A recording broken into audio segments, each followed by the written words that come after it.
Welcome to the Gwent Challenger, live from the ESL Arena in Katowice, Poland. Last month, 4 of the best among Gwent players qualified to compete against 4 established pros from the world of competitive gaming. And here they are. From the United States of America, Trump.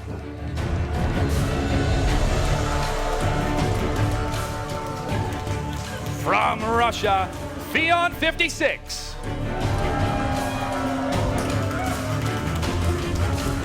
From Germany, Life Coach. From Russia, Okimena.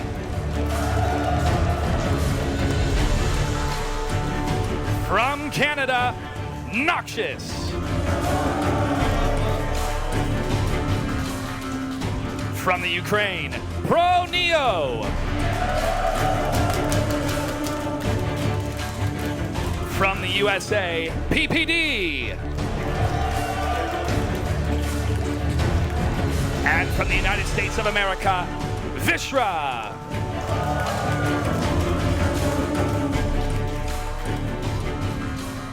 Today, these 8 players will face off in a single elimination bracket for a prize pool totaling $100,000. The first place prize will be taking home $60,000. Congratulations, gentlemen, and best of luck in today's tournament, the first official tournament of Gwent, the Witcher card game. I'm Joshua Gray, joined by Dane McBurney and Miguel Monguay Guerrero Leon, and today we're very excited to be here because we get to crown our first Gwent champion. It has been so exciting to watch the game grow and the community grow around this game through this closed beta phase. In a lot of ways, this is graduation day for the players and for the game.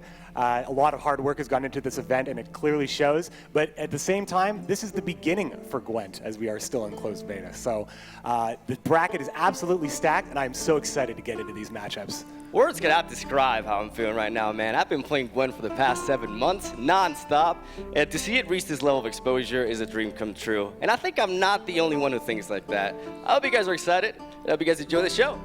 Ladies and gentlemen, great to have you here. And for everybody watching at home, Gwent closed beta is about to end, but you can get instant access right now by visiting playgwent.com. Completely free. Sign up now, download the game, and enjoy Gwent. Now, we're going to be checking in with our stage host, Maud Garrett, in just a little bit.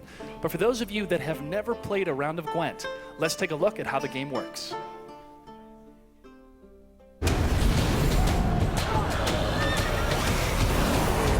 Gwent is a game about armies clashing, where the players are commanders and the cards are their forces.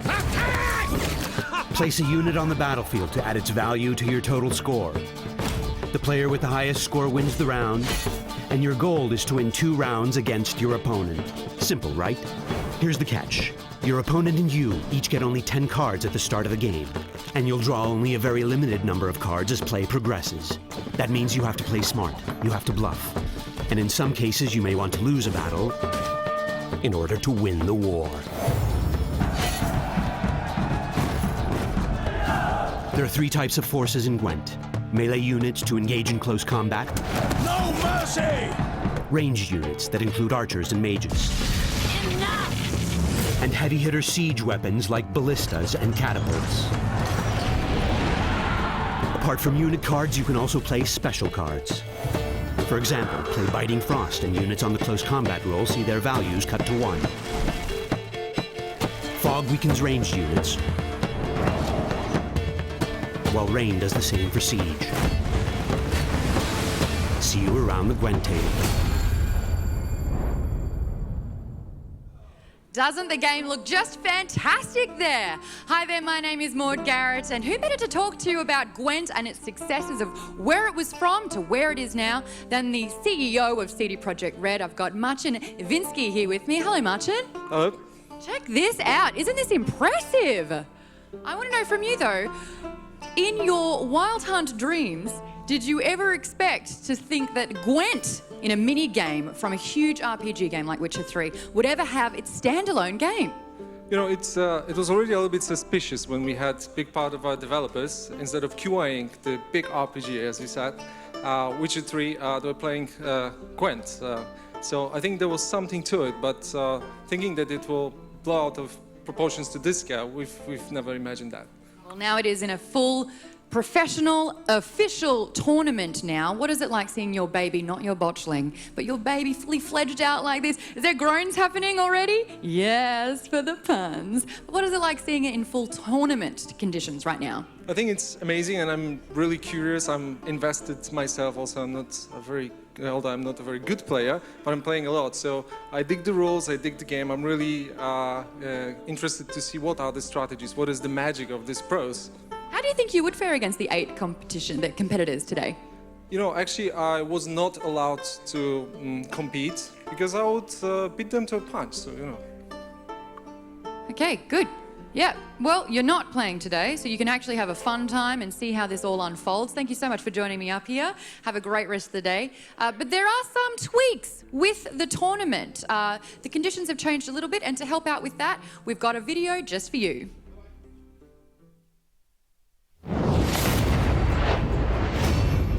Challenger is the official tournament format for Gwent, the Witcher card game. Here's a few facts you should know. Ahead of the tournament, each participant must build 4 decks from 4 different factions. No 2 decks can be of the same faction.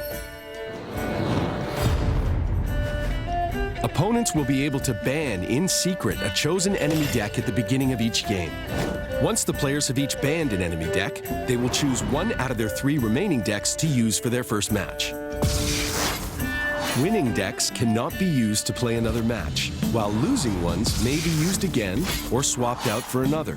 Matches are played in a best-of-5 format, meaning that to defeat an opponent, players must win using each of their 3 decks a single time.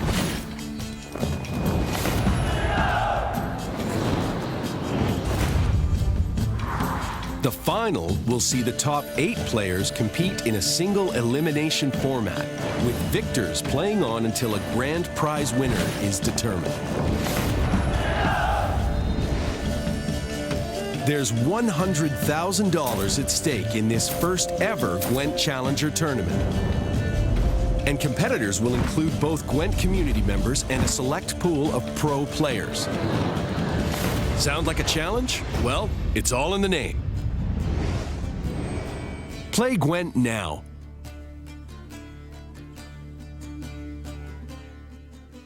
As you can see, there are some slight changes to the tournament Gwent, and to tell us all about it, he's very, very excited to be here. He is a game developer from Gwent, the card game. Jason Slammer, thank you so much for joining me here. Thank you for having me. You've got a cheer ready or something? I can't help it. It's a wonderful day. I never imagined I'd be here. It's fantastic. I'm so glad you're excited. Now, I want to know, for the people at home who have maybe played Gwent in Witcher 3, but are seeing it in a whole new light now, how difficult was it to get it from that game, as a mini-game, to a fully fledged standalone game? It took blood, sweat, and tears from every single one of the developers, spending countless hours pushing ourselves to the perfection, never taking good enough, always going for more, and we're going to continue that for you guys, and I can't wait to see here what happens in the future and today. Now, I know a lot goes into this particular game. It's not just the concept or breaking down what each card does, but it's also about the artwork, and that's multi-layered as well. I heard it took 3 months of man-hours per card to get that design right. Is that correct?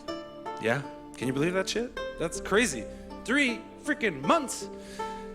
But it's worth it. Blood, sweat, and tears. That's amazing. Totally worth it. Alrighty, well, let's get this tournament happening. I am super excited for this. Maybe not as excited as Two Flags here, but I mean, the audience is going off. It is the 10th anniversary of Witcher as well. So that in itself is really, really impressive. But I want to hear it from the guys at the desk. We are ready to start this tournament. Over to you, Josh. I thank you, Maud, and I'm also ready as well, but Jason is very excited to be here. Congratulations to the entire team at CD Projekt Red. I'm sure they're very excited as well, not just the anniversary, but also to see this game in action in tournament mode. Let's talk about these 8 players that are joining us. We have 4 specially selected pros and 4 players that joined us via the qualifiers that happened back in April. Gentlemen, let's talk about the pros first. We have Life Coach and Noxious. Let's start off with Life Coach. Life Coach has quite the interesting background, actually. He was a former professional poker player, and a very good one at that. And then he opted to retire. And what do you do after retiring from poker? Apparently, you jump on the CCG scene and you perform just as well, apparently. He was very good, a very analytical mind that also managed, like, in my eyes, he's one of the fastest learners in Gwent. I've seen him climb to the very high ranks in a little bit over a week, which is, I think impressive is a little bit of an understatement, and I'm just expecting very big things from him. And then we have Noxious. Noxious, fun fact, is the streamer that actually made me know about Gwent. I learned it from him, and he's been around ever since the alpha days, a true veteran of the game. And I think he's got quite the experience, a touch-and-go relationship with Gwent, and I think he can utilize that to his advantage. And I'm personally very excited to see him play. And two more professionals that are joining us, Trump and PPD, two names synonymous with competitive gaming. Absolutely. Trump, specifically with competitive card games, no stranger to this. He is a content creator and streamer and also competes at a very high level. So it's going to be great to see how he approaches and uses his strategy for Gwent specifically. This game that we know and love. And PPD, of course, one of the most prolific esports personalities. He is the CEO of Evil Geniuses, and not just known for winning big, but also thinking big. Very good at analyzing matchups and sizing up opponents. So it's going to be great to see how he applies that to this game. And while he's not known as a card player, perhaps that changes today. Moving on to our qualified players, two players that are joining us from the Redania qualifier is Pro Neo and Fion 56. If I had to describe Pro Neo with one word, that would be confidence. I had the pleasure of speaking with him yesterday, and oh my lord, this man is 100% convinced that he's going to become the first ever Gwent champion. I think Pro Neo just, honestly, you may think he's cocky, but I think he's well-founded in his beliefs. He just destroyed everybody. The Redanian qualifiers was just an absolute bloodbath. He managed to defeat everybody 3-0, 3-1, never 3-2. He never dropped the game in any single set. And spoilers, he did drop a set itself. He is the king right now. In the internet polls, he is the favorite and definitely the man to beat. And then we have Fion, who in the qualifiers had a very peculiar lineup. I would like to, refer as to a highly curious case, as he brought John Calvade, a tier 2 deck that many people did not believe was viable for competitive play, and he got to position number 2 after a set of wars and was very successful with that. I think Fion 56, though, his biggest asset is the surprise factor, and hopefully he surprises us today again. And our final two players that join us from the Temeria qualifier, we have Okimena and Vishra. Okimena is a mathematician from Moscow, Russia. Went through the Temerian bracket, which was not his time zone. So he stayed up into the early mornings to get his ticket to Poland. And as a mathematician, it's no surprise that he has a skill set that allows him to excel at Gwent. And then we have Vishra, a fierce competitor, over 15 years of competitive card game experience.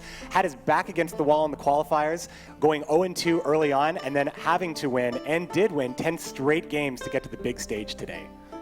Let's take a look at today's schedule, how the tournament format is going to work. First of all, the prize pool for today is $100,000, meaning that anyone making it to the top 4 will walk away with at least $10,000. These first 4 matches are $10,000 money matches. Then that gets bumped up to $20,000 for whoever finishes second place, while the winner of the grand final, the champion, will take home $60,000. Now let's take a look at the bracket and see the first 4 matchups that we're going to see.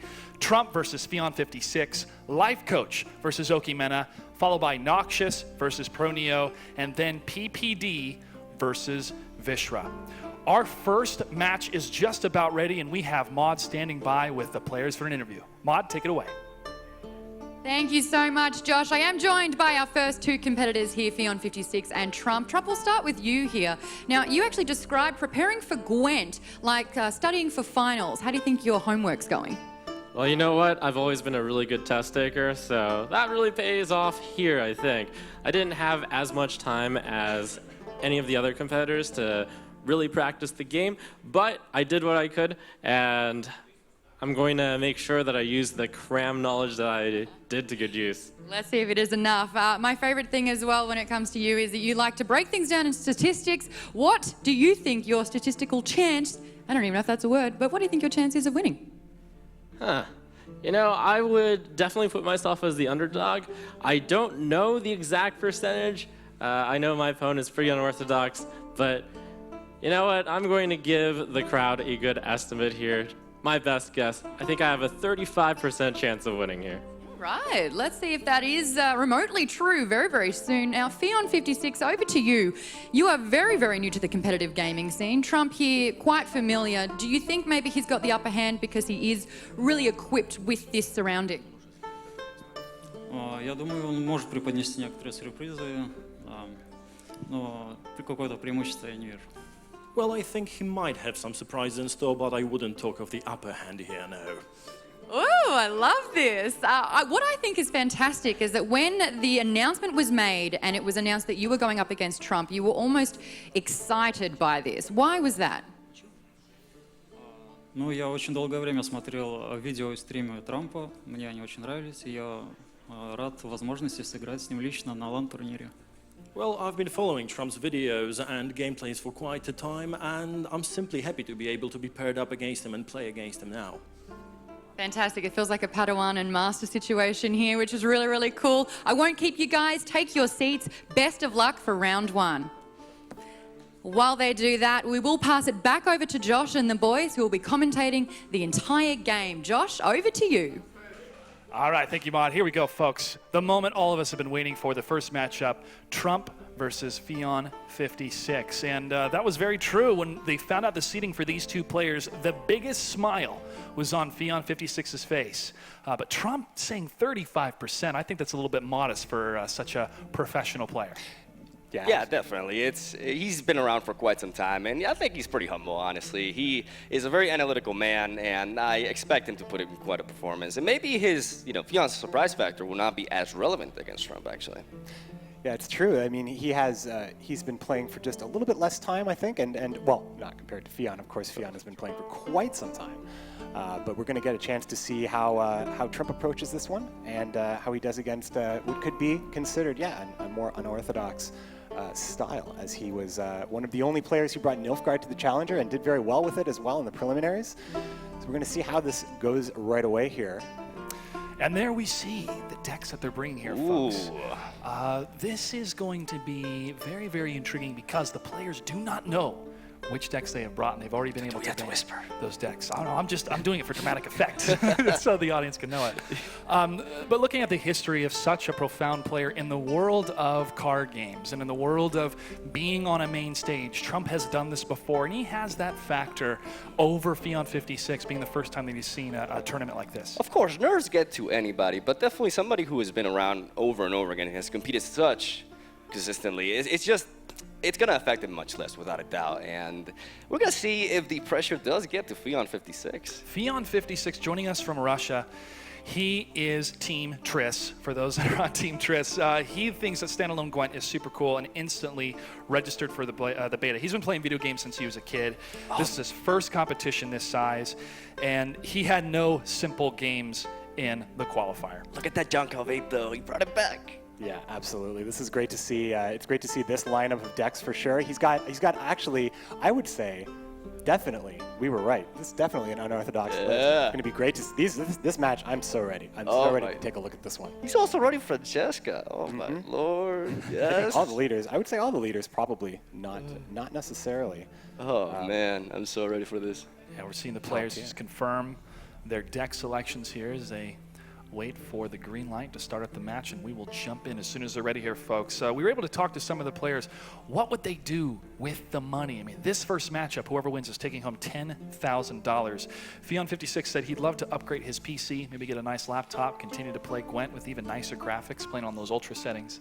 But I think he'd afford more, though. Yeah, well, yeah, definitely. Yeah, upgrading the setup is kind of like gamer's rite of passage, where you can kind of first play that ultra setting game, and while Gwent is a card game, it still looks beautiful, absolutely, and it definitely moves quite quickly when you have that. So players are selecting their decks, and we are just about ready. The game is loading, and everybody has been waiting for this moment, folks. Here we go, the beginning of the Gwent Challenger. Trump versus Fion 56. Here we go. It is Crawling on Crates versus Gels. Two very interesting leaders to start this off with. We see a very diverse-looking hand. 3 goals in the hand of Trump with Roach. I think he will definitely mulligan that away. How about that monster hand, though? Yeah, for sure. So the monster hand, he looks like he's playing a consume list, although Gels is the leader. Popular choice is Dagon, and also we noticed that Trump did not ban monsters. Monsters, I would have said, would probably be the most popular ban in this tournament. But it looks like he's letting it through, putting the ban on the Squirtle deck. For any newcomers watching, these two decks function in very different ways. The Skellige player has a list that is basically trying to self-wound his own units. Yes, they try to hurt themselves, so that his leader can war cry and double the attack of all damaged units and get a very powerful burst that has the potential to out-muscle Monster. One of the few factions that can do that actually in one round. As Consume Monsters, on the other hand, is a deck that focuses on basically eating each other more, generating spiders, and getting a very sizable unit that, because of the monster passive, can stick on the board for the next round, which translates into a lot of strength. Absolutely, and we can see the hand of Fion here. He has so many avenues of victory here. He can utilize the Neckers, which grow through consume effects. He has 3 of his Ericus Behemoths in hand that will be, if they all come out, obviously puts a lot of units on the board, and Gels is a leader that benefits from having a very heavy board of units. And of course, we can also see Gravehag and Cyprian Wally, who is a problem solver of a card, being able to banish something that has 3 or less strength as it reduces that base strength. We see Fion with a Crone lead right there, a very powerful strength swing of 20 that can actually lead him to an early pass if he wishes to do so, as Trump leads off with the Savage Bear. The Savage Bear is a unit that damages every single unit that enters the board once, which definitely contributes to his strategy, while at the same time damaging and weakening overall the army of the enemy right there, as Fion drops a Necker right off the bat, as we see triple spider in his hand. That can get very, very nasty.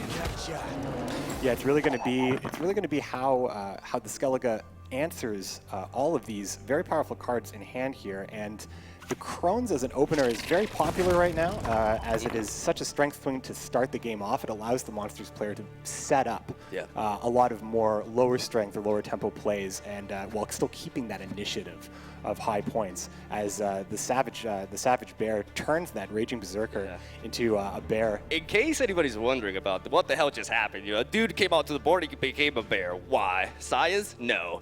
Magic, because he got hit and he transformed. Basically, it's his ability. When he gets hit and does not die in the process, he transforms into an 11 strength unit with weather immunity, which is a very big deal. Not as much in this matchup though, because he is not running the leader that can actually generate weather. As Boardmark Hunter enters the board and hits the biggest Crone, dropping his strength down to 5. Still 5 points behind is Trump. He still needs to catch up, but this deck has a little bit of a slow start, but then that burst is something else. It's really good to get the Raging Berserker turned into that 11 strength bear early for Skellige, because every round, Skellige's units build a point of base strength. So by the end of this, by the 3rd round, the bear will be 13, which is a very strong card to resurrect from the graveyard, which is important. That's kind of the Skellige style. Graveyard play for sure. Now, this is actually very interesting, because he played the Ren Warrior in the range row, but I'm looking at his hand, and I don't see anything barring potentially Ekimara, or I would guess not a Gravehag, obviously, for them to eat that. So maybe we may see an early Karen actually being applied here by Fion, because otherwise it's going to be difficult to get this stage started, because that Ren Warrior eats whatever is on its right side. But if there's nothing to eat, the Arrakis Behemoth in the back cannot generate any more spiders, and that is a sad spider. Yeah, there's a couple of avenues you can look at here. It's true, he could use Kran, which would generate some spiders on the ranged row, or he could play the Ekimara for something to eat as well. However, the Ekimara is a very strong card to play near the end of the round, as monsters carry over the strength of the last unit played. Look at that Igni! Yeah, look at that Igni, and we're looking at back. We're looking at the strength lineup on the siege row, and we do see Trump holding Geralt Igni, which will eliminate all of those cards. No more though. But no more. Cut that down. All right, there's the Ekimara eating a unit, so now you can get the chain going on, and it's very difficult to stop this actually especially when you have Arrakis in your deck. In case anybody's confused, those 3 Arrakis that came out of nowhere, are actually in the deck of Fionn, and they were triggered by the spider generating the first Araka by the consumption right there. It's a very popular choice to run the baby Ericus, and that's because it thins the deck. Yep. And having a smaller deck improves the consistency, Very good thing. or the quality, I should say, of the draws later in the game. Well, you don't draw a lot of cards in Gwent. The cards that you do draw, you want them to be as good as possible. Now, as I pointed out earlier in this match, you see that archer actually hit the bear, and it's not animal cruelty, really. He actually wants to make that thing stronger, which is, he has to be careful, though, because if he lines up the bears in equal strength, Geralt Digny, even though his opponent is not currently having it in his hand, he doesn't know that, and he has to play around that. And I believe Trump will do so. Trump has a very nice Regis here. It's a play that is not too much of a commitment. Is actually an investment into the next round. And what I mean by that is when this guy goes to the graveyard, in the following round, which is when it tends to happen because it's a gold unit, it drops a 10 strength melee unit, which is a vampire.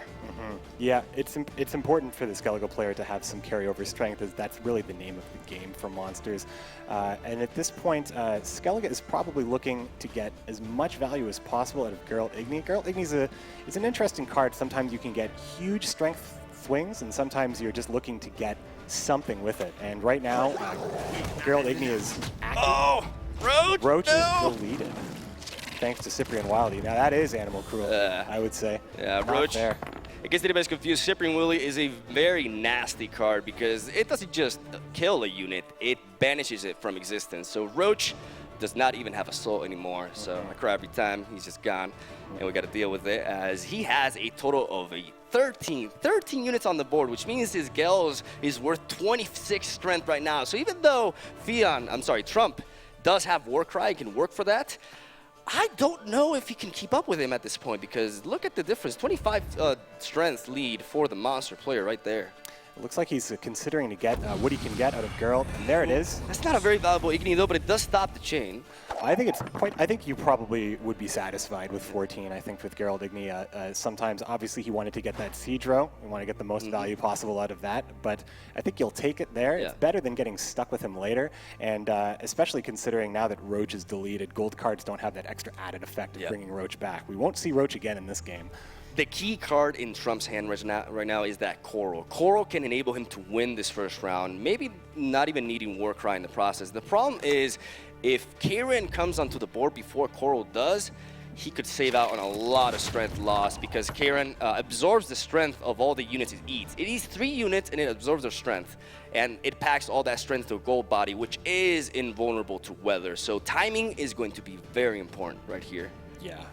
And we can take a closer look at Karen. With each consume, the Ericus Behemoth spawns another Ericus. So with each consume, 3 additional Ericus are spawned, and there's 3 instances of that consume. So a ton of strength can come out of this last card as we see these players fight very long into this first round. Gwent's always best of 3, so you're always playing to win 2 out of 3. Yep. And this is a deep one right here. Yeah, you don't always have to win the first round. Actually, your objective is to win 2. And a very important strategy that revolves around passing here is card advantage. Every single card in Gwent is very valuable. If your opponent has just 1 more card than you, that could be the difference between winning or losing. So both players here really pushing hard as Trump is able to finally match the strength of Fionn, both at 59. Fionn with a lot of power in hand, though. That Grave Hag is a dead card for now, though. So he's got 2 cards left, basically. And there's the Kieran. Oh, that's terrible for Coral. That could be a little bit... Actually, that could be very terrible for Trump right here. The big worm is going to start eating the monsters, and the army of spiders is just generating... This Gels is going to be absolutely ridiculous. Yeah, he's really set up nicely here to probably build enough points, even with the Warcry in hand with Trump here, which will get him a lot of strength.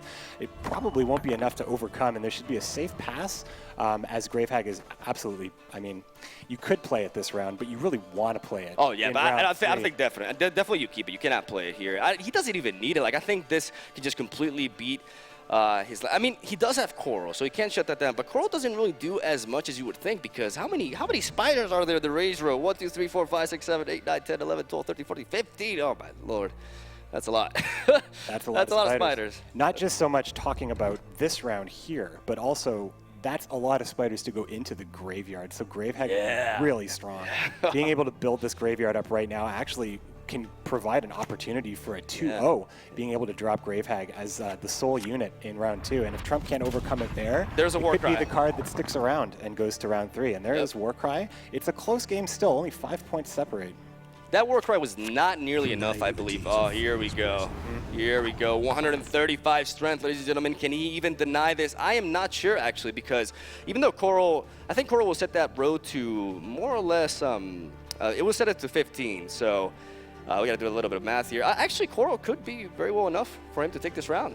Oh, wow. Yeah, I think the decision right now is but he's playing that. play or pass. He is playing, he's playing the young Berserker. I think not. he's He's going probably back into it. anticipating a pass from his opponent.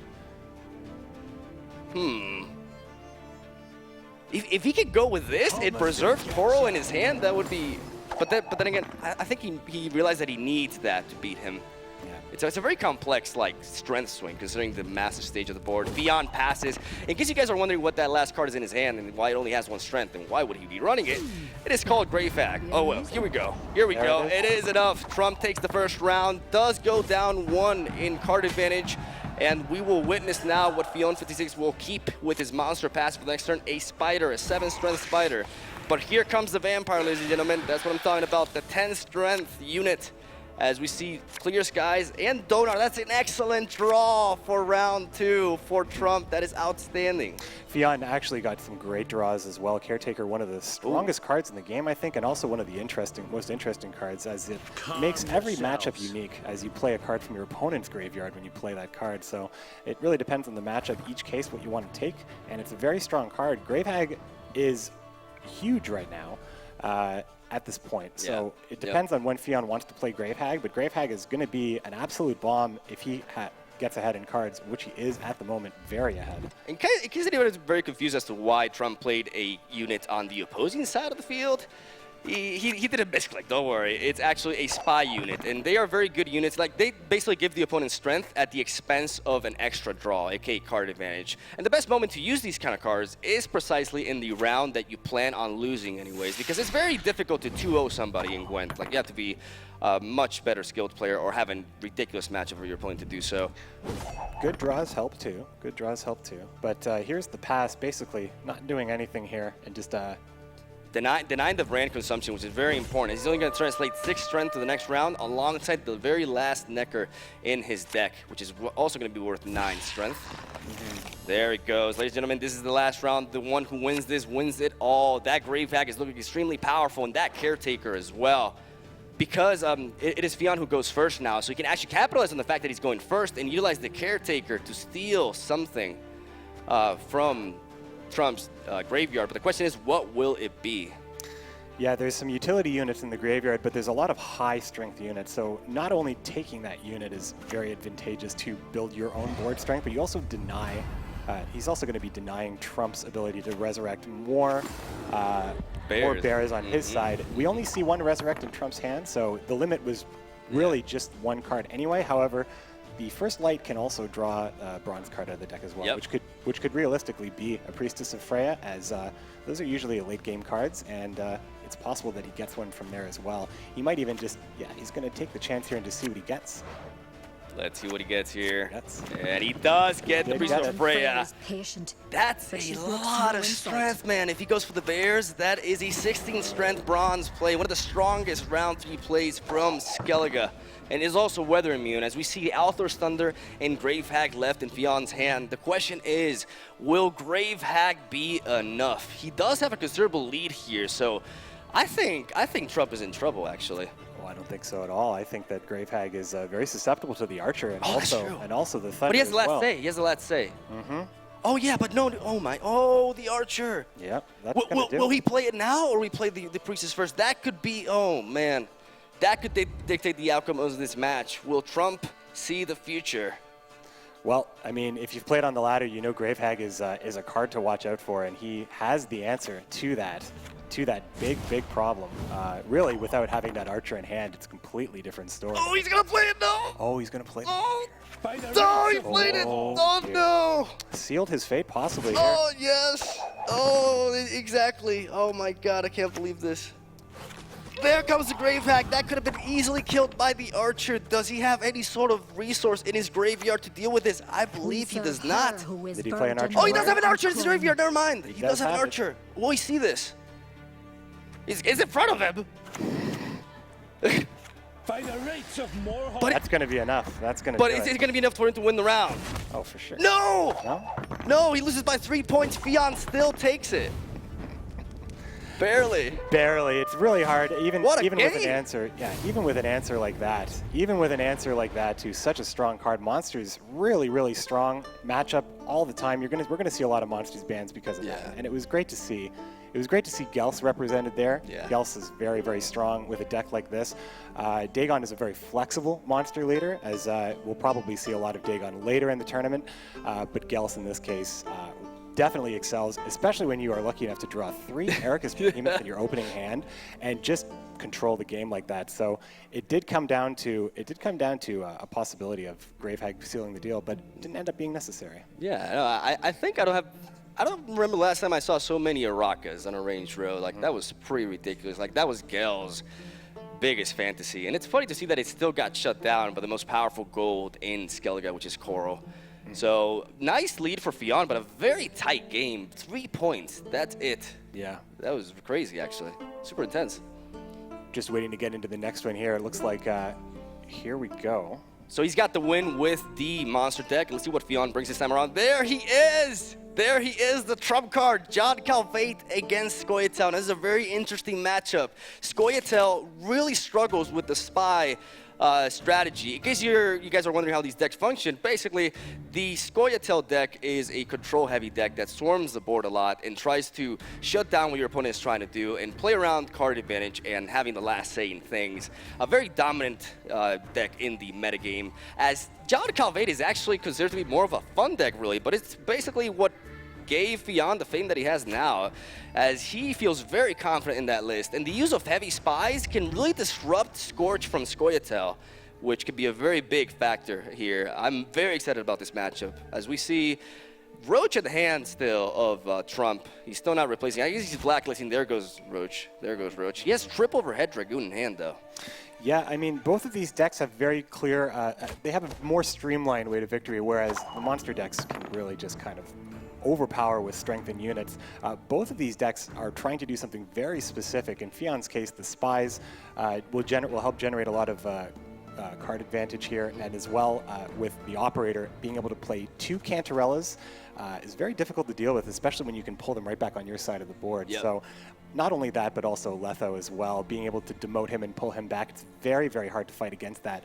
Not a lot of action is going to happen on Fionn's board. Most of his cards are special cards and spies, actually.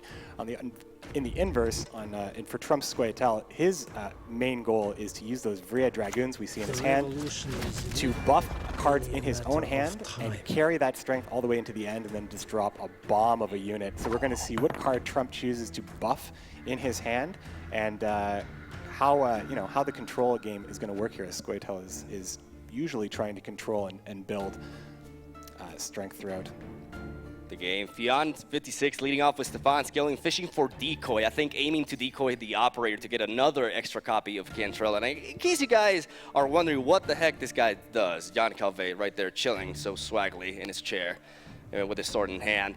John Calvate is a very fascinating leader, actually. He has actually the most powerful swingy ability in the game, but it has to be an ability that you build up towards. You cannot just apply it immediately. What it does is every single spy that you generate and you drop on your opponent's side of the board, you can bring them back to your side. And this is the most powerful type of swing in Gwent, because not only are you taking strength away from them, you're also building it up on your side. So it's kind of like a duplicate effect.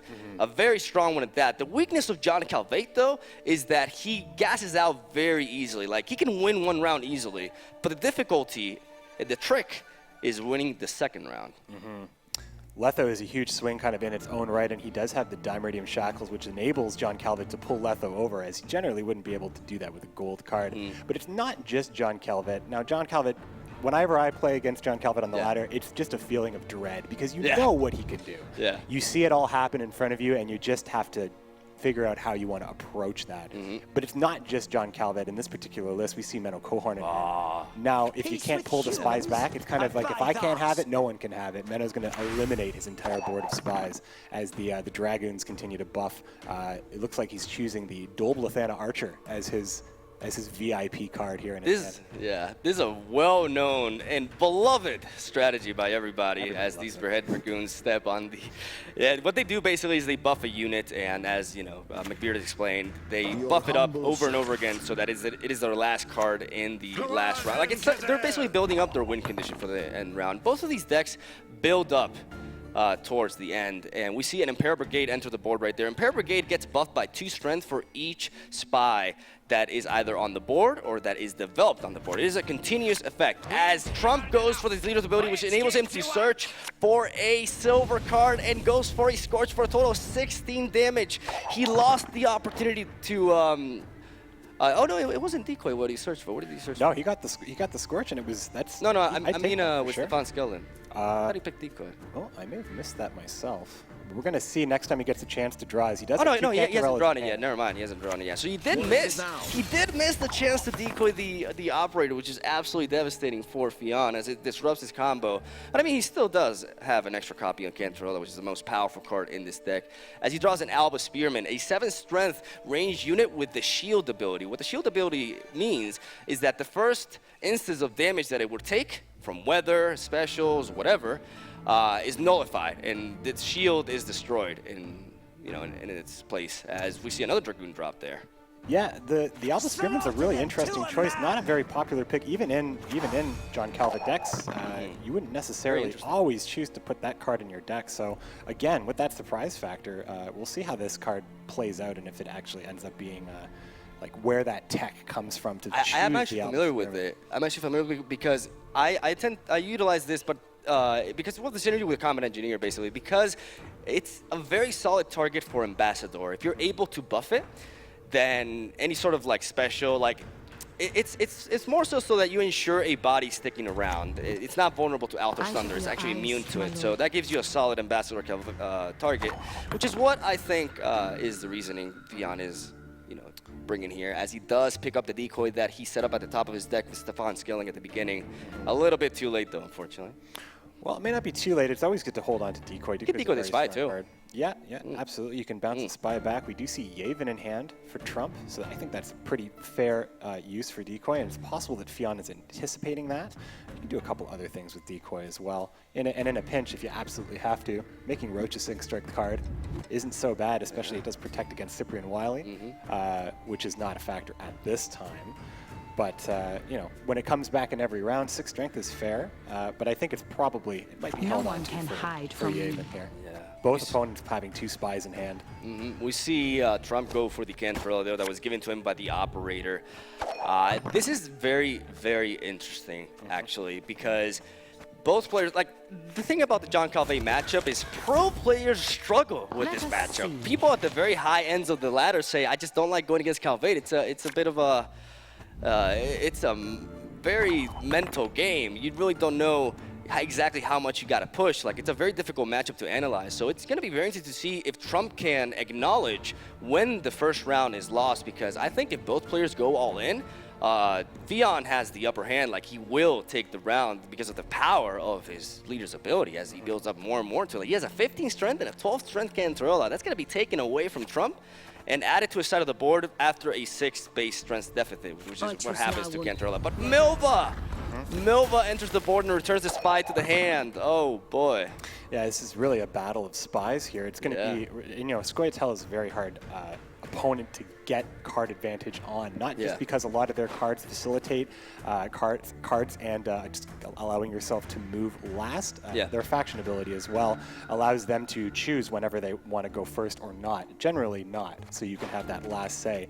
But spies are going to be flying all over the place. But I'm getting a feeling, I'm looking at Fionn 56, looking at Gels, and now we're looking at John Calvet. He's playing decks and leaders that favor long rounds, and Trump's giving him that long round. But playing, with this kind of with these kinds of spies, again, 2 answers. John Calvet is a huge swing, and Menno Cohorn is also a huge swing. I'm actually like really curious about the Okay, no, yeah, I do like the Cantarella, the Milva and the Cantarella play, but I'm curious to see what he was looking for when he was looking at the battle log, what he's keeping up with. He has a tremendous lead, but he has to take into consideration that at any moment, because Fionn is one card ahead of him, he will not lose card advantage when he goes for his leader's ability, and that right now, he takes away 26 strength from him and adds a total of 14 to himself. So he goes at 26, and 55 minus 26 is still not enough. Like, John Calvate is still not enough, I believe, for Fionn to take the round. So he needs to invest more spies. That Milva was definitely very key, but it does give him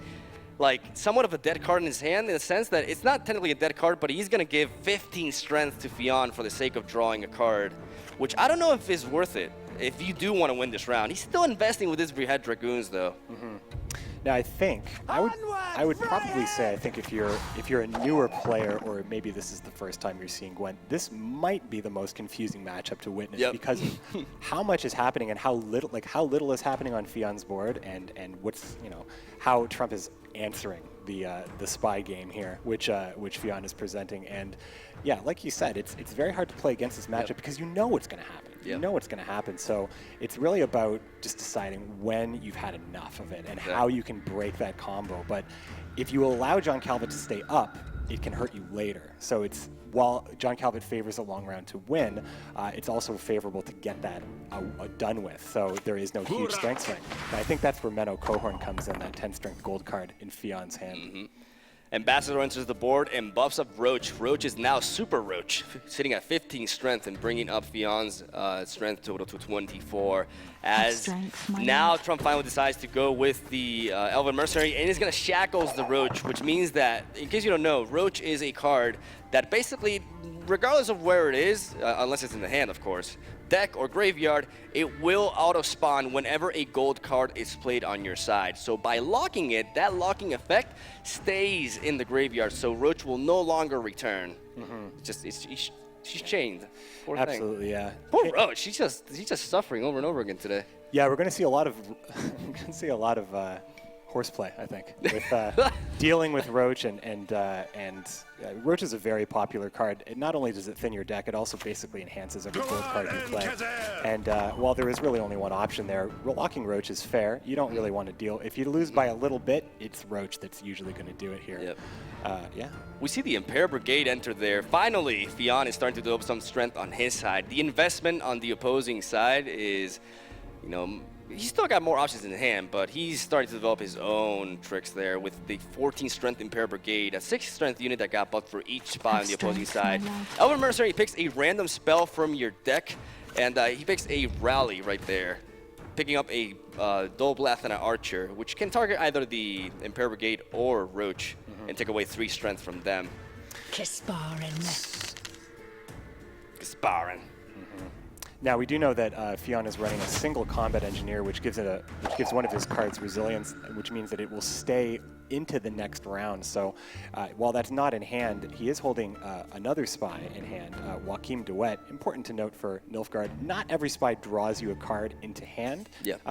All factions have that, but Nilfgaard has a wide variety of disloyal units and how they affect your board. And in this case, he was probably waiting to get the Emperor Brigade on board before playing Joachim de Wet, because Joachim de Wet can very easily bring that combat engineer out. Even though there's only one, it's still a possibility. Here goes Letho. I'll behave, I promise. Letho is a very unique and interesting card. It is a disloyal gold unit that banishes 2 units to his left and 2 units to his right, like banishing. So he also denied Roach. Roach just being denied constantly in these set of games. It's just, maybe it wasn't the right option to bring, seeing as everybody's so prepared for it. All the Witcher 3 fans just not happy with how Roach has been treated in this tournament so far, and I have a feeling it's not going to stop.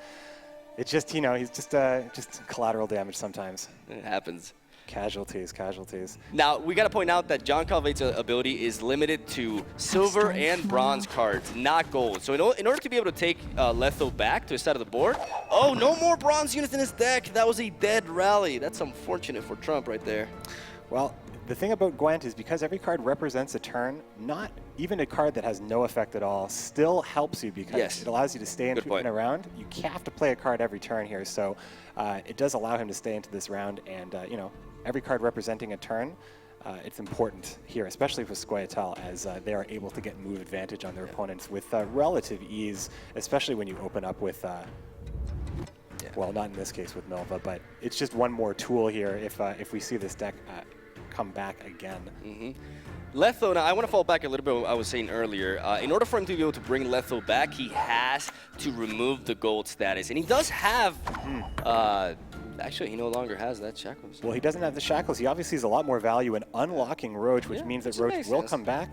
But that Shackles would have facilitated Letho in the strength swing. But considering how much strength is not actually trumps in this matchup, I think that's probably enough. I think Letho did enough work with the banishment to satisfy Fionn in this matchup here.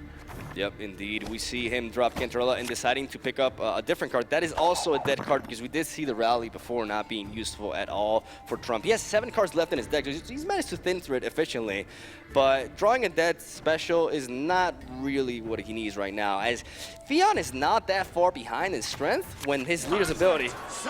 Sons of Nilfgaard, look at that swing, ladies and gentlemen, 68 to 52, completely flipping the score. That's what Fionn has been building up for, and he still does have Menno Cohehorn in his hand. The gold unit basically at the right side of Fionn's hand is a very interesting unit. It is a 10 strength gold melee unit that burns all the spies on the opposing side of the field.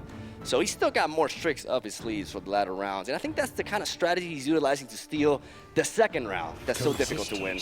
Yeah, absolutely. I think the idea of playing John Calvet at this stage of the game could really lure Trump into a false sense of security here, as now knowing that that ability is off the table, he no longer has to worry about it. Like I said, you feel that dread, you know it's going to happen, but then it happens, and now the game continues. However, Menno is that second answer to taking away that strength from disloyal units, as that strength is never truly yours against a deck like this. Now, I've been doing a little bit of counting, and Saskia is not enough to take the round for Trump, so he would have to expend 2 cards to be able to take it back. He still can do so because of the buffed up unit in his hand, but neither Saskia nor the 70 strength Dolblath and an Archer will do so in 1 hit. I don't know if Fionn will be, aware of this, but oh boy, look at that. The second Impair Brigade hits the board, and that is a 40-point lead. I think that's a little bit too much. You got to call it quits here if you're Trump. Yeah, at what point are you satisfied with your lead here? I think we know winning round 1 is very important. It really puts you in control for the rest of the game. However, if you have a lead like this and you continue to play, it actually could hurt you. The best situation is to pass in such an unfavorable position for your opponent. Trump would have to play so many there it is. To get that 40 strength. So he's just going to bow out, see himself out of this round, let Fionn take the first round and try to control the game from here. Yep. He does have some very strong cards in hand. Saskia being, arguably one of the best faction golds in the game. And also a very, there's the other very good faction. Archer. Gold. There's a Sengrim right there as he draws, as you were saying, Saskia. Saskia and a Sengrim, as you pointed out, are very strong. Like the strongest gold units for Scoia'tael right there. As here comes the passive. The passive enables Trump to choose whether his opponent or himself goes first, but he has to ignore, because this passive is actually really strong. And when you run around, there's the open pass by Fionn. He wants to get that card advantage back. He's like, I do not want to spend any resource in this round. Waste whatever card you like, and we'll go at it for the third. This is going to be exciting. Yeah, you definitely, and especially looking at Fionn's hand, you have a very limited opportunity to pass while ahead or tied. It forces Trump to play that card. But even though Fionn did not, even though Fionn would normally not go first in this circumstance, he will be going first here. Terrible draw here for Fionn, but because Nilfgaard can remove that, gets a pretty decent. That top deck Saskia, Aegles. He top deck Aegles, which is, in my opinion, we were talking about how great Saskia and Sengrim are, combined, but they're more for like the first round. Aegles is Scoia'tael's prime finisher. It can basically recycle a special card in your graveyard, and the biggest usage out of Aegles as of right now is the silver special Scorch, which eliminates the strongest unit on either side of the board, as it leads up with the Alpha Spearman. And let's see how Trump reacts here. He has a very powerful hand with 3 golds. Will Fionn be able to catch up? This is going to be difficult for him, actually. Yeah, Isengrim was a good draw because, you know, much like many of the great cards in this game, he favors a long round, and Trump is holding 2 special cards at least, plus Aglace will proc Isengrim to spawn an additional Neophyte, and yeah, and then there's of course the Archer to look out for here. This is going to be very intense. Also, it's important to know that Trump will have the last say in this game because of the Scoia'tael passive, so that means that he's gonna have the last play in the entire match, which is a very big deal, especially if you're a Scoia'tael player. That's what Scoia'tael thrives at. As Fionn is debating here what to do. He's gonna opt to go with Vilgefortz. Vilgefortz is a very complex and interesting unit. He's gonna burn more Roach. More Roach cruelty. And, oh, that is a horrible pickup for him. That is a combat engineer, a unit that gives resilience to another unit on the board for the next round. But because it is the round number 3, that's as dead of a draw as you can get. Fionn getting some very bad top decks here. Well, yeah, it's 4 strength only, so Vilgefortz kind of totaling up 12. Usually Vilgefortz will get you a lot more, yes. And he can play any card from your deck if it's available. It can be a gold card, silver card, or bronze card, but it can also be the card. We saw him draw it in Mulligan and away right away because it is not a card you really want to use. And we were talking about the importance of deck thinning here, so we saw Trump just use Clear Skies, which did nothing, but there were no units left to pull for that rally effect, which is the secondary effect of First Light. So while we're oohing and ahhing about the quality of Trump's draws, he really did facilitate that by thinning his deck down. We can see that he only has 3 cards left in his deck. The probability of drawing Aglace was fairly high. Yeah. Both of these decks, though, especially with the Spy game that happened, very, very low on cards. Can almost put yourself on what you're going to be drawing here. Because Trump does have the last say in this game, he can play the Archer at the very end, which makes it so that Fionn cannot reply to it with the Demiritum Bomb in his hand, which is very, very unfortunate for him. Menoko Ehorn has no spies to, no betrayers to kill. So he's just basically a 10 strength gold there, bringing Fionn up to 32. We may see a 22 strength lead right now for Fionn, but look at that Archer. That is the biggest Archer I've seen in a while. 17 strength, hitting something for 3. That is a 20 strength card sitting in Trump's hand, which could very well be, sorry for the pun, his Trump card. Well, it's a very stark difference in hands here, whereas Trump's gold cards are all very strong with very powerful effects. We've seen Fionn have Vilgefortz not really hit, and Menno not really do what he does to get that value. So base strength is really all Fionn's able to boast here. And it's really, I think it's just a matter of time here.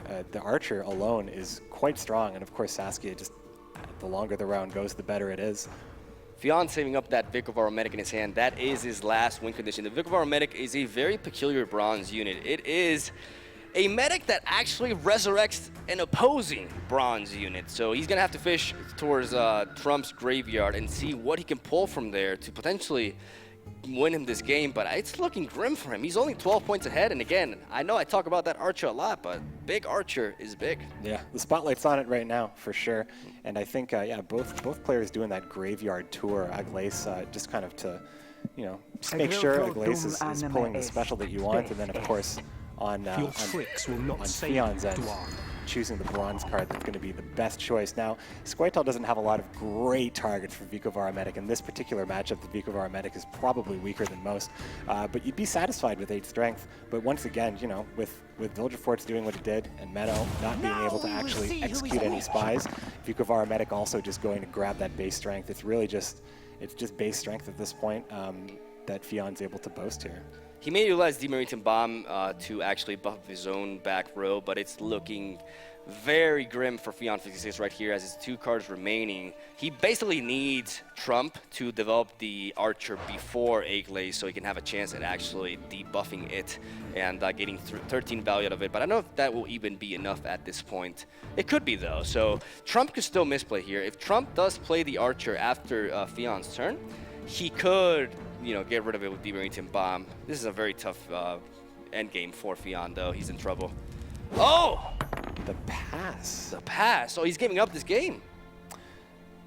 I mean, he did have options. Oh, Fionn. I think he just probably was... I mean, we all know, as the Dragoons came down, Fionn knows how strong that Archer is. Yes.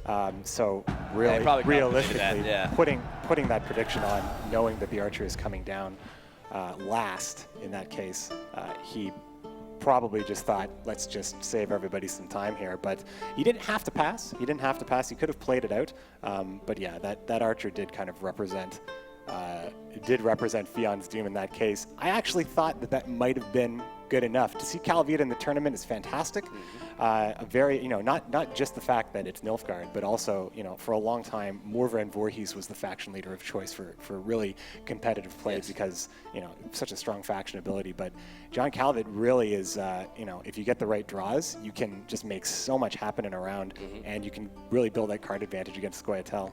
I think Fion was definitely a little bit screwed there over with certain top decks, and Trump had a very nice performance though, and managed to bring it back 1-1. People said he was going to get blown back. People were wrong. Trump is still in this. He got the win with Scoia'tael, as Fion does have the win with Monsters, but they still need 2 more leaders to get that victory, and we do know, he does know that deck now. Like, Trump will not be as surprised anymore by the John Calvate list, which is definitely very important for him. And Fion 56 is going with that again against Croc on Crate this time around. Now this matchup is interesting because both players really invest into the one round. Geralt Digny in the opening hand of Trump, very, very powerful here if he does save it up for when John Calvate goes for his ability.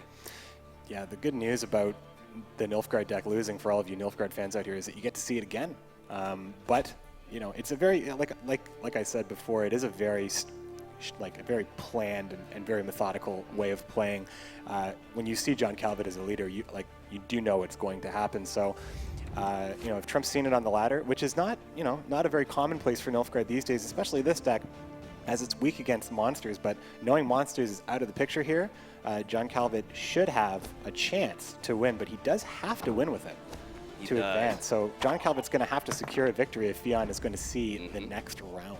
Yep, as we see Trump going first this time around, triple Raging Berserker in his hand with an Archer and the Savage Bear and the Warcry. That's actually a very decent looking hand, and that Regis, that premium Regis, with that Crow moving around, not bad. That's a very solid looking hand as we see on Fion's side. Double Impair Brigade, a bunch of Emissaries, Vilgefortz and Cantrella, but Roach in the opening hand, that is awful. It's not where you want to see her at all. It's the one spot. It's tough sometimes. You get that last mulligan, but the good thing about Nilfgaard is, Roach doesn't stay in hand.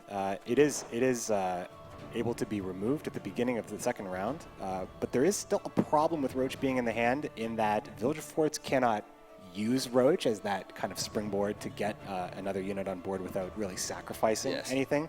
But it also represents a turn that is not basically going to happen. Exactly. I mean, unless Fion plays Roach from hand, you generally would rather have it in the deck to come out. So it's possible that Vilgefortz or Roach are much limited, and Fion not having the best of luck with Vilgefortz so far, and the luck is looking to continue here. Trump dropping the King of Beggars, which does pull the weakest unit from your deck. And places it onto the board. In this case, it's a Priestess of Freya, which is a 1-strength unit that resurrects a bronze creature from your own graveyard, and that is the Savage Bear that was dropped down by Fion turn 1 with the Manticore Venom. As he drops a Raging Berserker, it gets hit, and you guys have seen this before. It turns into a very big, bad bear that is immune to weather. And Fion probably predicted that this would start to happen as he swiftly tried to answer the Savage Bear, but nothing really stays down in Skellige, especially in round 1. Medics bring things back with great ease, so keeping the Savage Bear down in round 1 is very hard if there are ways to bring it back, and Skellige has a lot of ways to do that. King of Beggars is one of the best legendary cards, neutral, so you can put that in any deck at all, and it really works well in Skellige, as Priestess of Freya is a highly desirable unit to have back, kind of on call. Yes. And, King of Beggars will usually always pull it. Double Raging Bear in the melee row of Trump, leading him up to 31 strength, as Fion is just continues to develop these spies. Now this is very interesting because of the Savage Bear is actually weakening these spies. So at first it may seem like it's a good thing for Fion, but he wants to potentially bring them back. So these getting weakened does also weaken the strength of the John Calvate ability slightly, as Ambassador enters the board and buffs up the Alba Spearman by 12 strength, bringing it up to 19. making catch up. Does he have combat engineering? And he does. That is actually threatening. It's not gonna haunt him in round 3 if he has it now. But there's also, I mean, it's interesting. The sequencing will be interesting here as the spies are getting weakened, definitely. However, the war cry can't really be played if you have mutant spies on your board, because that's going to come right back to Calvet with that extra added value that you basically gave your opponent. So in this matchup, it's possible that this will clash.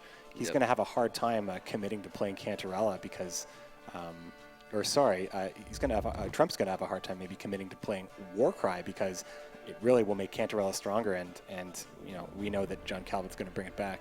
This is a funky matchup, as we do see the Combat Engineer into the board and preserve the Impair Brigade. Now, that is a resilience tag. That fist right there means that that unit will stick around for the next round as well. And the reason he targeted the melee row instead of the big 19 in the back is in case his opponent is running Geralt Igni and or Scorch, which is very smart by Fionn, being conservative, making sure that what he selects is going to remain for round number 2.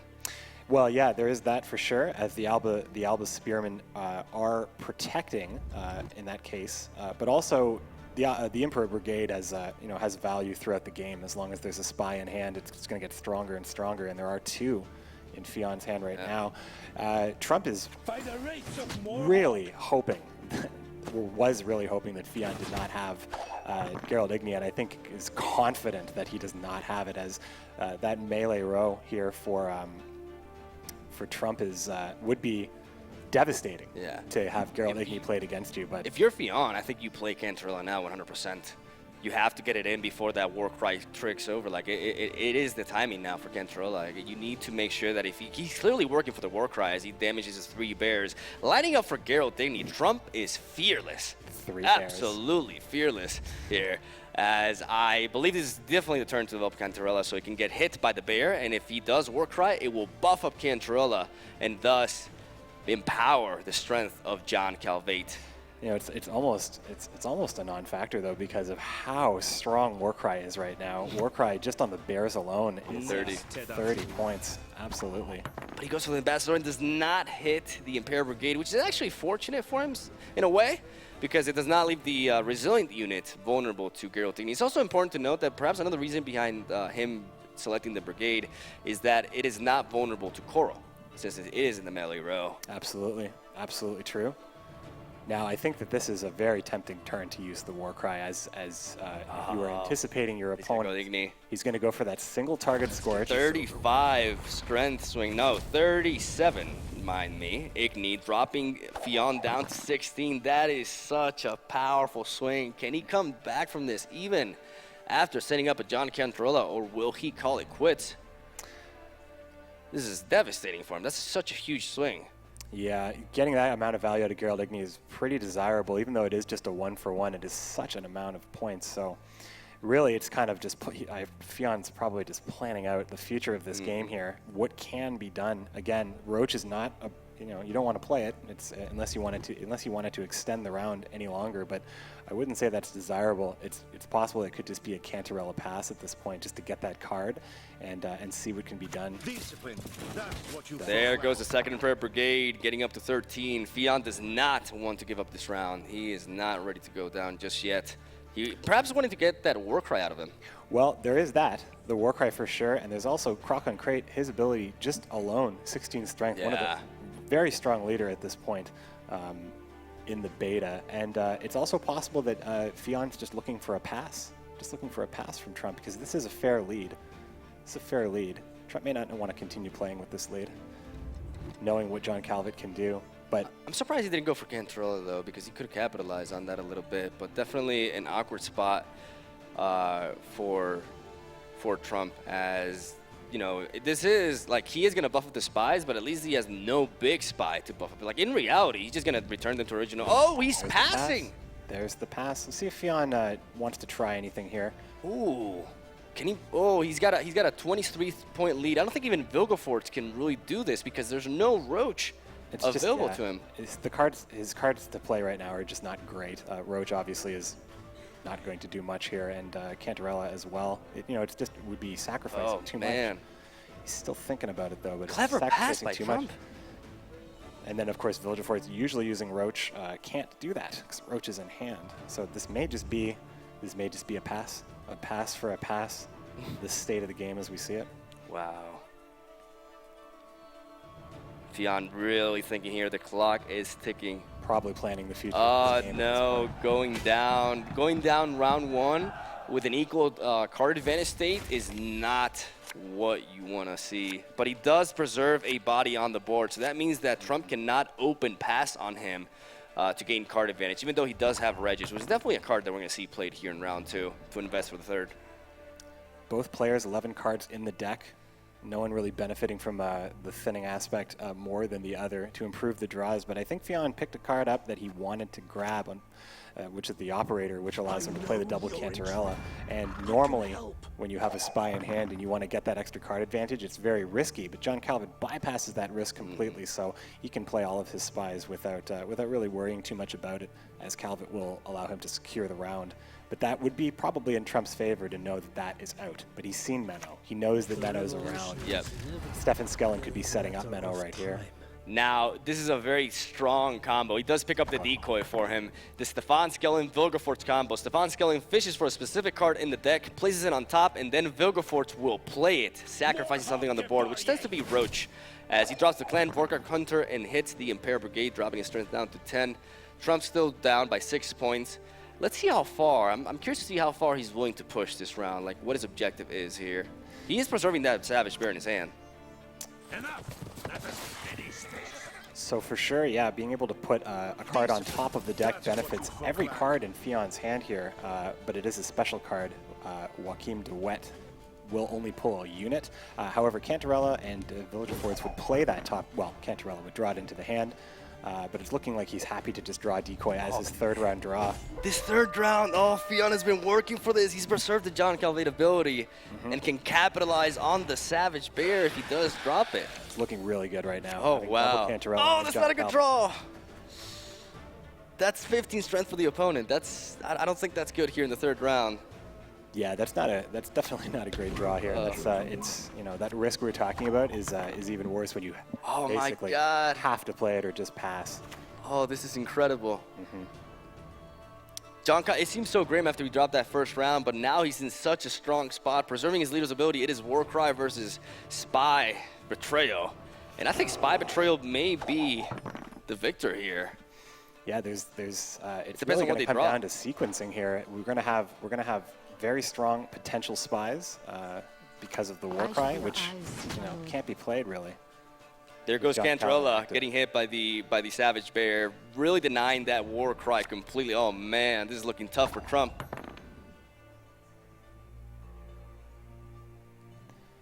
Wow. Yeah, we're going to have to see exactly like how and when the spies go down here and when the Warcry will be, it could end up being a very difficult card to play. And it already is. It already is a hard card to play because of Cantarella just being on the board. In case anybody's confused, what Fionn is trying to do in this round is he's trying to basically drop a bunch of spies on Trump's side of the board and have them being damaged by Savage Bears so that if Trump goes for the Warcry, it will double the strength of these spies, which will empower the ability of John Calvert tremendously as he will steal them back to his side of the board. He is investing right now. This is an investment. And, oh, man. Oh, this is going to be tough. Yeah, Trump's in a little bit of a bind, and it's, like I will say and I'll continue to say, what's going to happen. Yeah, you know it's coming. Do it. Letho into the hand from Cantarella. Oh, he has the shackle too. Oh my luck God. has definitely turned around for Fionn. It's exactly the kind of cards he wants to see. Oh my God, that's crazy. So many ways to win this game with Fionn's hand right now. Ladies and gentlemen, the strength swing that you're about to witness is absolutely ridiculous. While Border of the Sea does, it's a very solid option. Like what else would you want at this stage? It's a very powerful gold that can bring out Roach as well. But is that enough? I don't know. Yeah, it's really we're going to watch this play out at this point. I think we all know what's possible here. Oh, decoyed the Cantarella back. Oh my God. Again, yeah, like I said in the Scoia'tael matchup, if you were watching this game for the first time, you would probably look at Trump's board and say, "Man, that looks great." But none of that is going to stick around. Oh my God. Warcry, essentially a dead card. Donar definitely will only help by allowing the card draw, but giving that 15 strength to Fionn is just, you know, one more nail in the coffin, I think. You may see 75 strength in the side of Trump and only 8 in Fionn, but ladies and gentlemen, that is going to change drastically, to say the least. Let's see if he decides to play Donar this time around. Like, you kind of have to play it, right? You kind of have to fish. You have to hope for something. Like, what can he pick up at this point? Like, I have no idea. I think this is, like, unsavable here. Unless he picks up Coral. No, but Coral doesn't affect the Cantarellas because of weather immunity. Oh, boy. Yeah, Cantarella's quite strong. It's almost in this deck with John Calvet as Spy with really almost no drawback. You pull it back onto your side of the board and the opponent can't enter, especially in this particular matchup where Coral would be, you know, the choice to swing the game in your favor. You just can't do it here. You just can't do it. This is crazy how this came to be. Yeah, he does have Letho there, and he also has Menno, because why not, you know? Vilgeforce is going to enter the board, going to pick out Roach, he's going to burn her, but it's such cruelty. But, you know, you got to do what you got to do, right? Highly curious case. What will he pick up here? Well, and the spies are buffed by the faction passive, so they're going to enable him with more potential power, but just takes the bear, because why not just take a bear? I think at this point, Bear's I big. think Fionn's pretty confident. I think it's, you know, and then there's some like as if you know, it's almost overkill what Fionn has in his hand here. I mean, he could have gone for the Ambassador there, though. Like, that would have been even a stronger swing if you think about it. It was a 4-strength Ambassador that gives 12 strength. Interesting play there. I guess he's trying to keep it safe and not overpower like one row specifically in case he has Coral. I think he's still playing around Coral. That's why he took the Raging Bear, actually. Very smart. Not giving into like the more, you know, juicy play there. Double Warcry, I don't think that's what you need here. Yeah, you definitely want You to gotta discard that and pick up an Archer. Yeah, really not. I mean, the Archer is. I mean, what else could have come back? Like, could have come out of that draw? You know, we do know that Trump's playing with Udalric, and we know that he's playing with Cyprian Wiley, but there's really no answer here. This is gonna be absolutely beautiful. If you are a Nilfgaard fan, I am a Nilfgaard fan. I will say I'm the ultimate Nilfgaard fanboy, and I am just so excited to witness this in the Gwent Challenger, the first ever Gwent tournament. We're gonna witness a massive, a ridiculous John Calvate swing. It's gonna be beautiful. I think it's great that this series opened up with someone who brought Nilfgaard. Yes, I couldn't agree more. And if you ever wanted to know why this deck can compete, like we said on the ladder, it does have counters, but when you know what you're playing against, or what you more specifically aren't playing against, you can have situations like this here. I think it's really just a matter of time as Fionn just continues to play powerful card after powerful card. It's just a matter of time until perhaps a forfeit comes here. The shackles applied onto Letho, taking away the gold status of the card, which means that it will also betray Croc on Crate when John Calvate calls his name. And that will be a 37 strength loss for Trump and a 37 strength gain for Fionn. This strength, those numbers that you see right there, they're about to flip, ladies and gentlemen. Calvate does have to happen now, though. Yep. There it is. I shall not Beat a beer's mistakes. Look at that swing, ladies and gentlemen. 19 strength versus 36. Warcry, unfortunately, is nowhere near enough as Trump does give out the match. GG. Beautiful. Fionn going up 2-1 in the series. Getting that John Calvate Got win, that John too. Calvate win. Mm-hmm. Well done. Very Outstanding. good, very good. Outstanding. I love that. Mogwai, Nilfgaard's your favorite faction. I'm so happy this happened. I'm trying to control my fanboys, but oh my god. Yes. Yeah, Nilfgaard's a real underdog at the state of the game right now. Third game. Yeah. Third game. Third game we got to see. Nilfgaard take a win. That's great. I love you, Fionn.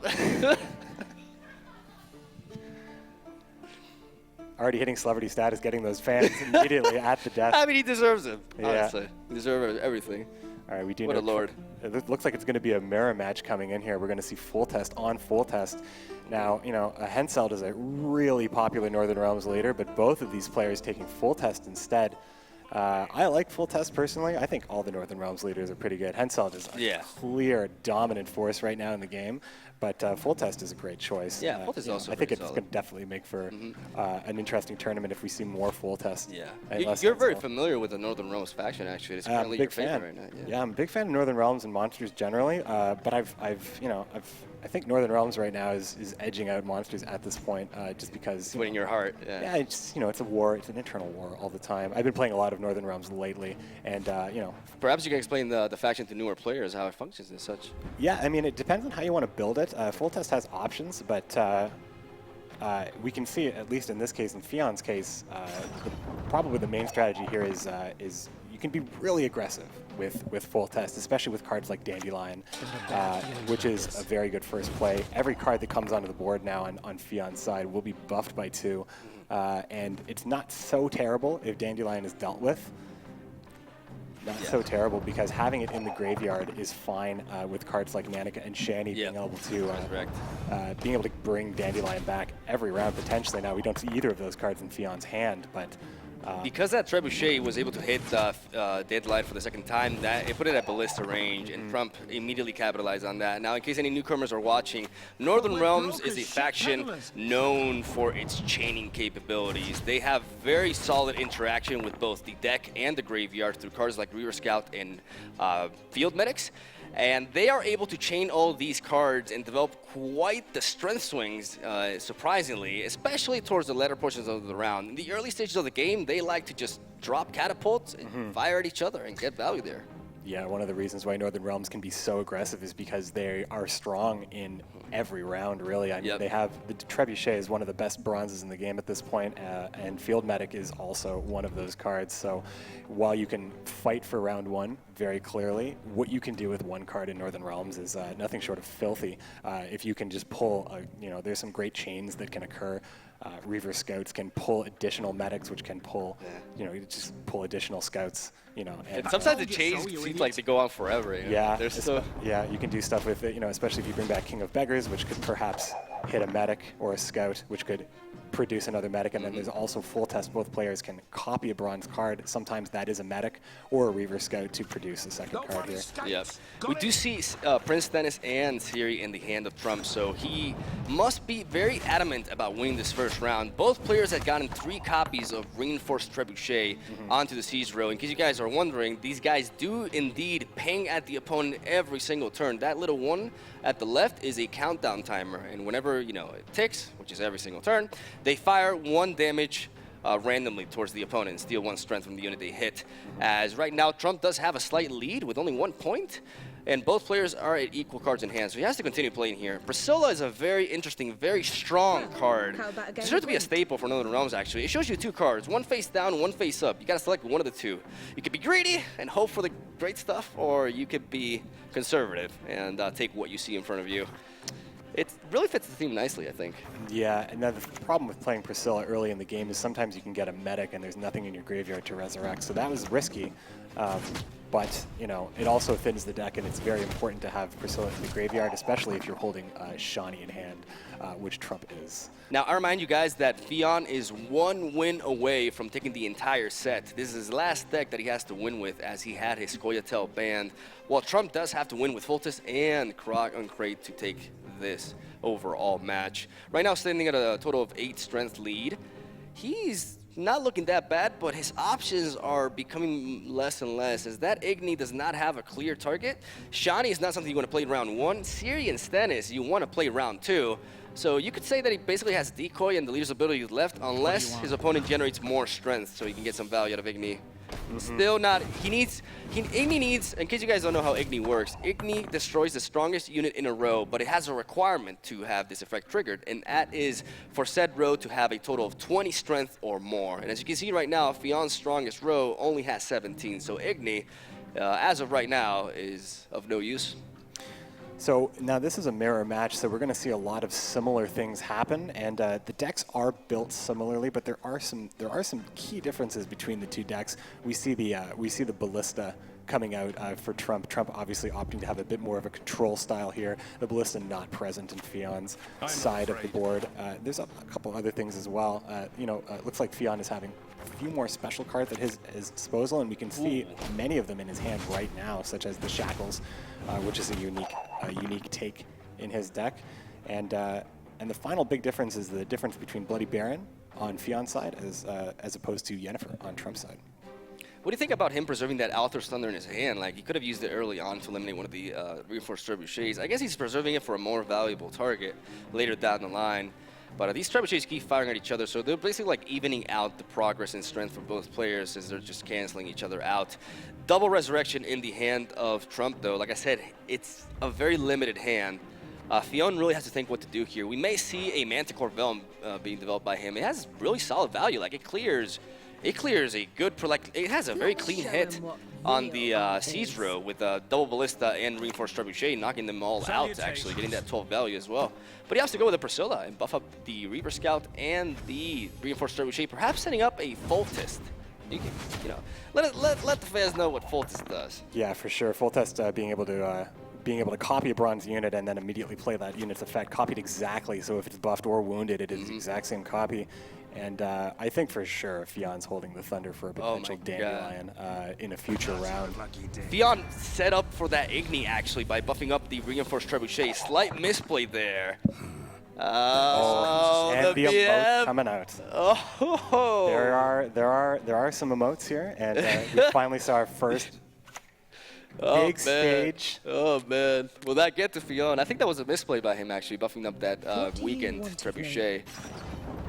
And setting up lined it up, yeah. Yep. It's an interesting choice. Both decks are running Geralt Igni. Both players should be very, Geralt Igni is a very popular choice. But it's actually interesting as the trebuchets make the ceiling, the higher point totals, not always a sure thing. So even if you do line up or it looks great, next turn it might not. Yes, exactly. So it's not always a popular choice in Northern Realms.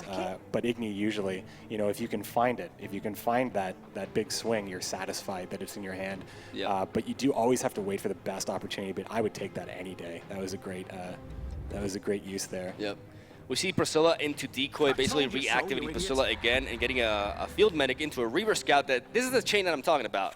This is the endless chain I'm talking about. Look at all this strength. It's not just one unit, it's a bunch of different units, but together they, unite and deal quite a bit of damage. Very good target there for the Ballista, weakening the Reaver Scout, which is the best target, or the target that Fionn was building up for to utilize his Foltest. That early misplay could definitely mean the end towards him. There's the Manticore Venom, taking down one of the reinforced trebuchets.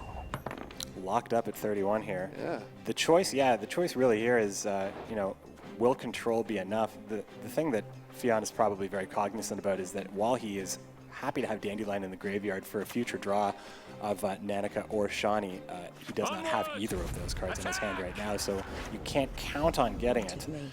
So it's possible that he may just be looking for just a little bit more commitment. Seeing Igni is great, knowing that that's not going to be a threat later on. But I think at this point, with this hand that Fionn is holding on to, it's the choice to use Foltest now or to step out of the round, because there's only so much you can do here.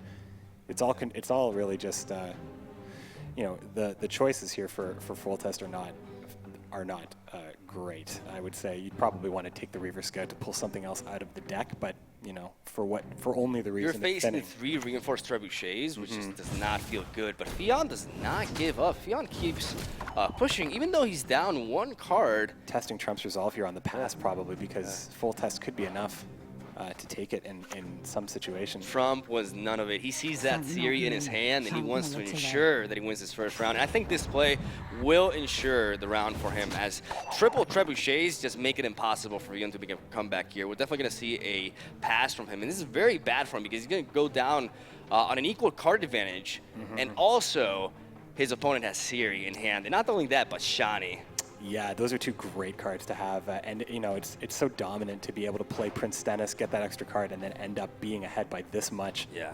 And there is the pass. Fionn is going to see himself out of this round, and Trump's in the driver's seat on this one. Ciri, fantastic card to have in round 2. Not bad to play in round 1, as it sometimes induces passing and at least pulls Roach out, but holding on to it for round 2 is really where she shines. I believe the misplay by Fionn over there, and he draws Ciri, that must feel bad. But the misplay by Fionn and Trump being able to capitalize on it very efficiently, definitely won him the round right there. And Ciri is a very, very, very interesting card. It is actually, in my opinion, one of the strongest gold cards in the game. But there's the shackles to deny its value. What Ciri basically does is that in the round that you lose, she will return to your hand. This may not seem like a big thing, but but it actually is, because she provides you with card advantage. There are very few ways to obtain card advantage in Gwent, and Ciri can actually push for that while generating strength on your side of the board, which is what makes her so powerful. Yeah, but Ciri will not be doing that in this case, as she's locked, so her ability is canceled at this point, which isn't necessarily devastating for Trump, as he has a lot of control here. He looks like he's pushing for the 2-0 here. Oh man, he is pushing for the 2-0. Like he wants to dominate his opponent. Oh my. Bleed him out of cards as much as possible. Force. I mean, he probably would be very happy to have Fionn have to play important cards like Shani. Nothing to full test, and there won't be anything to full test, as even Shani, though she is a medic and resurrects, whatever she resurrects becomes gold, and full test can't be used. This is looking very grim for Fionn, actually.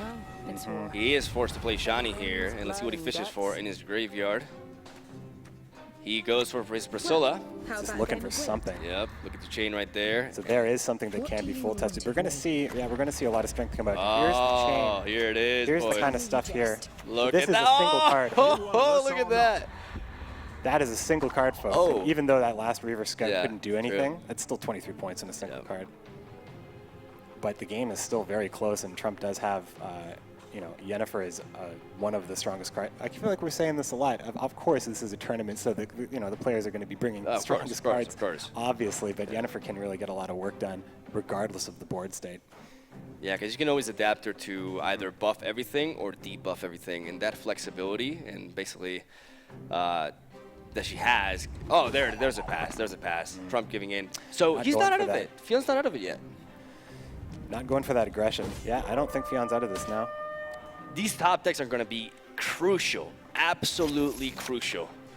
Oh, that's not a. I don't think that's a great one for Fionn. Geralt Igni, we talked about how you're looking for the best opportunity to use it, but sometimes you can't get anything done with Geralt Igni, and he just comes down as, well, 4, but 6 in Northern Realms cases. All gold cards get buffed by 2.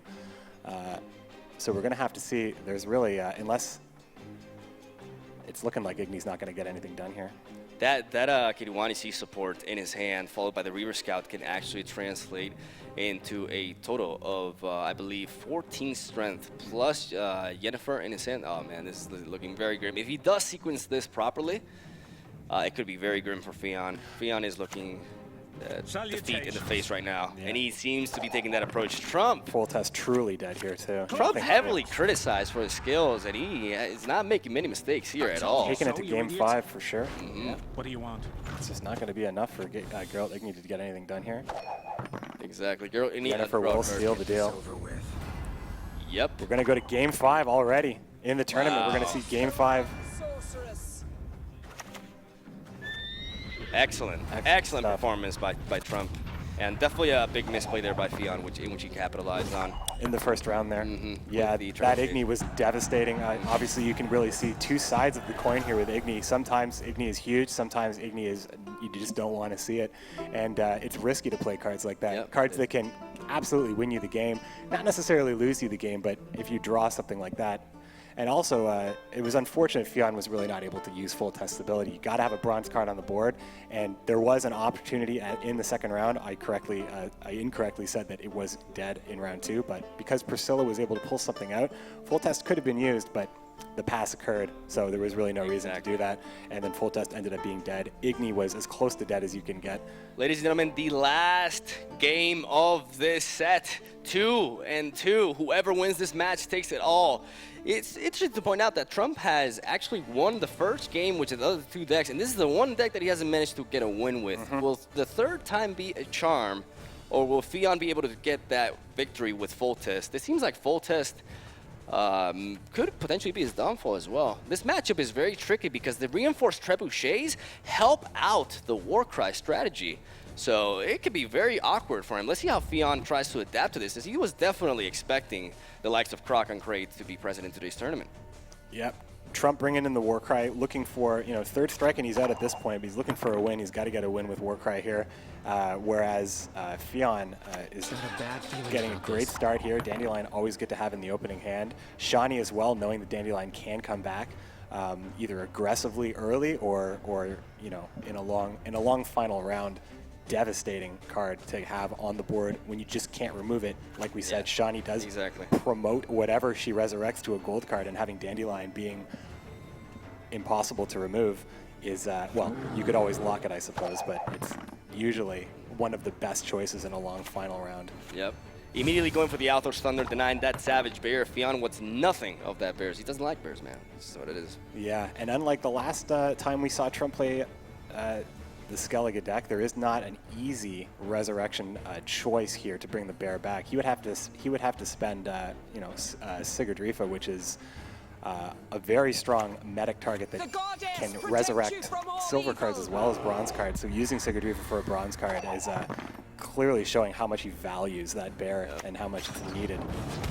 There goes the Trebuchet. Dandelion healing up the Catapult after the Bear has a bite at it, as we're going to see the Raging Berserker enter the board, getting hit by the Bear and transforming into an 11 strength unit. Now, like I said, reinforced Trebuchets, yeah, they do damage his board, but they also enable him to set up for a Warcry alone. Like, it doesn't even require his own archers. But in the long run, really, they can damage the minion again and again, so that the Warcry is less and less powerful. He's going to go for the Ulderic right off the bat, it seems, to get that Althor's Thunder to eliminate the Dandelion, potentially. Oh, nice play! Uldoric's a great card. I think not bad. Underrated card, I think. Very, very strong, especially when you can control exactly what you're going to get, pulling a card and playing it out of the opponent's graveyard. Yeah. And in case you guys don't know, in case you guys don't know, like, Ulderic has a random effect. So Trump capitalized on the fact that there was only one card in the graveyard to deny the randomness of it and, you know, pull that removal for a very powerful tool for Northern Realms. Very solid play from a player that a lot of people heavily criticized prior to this event. I mean, I was just watching what had just happened there. This is a common problem with Northern Realms, sometimes being stuck in a position where you get a medic out and there's nothing to bring back, as you know, there's nothing generally unit-wise in the graveyard early on in this game. I think Trump actually has a fairly difficult hand to navigate. At first, when he played Sigurd Rifa to bring back the Savage Bear, I thought, was that absolutely necessary, knowing that the Trebs are going to actually do the work that the Savage Bear would probably want to happen? But you look at his hand, a lot of the hand is reactionary. Coral obviously wants to get a huge swing. Igni requires, you know, needs to be basically activated by a large row. Donar wouldn't be used if you really wanted to push the round, and of course the Archer requires targets. Warcry needs wounded units. So, you know, there's very specific uses for all the cards in Trump's hand. He doesn't really just have like a turn, like just playing a card to advance to the next turn. There's a lot of purpose in Trump's hand. So making the decision here, he has options. He can use Igni and you know, get something out of it here by taking out that buffed Trebuchet. But it seems alternatively, could play Coral on the row. He's gonna go for the Crown credibility. It's important to note that Fionn is holding on to a Clear Skies in his hand. He knows that Coral is pretty much an auto-include in every single Skellige deck out there, so let's hope that he actually preserves it or not. If he opts to actually use it, that could be very devastating, because that will definitely take the round for Trump. So if he does preserve that resource, it could work out really well for him. Let's see what he decides to drop here. We may see another reinforced Trebuchet being developed. I was talking about just having a turn that's just kind of a strong turn to advance to the next, and Trebuchet is definitely one of those cards, especially in Northern Realms, where there's both of these decks have graveyard play, resurrecting units. But that's important to kind of stock your graveyard up with those great units. So a Trebuchet play today is a resurrected Trebuchet tomorrow. It's really just the decision to continue to try to take the round here. Fionn thinking really hard. The clock is ticking, 10 seconds left, 9. He drops Siri, an aggressive Siri that does put him slightly in the lead. This is a very strong Siri. Even though he is one card down, it could make him, like, Fionn could opt to, like, here's the thing about Siri, in case you guys, because it does go back to the hand after you lose a round, but Siri can also be used aggressively to make it so that your opponent lets you take the first round, because they're not willing to go down -2 in card advantage. And the fact that he was able to take the lead with the Siri play is huge for Fionn, and Trump may want to keep on pushing here. It's not an easy decision to make. Never is, really. Like, there's always, you know, different variables to it, but it seems like he is going to go for the Archer. Potentially damage his own Bear in the process.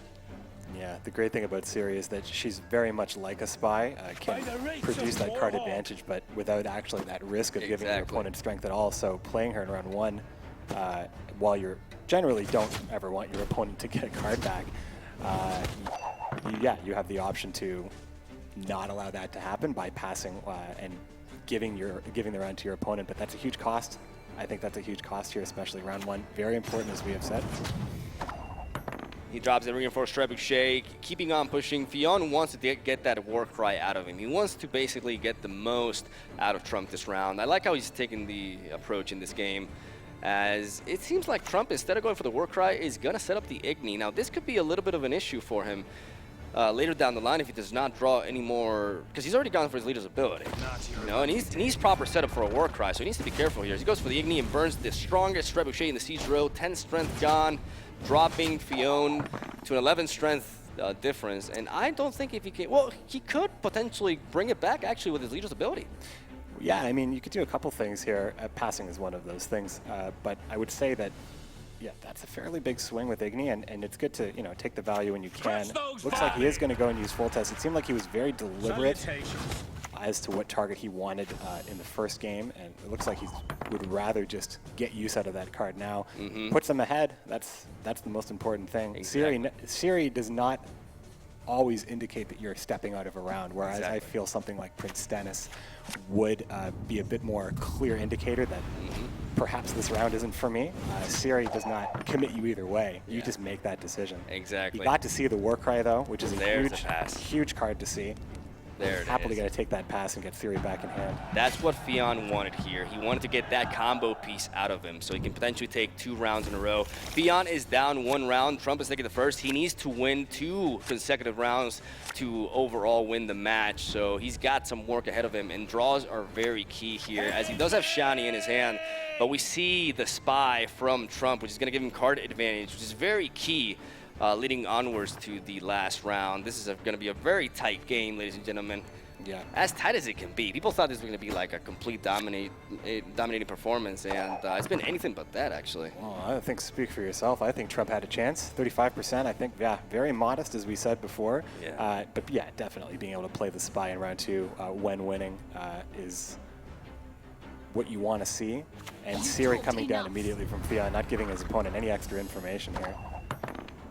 This is going to be a super intense last round, as Roach will be brought back by the 2 golds in the hand of Trump. And he has a lot of power, but he does not have War Cry anymore, so that Savage Bear is not as relevant as it would be, depending on what he draws. Oh, no, it is. Kind of is. Yeah, that's going to help him for sure. We're just going to have to see. The play sequencing is important. You can look at these hands and you can draw some conclusions, but let's just take it one step at a time. Exactly. Because this is it right here. This is the final round of the final game of the first series here at the Gwent Challenger. Yeah, it's impossible to tell right now, as we see Shani being played immediately by Fionn, going for Dandelion. Dandelion into the board. Yeah, he's gold too, so he's invulnerable to any sort of removal.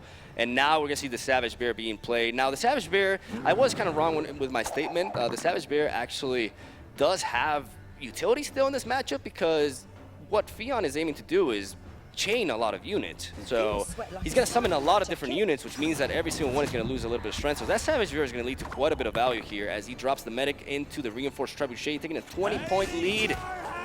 But he's going to eat his heart and drop a Raging Bear. You're definitely not wrong about the Savage Bear being able to produce a lot of value, but with Dandelion on the board, it's essentially negated. And, Medic providing 2 bodies on the board. King of Beck providing. That Coral. Let's just watch this. Trouble approaches. If Fionn is smart, he needs to stack up on the melee row and not focus on the other rows, so that Coral has less value, and he's doing just that. That is the mind of a man who surpassed a lot of key players in the Redanian qualifier. He has a 48 strength board, while Trump has quite some catching up to do. He has very powerful goals to swing the game back in his favor, but I do not know if it will be enough. We're just going to have to watch it happen. He's looking at the graveyard right there. Let's see what he opts to do here. Fionn is left with control and a clear skies, which, while it's very important for Coral, he does have the majority of his strength on the melee row, so it may not be as necessary. Bow before modern Bow before modern Freya. There's the Resurrect here. Into a Raging Bear, I assume, or perhaps the clan. What is it? Interesting. Oh, he wants to eliminate that Reinforced Trebuchet next turn. He's setting up for that. Nice. Not a bad play at all. Sacrificing a little bit of strength in the process, but I believe it evens out eventually because of the turns passed.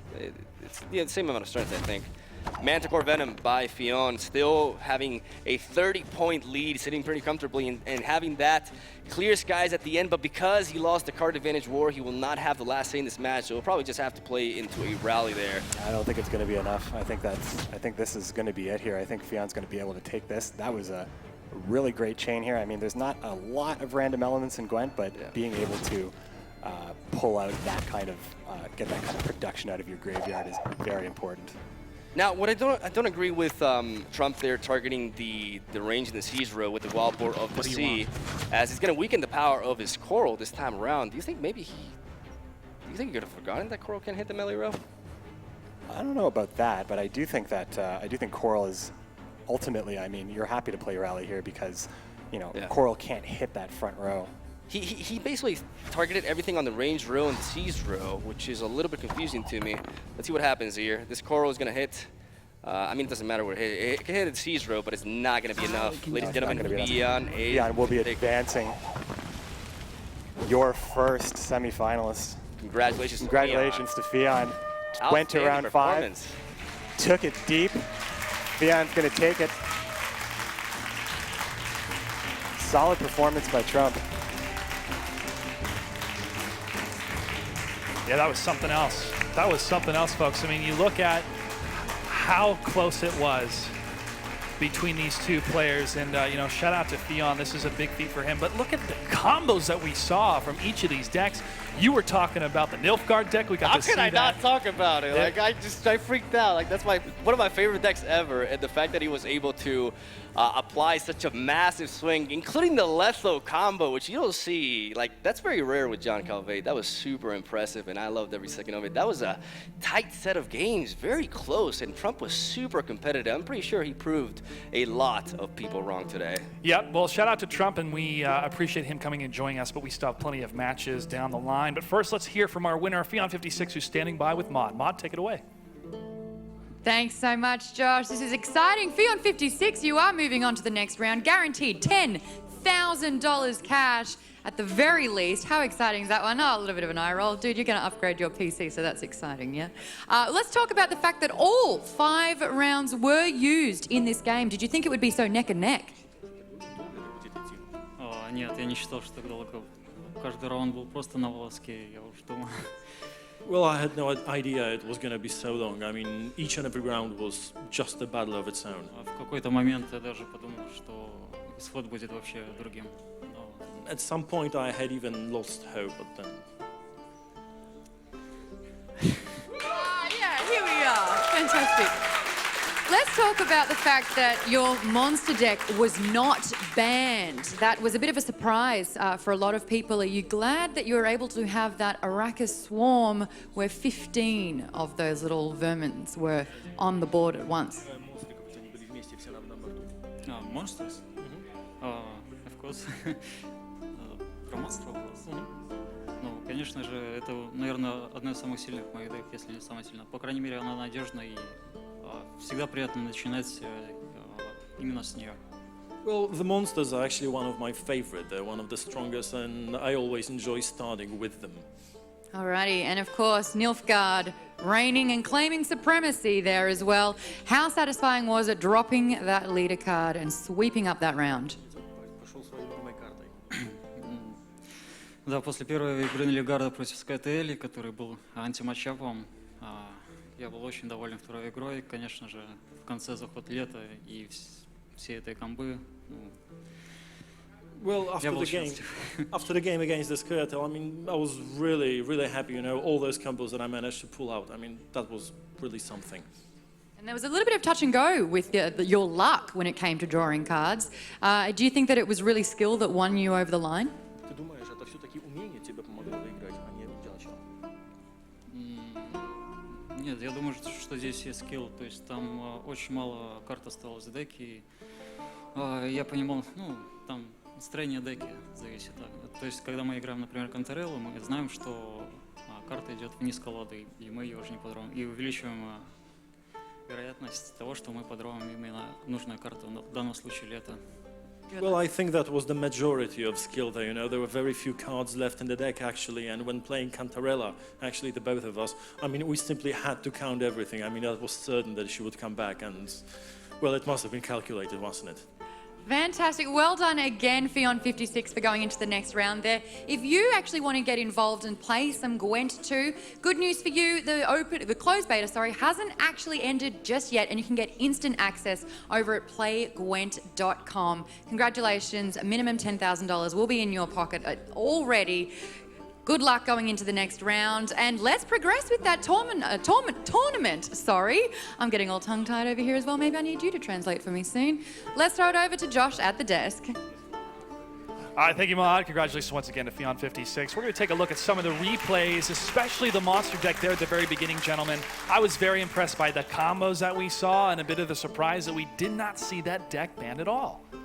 Yeah, it's not common to choose to ban Francesca when you have monsters on the list, but yeah, we can see here on the replay just how out of control this ranged row got with the Ericus and the answer here to the Grave Hag, which just wasn't enough. Yeah, that was very key. Like I was extremely excited as he played it, and early on, and it was like, oh no, he's gonna lose out on that potential removal. But then he had another one in the graveyard right there and was able to reply. But that was not enough. It's a tight game. And there's that Letho card that we got to see. This is beautiful. This is just beautiful. Like I cannot believe this was pulled off in the Gwent Challenger in the first set. Like this is amazing. And there's the leader card being used for the Nilfgaard deck, and that's what really changed the pace of the game for Fion56 and started to create a bit of that momentum for him there. Automatically 108, then back down to 90. Weird mistakes. He just brings everybody back and provides a tremendous swing. The most powerful swing in Gwent, because not only you're taking strength from your opponent, but you're also adding it to your side. And look at that. We get to relive it here in a couple of these hot moments, absolutely. And you know, it's possible, even though John Calvert didn't go right away to that win, we might start seeing a little bit more John Calvert on the ladder as Fion showed how it's done here when he did get that win. And great news, we get to see more Nilfgaard. And that field medic combo as well. It's one of the best feelings, especially when you play Northern Realms. We're like, okay, field medic, okay, all right, Reaver Scout, okay, oh, another field medic, okay. And you could see it on their faces as well, the reactions that we saw for the cards that were drafted. So we're gonna get ready for our next matchup, Life Coast versus Okimena. But gentlemen, any big surprises over that first matchup? Eddie? I think we got to see, the fact that we got to see John Calvert is probably the highlight, I think, and the fact that it went to 5 games, fantastic, really deep best of 5, and just, yeah, it was just really good. Honestly, like, this is the proof to me that sometimes reality surpasses fiction. I don't think I could have thought of a better opening to this tournament. Like such a tight war with a veteran who's so used to the stage, and we did see Fion make a few mistakes here and there, and maybe it was a little bit of the nerves getting to him, but he still pulled through, which is very, very nice to see. I think, you know, not only the John Calvert, but the Raucous Storm was exceptional there. Very good to see that type of play for the first matchup. But we got the next game ready. It's going to be Life Coach versus Okimena, and Maud standing by for the interview. Maud, take it away. Very excited for this next round. I am joined by Okimena and Life Coach here. Now, my favorite thing about the way you play this game is that you're a mathematician by day. You're very good with numbers and you're very good with kind of the skills and the analytic side of things. How do you think that will help in your performance today? I think I will be awesome. Yes! I love the confidence that's coming from you at the moment. You are standing up against Life Coach here, who is very renowned for having a lot of time and attention on Gwent lately. Are you intimidated by that at all, or are you just ready to get into this? I'm ready. He's ready to go. All right. Well, I won't keep you any longer. A Life Coach, you have arguably spent the most time with Gwent out of most of the players here. Do you think you may have the upper hand? Yeah, I mean, I will definitely give my best. I practiced a lot, so I hope that this practice will also pay off today. Now, you started in the professional life of poker, and that's kind of continued on through the card games. Do you think that going up against a mathematician will kind of impede with your skills with cards as well? Well, I guess I'm a mathematician myself a little bit as well, so that's probably, I mean, we will just see, right? So. We absolutely will. It sounds like it's going to be the battle of the brains here. So, fellas, I won't keep you. Take your places. Best of luck for the next round in the game. This is exciting stuff here, guys. I'm really excited not only for them to get seated and to get into the zone, and hopefully we'll see some really, really strategic and interesting gameplay happen in this next round. Josh, back to you at the desk. All right, thank you, Maud. Indeed, the mathematicians up against each other here. It was fun to talk to Okimena a little bit early, yesterday, about his background, and being a mathematician is definitely one of the key components here. But let's talk about Life Coach first, gentlemen. This is a man who has won several tournaments throughout his career in the card game world. His wife is here to support him, and also one of the nicest guys you'll meet. Oh, without a doubt. Both of them very nice, yeah. Exceptional guy. I think Life Coach has just picked up the game so fast, and I was truly shocked at how efficient he was at basically understanding the core mechanics of Gwent, and he builds his own decks. I just respect that so much, because you would expect from somebody who comes from a different background for them to try to get for, hop up to the meta and try to go with that. But Life Coach is not about that. He believes his own vision towards the game can potentially be the best. And I love that confidence. I love that spirit. I'm very excited to see him play today. Okimena, who's joining us from Moscow, Russia, as we mentioned, mathematician, trains people for the Math Olympics. He trains scholars and students. He doesn't know what he's going to do with the money, if he even wins at least 10,000, maybe the full 60. And being a mathematician definitely helps with playing a game like Gwent. His best friend, also a mathematician, is cheering him on. And his best friend milled all of his cards. And Okimena said, I'm just going to mill the Northern Realms. And thankfully, he still had enough cards to participate in the qualifier and did very, very well. Yeah, absolutely. And I think that a lot of people are looking forward to this one, being able to see Life Coach compete, and it looks like he's got his work cut out for him.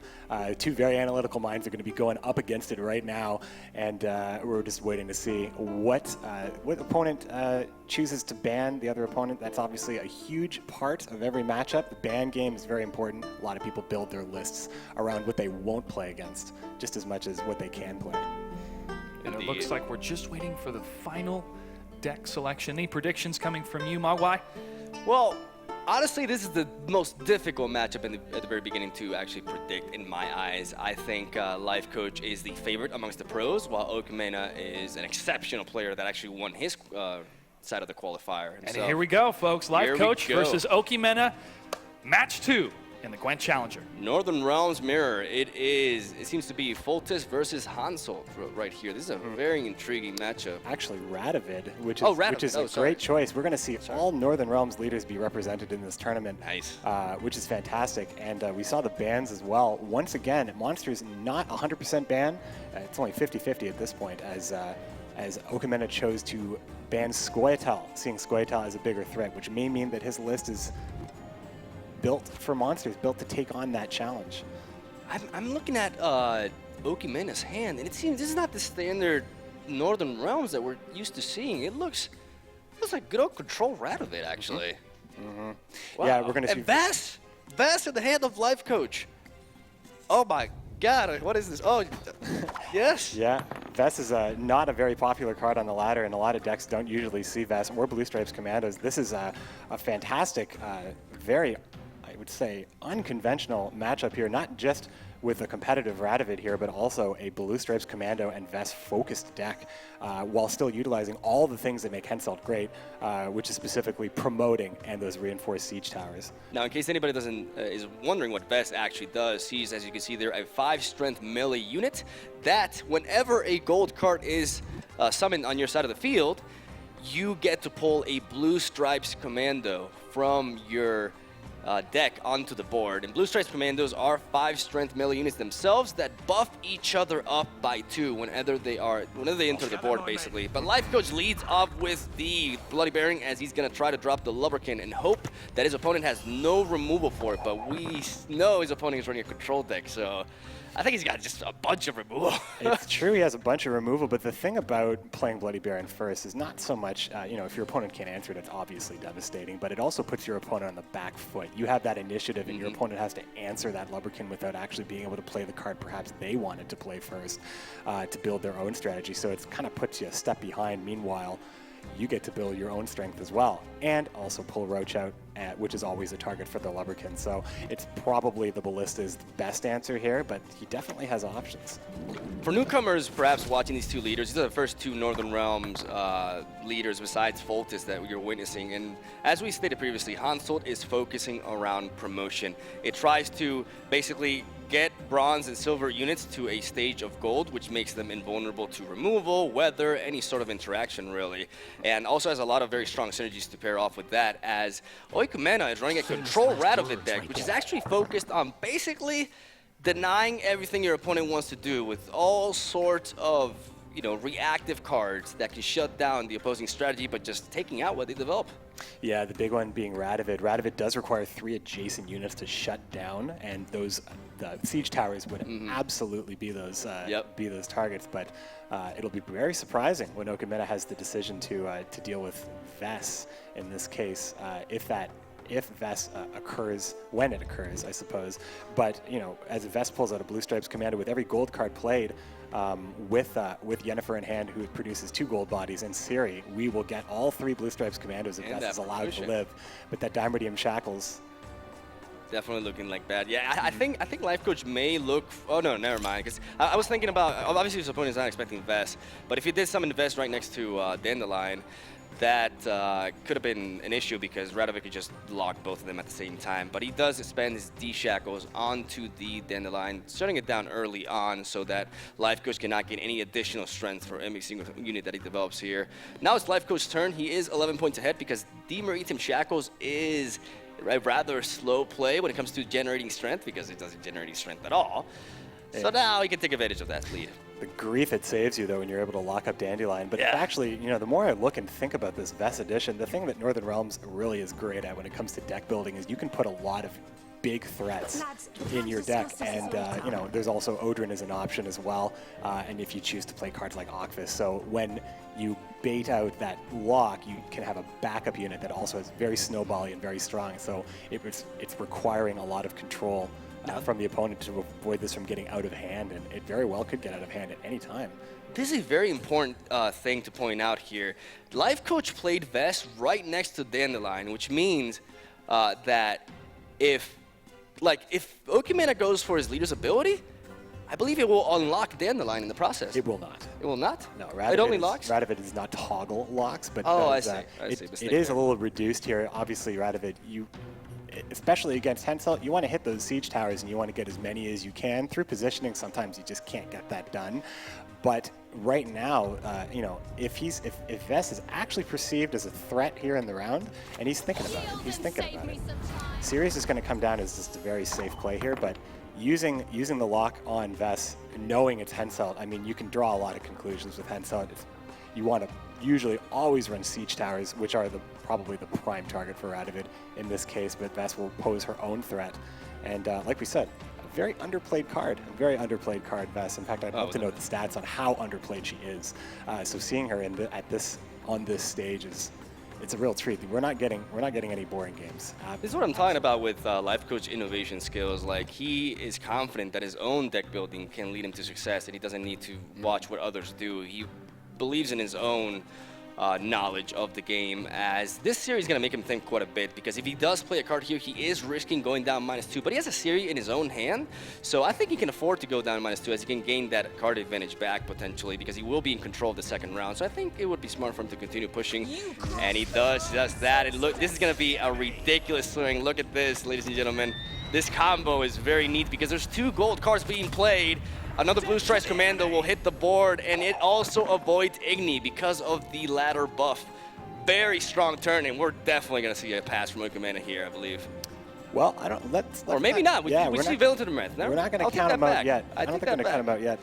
Yeah. I think that there's a couple of things that Oikumena definitely wants to get done before passing or getting out of this round, and one of those things is I'm looking at that Temerian Foot Soldier in hand. That card does muster the other 2 out of the deck, and it's you definitely don't want to draw that card, as by itself is very low tempo. He has a 34 strength lead though. Like, he has to make a very powerful play to really convince Life Coach to continue playing. We're talking about 34 strength. Generating that in 2 cards is extremely difficult, actually, especially in the early portions of the game where you lack that resurrection potential. So Oikumena is in a very tough position here, actually. He's They just broken want to take the risk. 9-8. Oh no, ticking, ticking. The clock is ticking. Oh, he may rope out. Oh, he passes. Life Coach takes the first round with that powerful Vest play. Very impressive. Unreal. I love that. I love that we're seeing Vest in this match right now. And Yennefer did exactly, being able to have two gold bodies. Usually Yennefer can be used, I think can be used at any stage of the game with Hensel. The Siege Towers already benefit from having that extra gold body and also benefit from the buffs. But being able to play it early, basically Vest allows like that to be incredibly large swing. Even Ciri would have been a fine swing. Anything that amplifies gold cards does have value, as we do know that Roach always has been doing that. But Vest is on the other side of that as well. Huge swing. This is outstanding. Like the fact that he was able to take that first round and also thin his deck in the process is super good. He has a Ciri in hand. That is such a big deal, especially considering the fact that, you may be down 2 cards, yes, but you can get that card advantage back, and you can basically try to shut down Radovid here. Hansel can really capitalize on this leader, because if you promote all your units to gold, you're not vulnerable to Villain Torment. You're not vulnerable to any sort of removal, and that is such a big deal, as Life Coach does lead off with Ciri. 11 strength. If Oikumena is not able to, combat this, Life Coach could have an early pass. I think he has to play the Temerian Foot Soldiers here, unless he drew another. No, he did not draw another copy. So I think Temerian Foot Soldiers is a very solid play here, because it does put him 1 strength ahead. I don't want to die. And there it is. They don't want to die. And you could just see Life Coach doing. You could basically kind of see him planning ahead as he's kind of looking and reacting at his screen, as he is known to do. It's a real treat to watch him play Gwent. I just wanted to say that for sure. But I think at this point, now when we look at the card advantage here, there is 2 cards up on Okumena's side, so Life Coach will have to make the decision, and as strategic as a decision here on when to pass. It might just be a Ciri pass. Not necessarily, but it might be. I believe Life Coach is going to push for this. Like what Life Coach is trying to do, in case newer players are a little bit conflicted as to, exactly when to pass in round 2. Life Coach is trying to get a lead onto his opponent, so he has to waste an extra card. There he is, immediate pass by Life Coach, getting that card advantage back. Very, very, very nice for him. He just needed the lead, yeah. Not only is Ciri is strong enough already, coming down with Roach to give you a point total of 11, and then of course the poor infantry 9. 9 strength bronze card, you'll take that any day. And then finally, just being able to pass well ahead is going to even this one right up for a very entertaining round 3, to be sure. You see how fast Life Coach passed there? Is because when I watched his streams, he focused a lot on. Like, he would put up his notepad and he would he would prioritize the quality of a round, and he would list basically from first to last what is best and what is worst outcome of a round. And he lists basically card advantage is such a key point in this game, and being able to equalize that is a big deal, because even though his opponent has 9 cards in hand, he's going to drop 1, and Ciri's going to return to Life Coach's hand. So it's going to be 8-8, and Oikumena will have to go first the next round, which means that Life Coach will have the last say in this match, which can be very huge, actually. Yeah, absolutely huge. One thing to note about Okumena's deck is not running field medics specifically. So. Yeah. That's very intriguing. Wild chains that we saw in the previous matchup with full test on full test, and then later full test with the win won't necessarily happen, at least not from Radovid's side here. This is a very strong start for Life Coach. You could definitely take momentum here, as he basically, this round, what Life Coach is going to try to do is build up that Siege Tower. That is the 3rd card on the left, the bronze 4-strength Siege unit. That is basically a very big tower. That gains 2 strength every single time a gold unit appears on your side of the field. And having a deck oriented around, promoting units, that's like the win condition basically for the faction. But Oikumena does have that Manticore Venom in his hand still, but Bork may be very weak in this particular matchup, as Life Coach does have 3 turns to play around it, and we see Promote and his leader's ability at his disposal. And when we say Bork, we're referring to Tretnorth, the giant gold dragon. It used to be called Bork, 3 Jackdaws. Thank you for correcting me there. His human name. Yeah, there's a lot of ways this can play out for sure, but I think King of Beggars at this point for Okumena is, did we see a Reaver Scout in the first round? If we did, that's the pull. If we didn't, I believe Manica would be the pull with Priscilla in hand. Life Coach taking quite a bit of a lead here as Oikumena does have a more control-oriented list, but he is focusing on Restoration. Now, the problem is, since he does not run medics on his deck, he's gonna lack a little bit of power in the third round. He's gonna rely more on being able to shut down what Life Coach does. But again, I fall back, promote, Hansult. That enables him to bypass Villain to Drameth. In case any newcomers are watching, Villain to Drameth is the dragon 2 cards on the right of Oikumena's hand. It is a 4-strength range unit with a 3 countdown timer. At the end of the third turn, basically after 3 turns, after it is applied, it will destroy the strongest non-gold unit on the board twice in a row. And this includes 2 units that are at the same strength as only one of his triggers.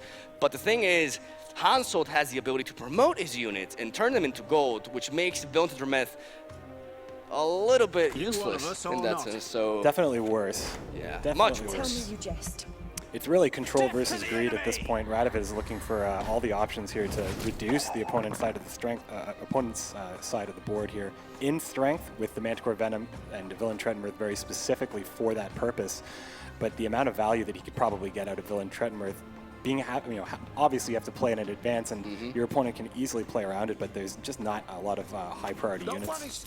Giga Beggars is summoned to get a Reaver Scout. He does have Reaver Scouts, and he gets another Ballista. Probably will target another one of the 4 infantries to get it out of the board, because against Hansult you want to actually remove the bodies, because even if he has a unit that's only worth 1 strength, that's still a unit he can promote. That's still an extra trigger target for the Siege Tower, potentially. So Okumena trying to shut that down, as that's what his deck is trying to do. But I fear he may run out of gas and not be able to keep up with the strength, because Life Coach has so much power in hand, but obviously he's got to do the sequencing, so this is going to be exciting.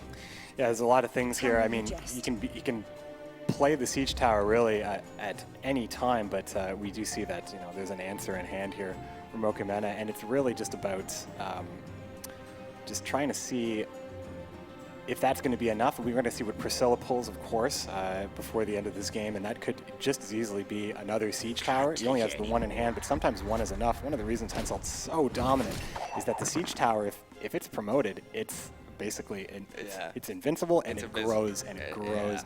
And with Hansult being able to promote up to 7 units, playing poor infantry on the front row here, there's probably always going to be 7 units here. So even with the Manticore Venom, it's probably not going to be enough to control. 1 Siege Tower is often enough to win, but we'll see how this goes step by step again. Life Coach is in the zone right now. Look at him. He's really focused, making sure he doesn't make a mistake. And there he's counting too. I love it. Very, very deliberate play. Very analytical. Is really just trying to maximize. It's really hard. You've got a mathematician and you got Life Coach. You're trying to play the value game. This is a battle of against minds. the value master, both of them probably. Trying to just capitalize on what's possible here. Such a treat to watch, honestly. This is high-level Gwent at its finest. And I love how Life Coach is representing the pro side of the bracket so well. Like, excellent addition to the Gwent community in my eyes. I mean, absolutely not to take anything away from the other guests invited. All of them, of course. Fantastic players in their own right and in their own field. But definitely here, it looks like Life Coach has brought a very unique deck here, and while still preserving, what's so dominant about Hansult, and that's being able to promote and play Siege Towers. None of those things have even happened yet. Yeah, he's taking his time, taking his space. He wants to get that removal out of him, but it seems like he's going to play the Siege Tower now. Potentially even bait out the leader's ability from Radovid, but as long as he has that, no, his opponent has already played the Manticore Venom, so he has, the fact that his opponent has played the Manticore Venom is huge, because now Life Coach is gonna reveal the biggest threat out of his bronze roster, the reinforced Siege Tower. Like we stated, gains 2 strength for each gold unit that appears on the board, and that special on his left side of his hand is Promote, which basically promotes 3 adjacent units, and that means that it turns them into gold, and because of the Northern Realms passive, they gain 2 strength as well. So that could translate, even though Okumena is in the lead right now, that could change very soon. He doesn't respond to the Siege Tower. Yeah, I think he had one chance there to respond. Ooh, man. That's, again... Will he capitalize on this? Why Siege Tower is so oppressive. I think that this card is extremely strong even at 1. I think he's going to promote the Siege Tower and then build for the... Oh, man. Yeah, for sure he is. Oh, wow. He's just going to do what he can to make sure that keep those units down so Henselt is just not quite as good, basically conceding to the fact that the Siege Tower now can be promoted and doesn't have to be used. Henselt's still on call after that promote. Knowing that Radovid has, like, he can't really focus on building up more Siege Towers because he'll just apply Radovid and lock him. Like, I think Life Coach really has to take this chance. This is his opportunity to apply promote on the reinforced Siege Tower and make it invulnerable to pretty much anything, as interaction with gold cards is extremely limited in Gwent, which is why the strategy can be so powerful. Life Coach really concentrated though, really debating what to do here. 21, 20, oh boy. I believe King of Beggars at this point is looking at a field medic. So, it looks like we're going to have to do that, or, though. oh, there is still Ooh. the. For some reason, I thought 2 poor infantry were played in the other round, but no. This is still very good. This is probably fine. It allows Henselt to hit all 7 units, but he doesn't choose to save that siege tower. Leaves it vulnerable for 1 more turn. Will Okamina capitalize on this now and lock the reinforced Siege Tower, or we continue to play on? I mean, he has 1 more turn before he has to play Villain Temperament 100% in order for it to trigger, unless he does not want it to trigger. Well, the difficulty here is that the 2 strongest units are on his own side of the board, so he's less incentivized to play a card like this. This is looking tough for Henselt can Okamina. basically protect everything, so it's probably unfavorable to even have that card. You'd probably be happier having something else in your hand. Also, Syria in round 3, it's not looking great. Just knowing what Henselt is capable of at this moment and what Radovid can really realistically do to control what Henselt is planning. Okamina really debating what to do here as the countdown timer is going down. 10 seconds left. 9, 8. Oh boy, he has to do something here. He's not even hovering with the cards yet. He is going to play Villain Temperament. Oof. Here we go, ladies and gentlemen. 3 turns from now, we're going to see the field burn and fire. It's fairly, I feel like looking at what Life Coach can do here, is it's fairly inconsequential. 3 turns is just fine, being able to probably protect his entire board, including the Siege Tower, which will grow. When is he going to decide to promote it? I think this is a turn to promote because you know very well that, or maybe he could like, I mean, if Radovid does lock the tower after it's got buffed, it doesn't really matter because it's already got the buff, so it's not going to reduce the strength gain. So that is true. He could focus on Hanseling the front row, and then once you get all that tremendous, buff, you could then promote the Siege Tower afterwards. But it seems like you're going to go with Priscilla, actually. So the difficulty here is that with Radovid still active, even if Priscilla pulls the Siege Tower, that's actually not great because then he would be able to get 2 Siege Towers locked up. Oh, full value. Oh my God. He's not even bothering to promote the Siege Tower. Look at that. And that Siege Tower still stays under Ignis. So I'm pretty sure Life Coach also considered that as a possibility. Definitely have to consider everything, especially when it's clear that Radovid is a control deck. Yep. Although Radovid is not actually running Igni in this situation. No Igni in either of these decks. There's the swing. That's probably one of the most notable cards to note in a deck list if it's there or if it isn't. If it's always a threat or if it isn't. It's one of the most swingiest cards. Down goes Siri, and I believe we're going to see a promote onto the Siege Tower now to protect it from Bork's demise. Villain Temperament. There's just no answers here. The buffs, like you said, the buff's already been applied. The damage has been done with the Siege Tower. There it is. It's going to continue. There it is. There's the promote onto the Siege Tower, making it invulnerable to Villain Temperament, as it has 1 more turn to trigger, but even then, Life Coach is in the lead. Very dominant first game by Life Coach, it seems. It's foregone, I think, that he's going to take this one. Absolutely impressive performance, like not giving in to the pressure by any means. Like he still has Priscilla and another gold card that would buff up the tower even more with a 12 strength lead. And it seems like Villain Temperament is actually going to take a lot of... Huge draw. Oh my God! This changes everything. Oh, he needs to get another promote with Priscilla. He needs to get it immediately. He needs to fish for it now. Oh, he got it! Gets it. He got it! He gets it. That's what he needed. Wow, top deck after top deck. Wow! Oh man, this is what I signed up for. These are the games that I wanted to watch right here. Oh my God, that was awesome. Now it is how I punish that's GG. Never say never, though. We were pretty convinced it was over there. Oh, man. That was a roller coaster in that moment right there. That could have gone just in like so many quick seconds. What a game. What a game. What a mare. By both players. Phenomenal. Life Coach does take the first round, though, and does get the win with the Hansel deck. That was exceptional. The Henselt Vest. Maybe you never saw a Vest before in the ladder, but you might now. That was, man, that was such a great close to that game. I love it. I love that. So, I mean, obviously, just maybe in case you missed what happened, because it did happen very fast. In that moment when the Kedweni Siege Sergeant came down, it demoted that siege tower from a gold status back down to a bronze status, which meant that Villain Trentonmirth would have destroyed it, which would have been an incredible swing, and exactly the card that Okimena wanted to pull. But being able to source that second promote to protect the tower, that's huge. It happened fast, but that was so it. amazing. Like we said about how it looked like it was like pretty winnable for, but he was saving up that rally.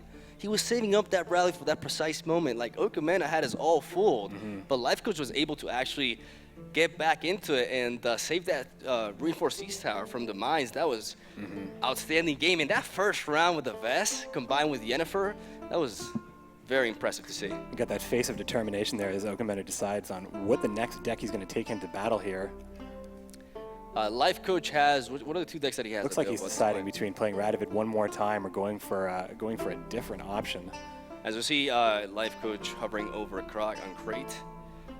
It's a tough decision. It's a tough decision, especially because I think Radovid, in a lot of ways, that list, both lists are, I would say, fairly unconventional. I think Radovid is, not that he's an unpopular leader, it's just I think that the list that he was running specifically without medics and stuff like that, it's very important. It felt very kind of old-fashioned. Radovid used to be a much more controlling leader and being able to, you'd be more interested in playing deck thinning cards like Temerian Foot Soldier, which has fallen out of flavor, I think. Yeah. I haven't seen Temerian Foot Soldier in a little bit.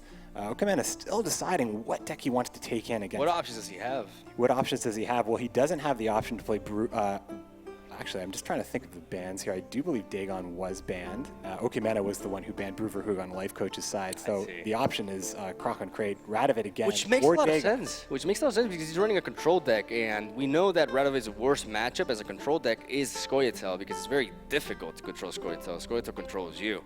So that makes quite a bit of sense there, as it seems like Okimena has made his choice, but Life Coach is still debating it. Really hovering Got over our eyes on the prize there. Just a quick glimpse at the championship ring. All players are playing not just for the prize pool, but a one-of-a-kind Northern Realms ring, which I'm sure every player would be very excited to have on their finger. Still looking at what decks are going to come in here. So, I mean, it must feel very nice here to get that first win, like right off the bat. Like it's absolutely huge. that was so like that's one of the best win games I've ever seen, actually. Yeah, that was exceptional. That was a good one for sure. I think that right now the option here is you could take, like Henselt. I feel like is it's a very strong choice for, like, you can say that you have a higher chance of winning. Like with you look at Henselt and Dagon, we know that these are two of the most dominant decks on the ladder, and Bruverhug as well. All of these are very strong choices. But getting the win with Henselt is great, knowing that you can still play Dagon because Bruverhug was the one that was banned. So we are going into the game now. It's going to be Skellige versus. I actually maybe missed that pick. No. He is going with Croc. Skellige versus Radovid once again. Interesting. This deck is actually very vulnerable to Villain Torment from Okimena, as it focuses on generating a lot of power, but he does have pings that can go both ways, so he can potentially make the strength unequal so that Villain Torment does not have as much potential value as it could. As we're looking at the initial hand of Life Coach, we see double Priestess of Freya as he replaces one of them. That War Cry is there, and so is the Shackles. He knows this deck now. He knows that he can preserve that Shackles for the Villain Torment, which is something that Life Coach could take into consideration, and that would be tremendous for him. There goes a replace, Blackleys into the Priestess of Freya, as we see two Raging Berserkers, triple gold in starting hand. That must feel good. He's got the ping, he's got Ciri, and he's got Coral. Absolutely, yeah. So, I mean, since we're looking at, we already saw Life Coach's Northern Realms list, which was fairly unconventional, and I think that there's something pretty unconventional about his Skellige list as well, and I think if this is the theme that we're going to see Life Coach... Okimena or Life Coach? Life Coach in this case, he's actually running Croc on Crate, which produces 2 Uncrate Warriors with the leader ability. He's also running 2 of those Uncrate Warriors in his deck. Nice.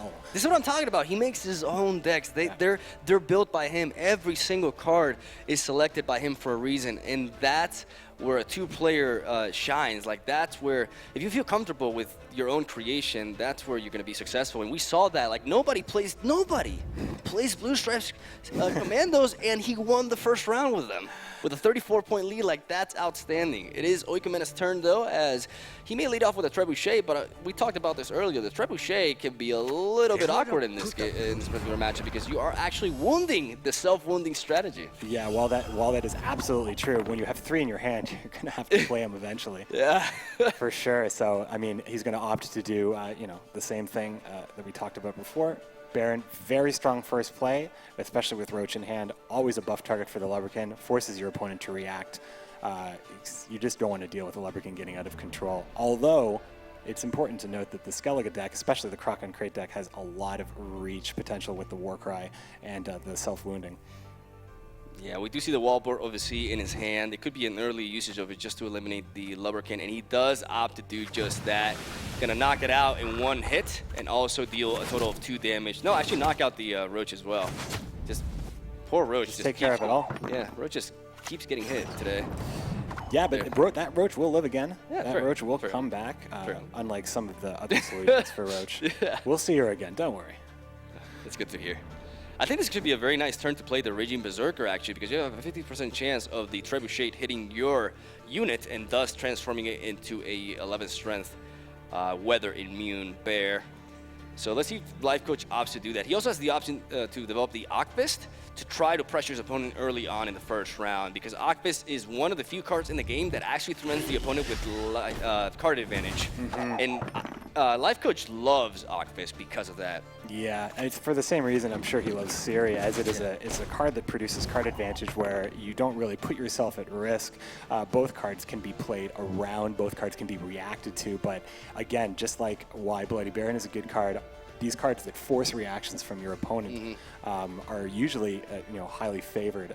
But in this case, especially if you're running a control deck like Radovid, there are solutions. There are solutions to the problem, not just because Radovid can lock 3 units adjacent to each other, but also the fact that he's running the Diamond Shackles for an additional control option.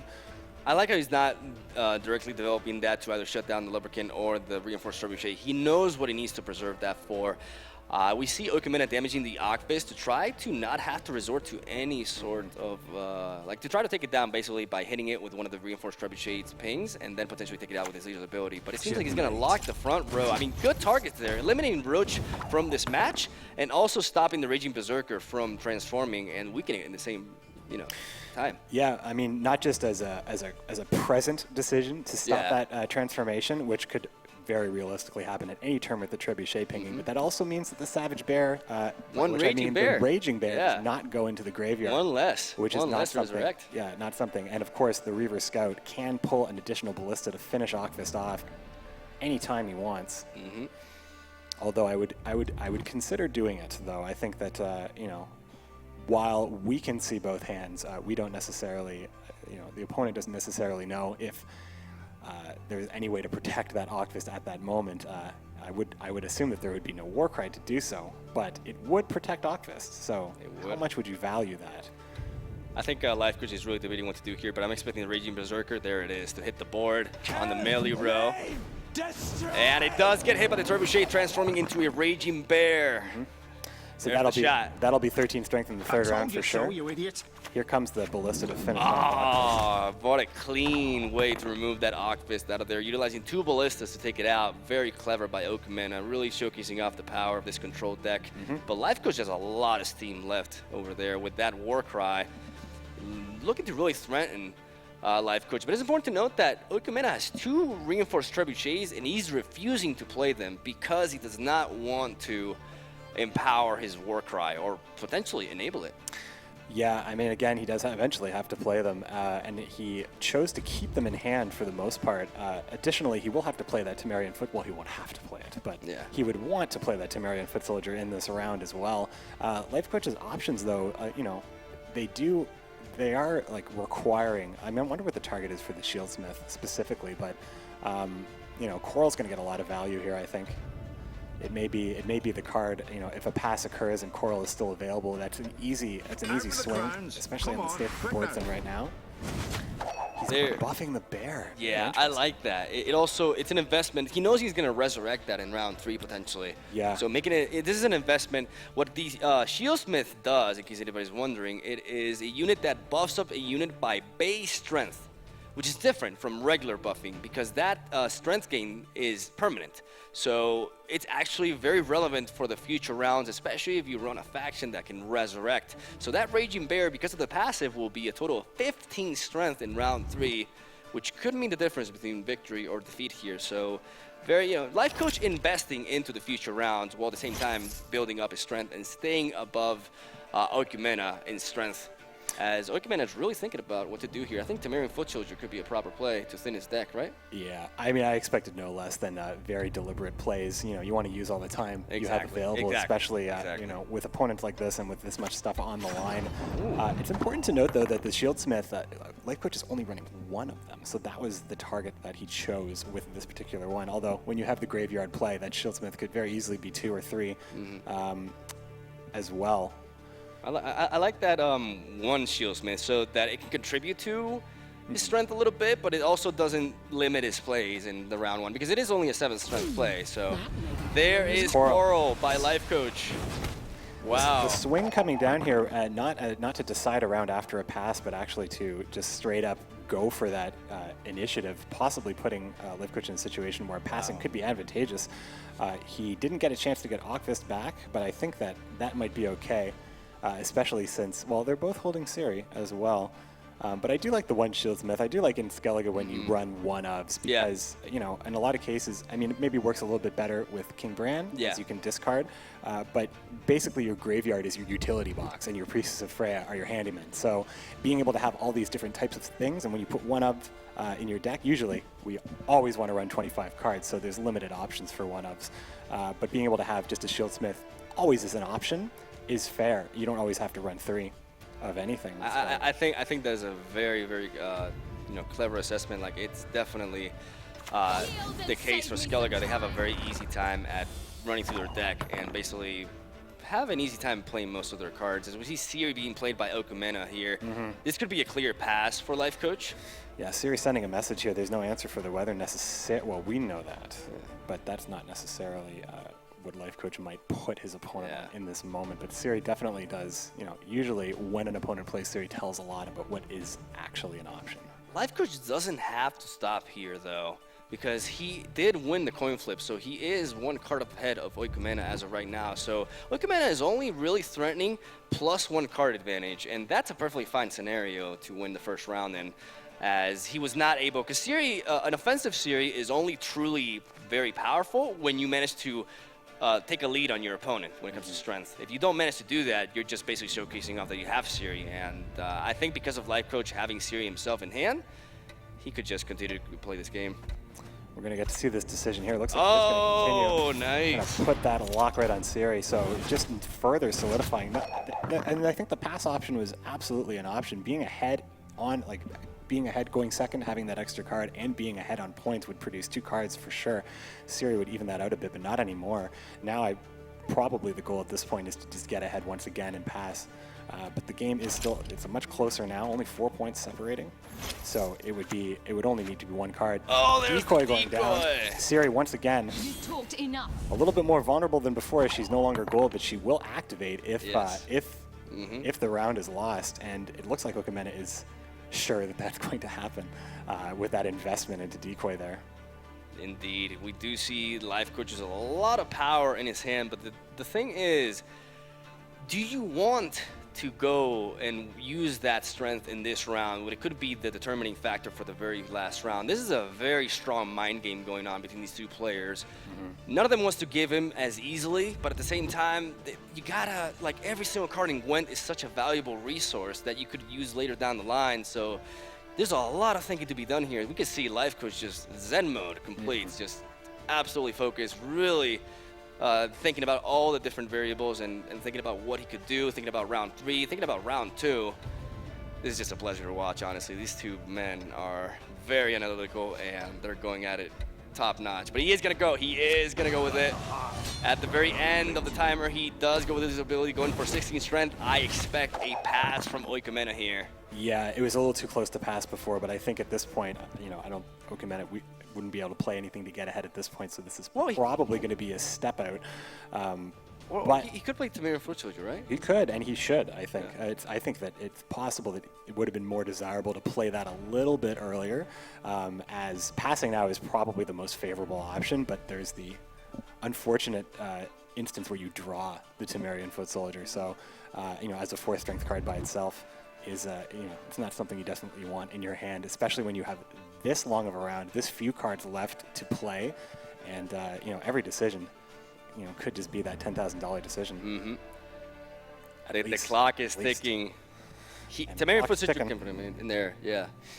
Temerian Foot Soldier will definitely, it also thins through the deck. Like, if Okamena does not apply it now, he runs the risk of drawing it later down the line, and that could be very devastating. As Okamena is going to pass! He's going to pass, he's going to get Siri back, but I think that if you put your opponent on having a Warcry, there's really just no hope in actually taking the round. So unless you're trying to see those, just see more cards, and you know, you're really confident about how the next couple of rounds are going to go, when a round is out of reach and you have Siri on the board, it's, you know, I think that was a fine decision. Exceptional draws, look at that. Priest of Freya and the Archer to set up the Warcry. This is golden for Life Coach. This might just be a Siri pass. I think that. Oh, without a doubt. 10 strength he generates with Roach. Oh no, Roach, did it get locked? I believe it got locked. Well, Roach won't come back as Siri was demoted. So there is that, but Siri. No, I mean for a Life Coach, because Siri is active. So, but I believe Roach is locked, unless I remember correctly. Looking at both hands at the same time here. Yes, Roach will come out. Yeah, it is locked. It is locked. Roach is locked. Roach will not come. Roach Siri won't be a 6 subject strength to Radovid, yeah. Yeah. Subject to the dungeon. This is looking very good for Life Coach there. Yeah, looks great. Poor Roach. I think this will be a Siri pass. Yeah, like you got such a beautiful setup here. Like, and he did draw the Foot Soldier, by the way. Oh, he did draw it. Oh man. There's is the shackles, answer. But that still works out for him because that is a 0 strength play from Oikomena, which means that he has to waste another card to keep up with Life Coach. We will set up the strength, but I think Life Coach does want to work for that. I don't know. Life Coach might be going for the 2-0 though. We serve her who is virgin, mother, and I think that might have been the decision though. I mean, no, or maybe you can hold the Priestess for round 3 as well to do this one more time, but because this is 16 strength, so 22 strength is very difficult to overcome with like 2 cards. Like, it's not easy. You know, it already looks pretty rough. Yeah, it looks very rough, especially that Foot Soldier. Oh, Foot Soldier isn't great.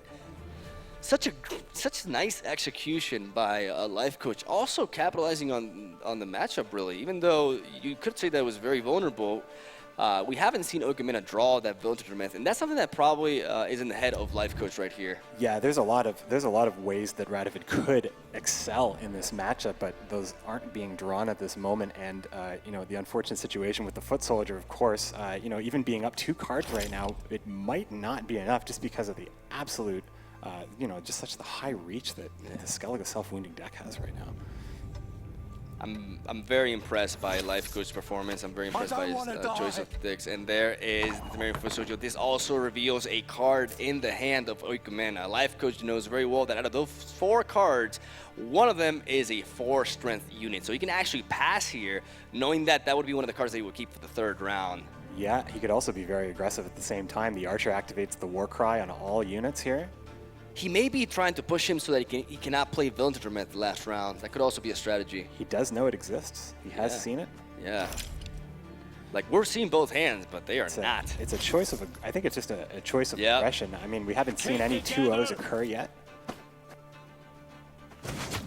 Yep, there he goes. Looks like, yeah, he's setting up. He's going to do it, I think. He's going to try to do it. We may see a 2-0 here. We may see it. I mean, yeah. I think with the Warcry, I mean, that Thunder obviously diminishes the power of Warcry by a fair amount. 14, really, when you look at the doubling factor that Warcry does produce on the wounded units.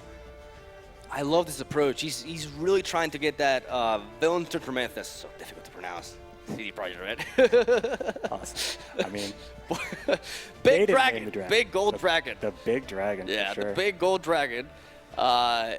Is not in the hand of Oikomena, though, so this is very interesting here. Life Coach definitely playing around that, though, which just shows how skilled he is, how knowledgeable he is of the matchup, and how well he's using said knowledge that he obtained in the previous matchup, as we do see the Warcry, which gives him a total of 11 strength.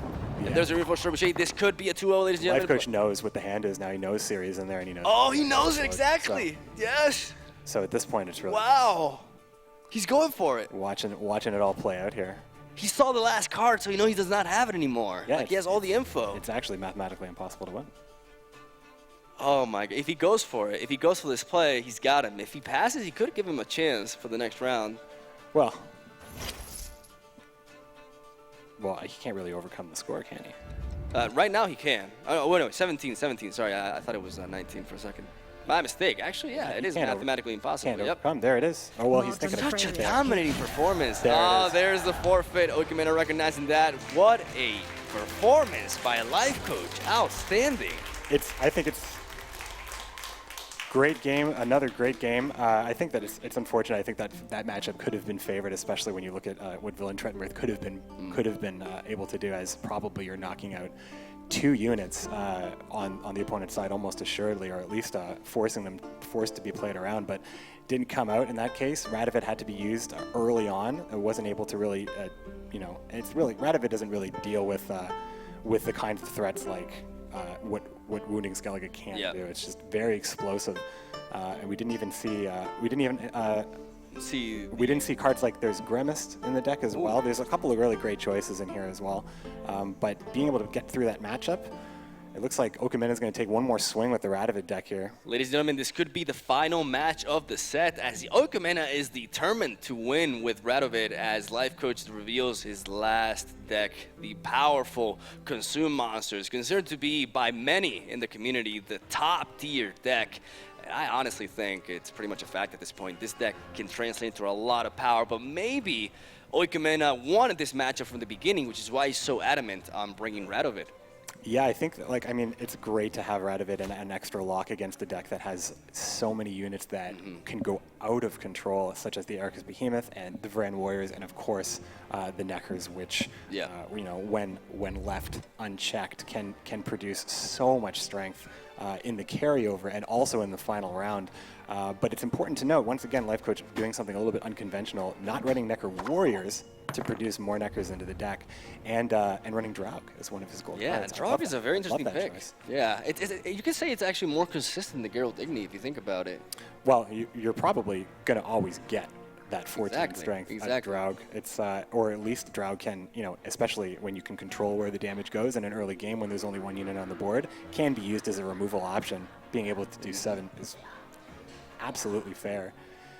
But this is the preferred choice for a leader, by the way. Last time we saw Fionn run Gels, but this is the preferred leader for this archetype. Dagon has the ability to not only set up any sort of weather, both on the melee, the range, or the siege row, but also can pick up a Clear Skies that can also be translated into a rally.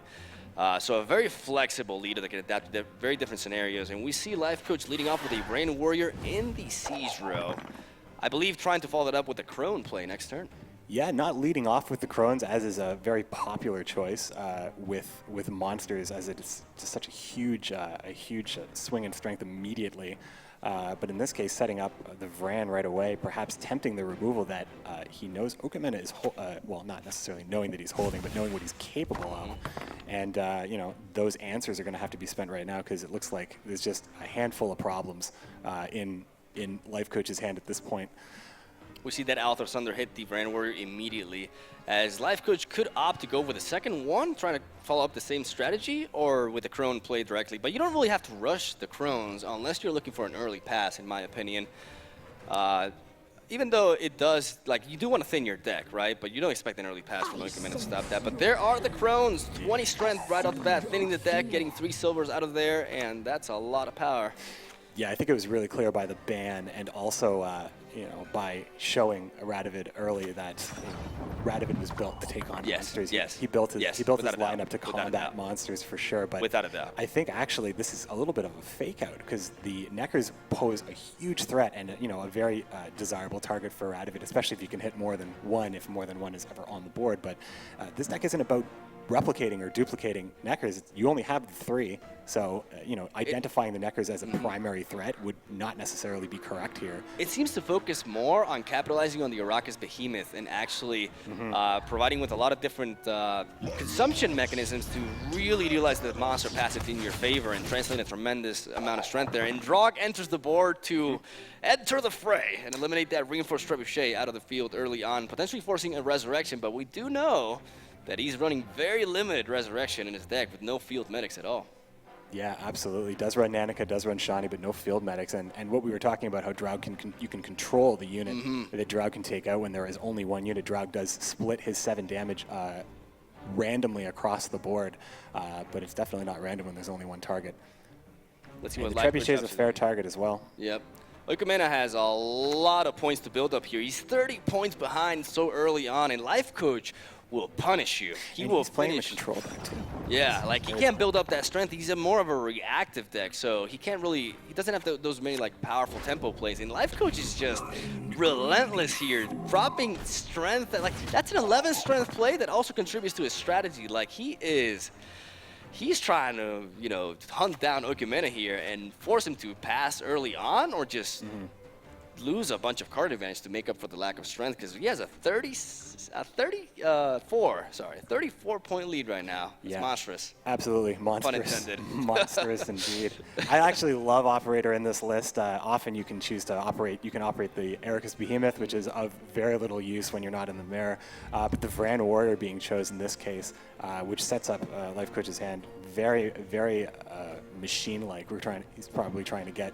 Once you get the Vran Warriors starting to consume and you get the Arrakis Behemoth on the board, at that point you can actually pass and your board keeps working. Yeah, it keeps generating strength. Yeah. It's like facing triple reinforced trebuchet in a way, like when you have like something that's constantly generating power, even though you're not playing any cards. That's such a powerful thing to have at your disposal. And let's see if Life Coach tries to continue to play. He has a 22 strength lead. That Temerian Foot Soldier is one of the highest tempo plays that Oikumena can, have with this deck, I believe. At least he didn't end up drawing it in this case. And I think if Life Coach continues to push, I don't know if it's necessarily a super aggressive option. I think it just shows how important round 1 can be. Yeah, I agree. Even though this lead is sizable, it's possible that he would rather just do a little bit more setup and see a few more cards because not a lot of cards have been played yet. Both players still holding 8 cards in hand, which means there's a lot of options. It's going down to the wire, I do want to remind the viewers that the monster passive, every faction has an in-faction passive. Basically, Northern Realms empowers all the gold units by 2 strength, while Monsters has perhaps one of the most powerful ones as they get to keep the last unit that they develop themselves from their hand, basically. Yeah. That is either from their faction or neutral. So Life Coach can use this to his advantage and potentially drop an Ekimara, which is the second card to the right. That little vampire eating on the poor horse. Yeah, that eats any unit on the board that's not gold and basically absorbs his strength, which makes it extremely powerful because it adds that on to 6 and it provides it with a very solid keep for the next round. Yeah, the term "keep" for sure used frequently with the monsters matchup, and that passive has been proving to be a very, very strong passive. Not just because you get carryover strength, and we know that carryover strength is very strong in Gwent, but when you run other cards like Neckers as well, they come back as well. So while we don't see that on the board right now, it still always would be a threat, perhaps in future games if we get to see more of this deck here. Although it's possible that we won't. A lot of players are opting to ban monsters. Well, so far we've seen at least 2 bans. Not as many as we expected, actually. I mean, it's really about the ban says a lot about your lineup. Your strategy. Yeah, it says a lot about the lineup because I think none of these players are going to just say that they're not going to say that Dagon isn't a tough matchup for sure. This lets you get into the head of Oikumena actually, because he's like, I want to ban. And I actually want to ban the control Squirtle deck, and I want to focus on what everybody's going to be running. and counter it. But it seems like this strategy worked a little bit against him as he was too eager to get that matchup and just could not get it. Do you think that's what happened here? It's possible, but I think that also Life Coach was not rushing to play monsters as he saved it for the very last, and I wouldn't want to be necessarily in Okumena's position being down 2 games and facing this particular deck. Yeah, for sure. I wouldn't either. Spoilers. All right, second ballista there to hit the Arrakis Behemoth, knocking out one of the engines of the chain, but Life Coach is just going to continue to develop units as Brand Warrior goes down. Again, I repeat, Brand Warrior, after the 2-turn countdown timer goes down, will eat the unit right next to it, at his right side. Yeah, the unit he's facing with open maw. Exactly. And then, of course, producing an Arrakis from the Arrakis Behemoth as well. Life Coach not running the additional cards that would be mustered out from the Arrakis, so we would only get to see one at a time in this case, but I think that with a good setup, it can be enough. Life Coach also not opting to run Gravehag as well, and with this deck, running Operator instead is probably the choice here, and that's probably what he's. I love that combo with the Althor's Double Cross. It's so clever. Yeah, it ensures that you can it get either Operator. gets you this or it gets you a Chrono if you don't have it in your hand. You know. Yeah, it's so clever. Very safe. It's very safe. Althor's Double Cross is a great pick here, especially if you're counting on Operator to develop that strategy for you. So you can basically even mulligan it away in some cases where you have it. Yep. And just kind of always be sure doubling your chances essentially to get that going. 10 strength lead for Life Coach right here as he's opting to make his play. I think he's trying to avoid the range row as much as possible because of potential fog that he can generate himself to shut down the lineup of Okumena, but he drops the Brand Warrior instead range row and is threatening to eat the Operator because that's what monsters do, man. You join them, you copy their stuff, and then they eat you. They're not very grateful towards you. They just, they let you do, it's like, help me out. When you're useless, they'll just consume you. Yeah. That's how it Never is. trust a monster. Never trust a monster. Never. But this is, try as Radovid might for the control game here, and he's been able to control a lot of this, but, it came down to just there being, one piece of the machine left unchecked here, and this could be... This could be it, but we're going to see Priscilla draw an additional card out of the deck here. Let's see what he picks up here. Shackles. One more control option as well here. Wow, shutting down that engine. He just cannot get consumptions going on. It's interesting that he chose to lock the Vran here and not the Arrakis Behemoth because I believe he knows that because of the Operator, he knows that there was another Vran. And also because of the card back that you can clearly see that the Vran was operated. So. The Arrakis can be a bigger threat than Vran. Vran by itself doesn't actually contribute additional strength without something that benefits from consuming. So seeing the Vran as the threat, I'm just trying to remember at the beginning of the game how many Vrans were in Life Coach's hand, but I do believe Okumena knows that there is a second Vran left. A third one, yep. As he's gonna opt to go for what seems to be the rally. Gonna go with the first light to pick up the rally and gonna summon a random bronze unit from his deck, and that is the goal. Goal eats a random unit in the graveyard, and he ate a 6 strength unit, consumes his strength, and thus goes up from 4 to 10, triggering the Arrakis Behemoth as well, because I repeat, the spider on the very far right of Life Coach's board, in the bottom, will summon an Arrakis every single time a unit is consumed. And he's actually quite vulnerable to Scorch if his opponent was running it, but he must be pretty sure that he's not running it at this point. Yeah, Scorch is. I think when you're looking at the metagame and kind of like some of the decks that you might see at the top of the ladder, Scorch is usually only in Scoia'tael these days. Yeah. Scorch effects not necessarily aren't that rare, but specifically Scorch in this case would eliminate. Yeah, for sure, would take that out. But it seems like Okumena doesn't have much steam left in his hand, as Shani is a card that is so powerful in the later rounds, but in the first round seems rather useless, as he just drops a Vran Warrior. He's trying to, I mean... I think he's trying to get more out of him. Yeah, the options here are fairly limited, but, it's really up to... Oh, this is it, ladies and gentlemen. This is what I'm talking about, the keep. 16 strength Ekimara. If Life Coach passes after this and the round ends, he will take that strength and preserve it for the next round, which is absolutely massive. But he doesn't even have to, because that's going to be the last bronze card played from hand. Exactly. The K-Ren would never Good stick point. around. Good point. And Diamond Good point. Shackles Yep. won't change the fact that that 16 strength card is 100% in this case going to be carried over, unless it's dealt with. But I don't see any answers at this point. I like Life Coach preserving that Demeritum Shackles in his hand, clearly knowing his opponent's deck well, and he wants to shut down that Villain Tetrameth. Big Gold Dragon. Yeah. Burning his own thing. So that's very clever. Very clever tech that is definitely seeing the proper usage here.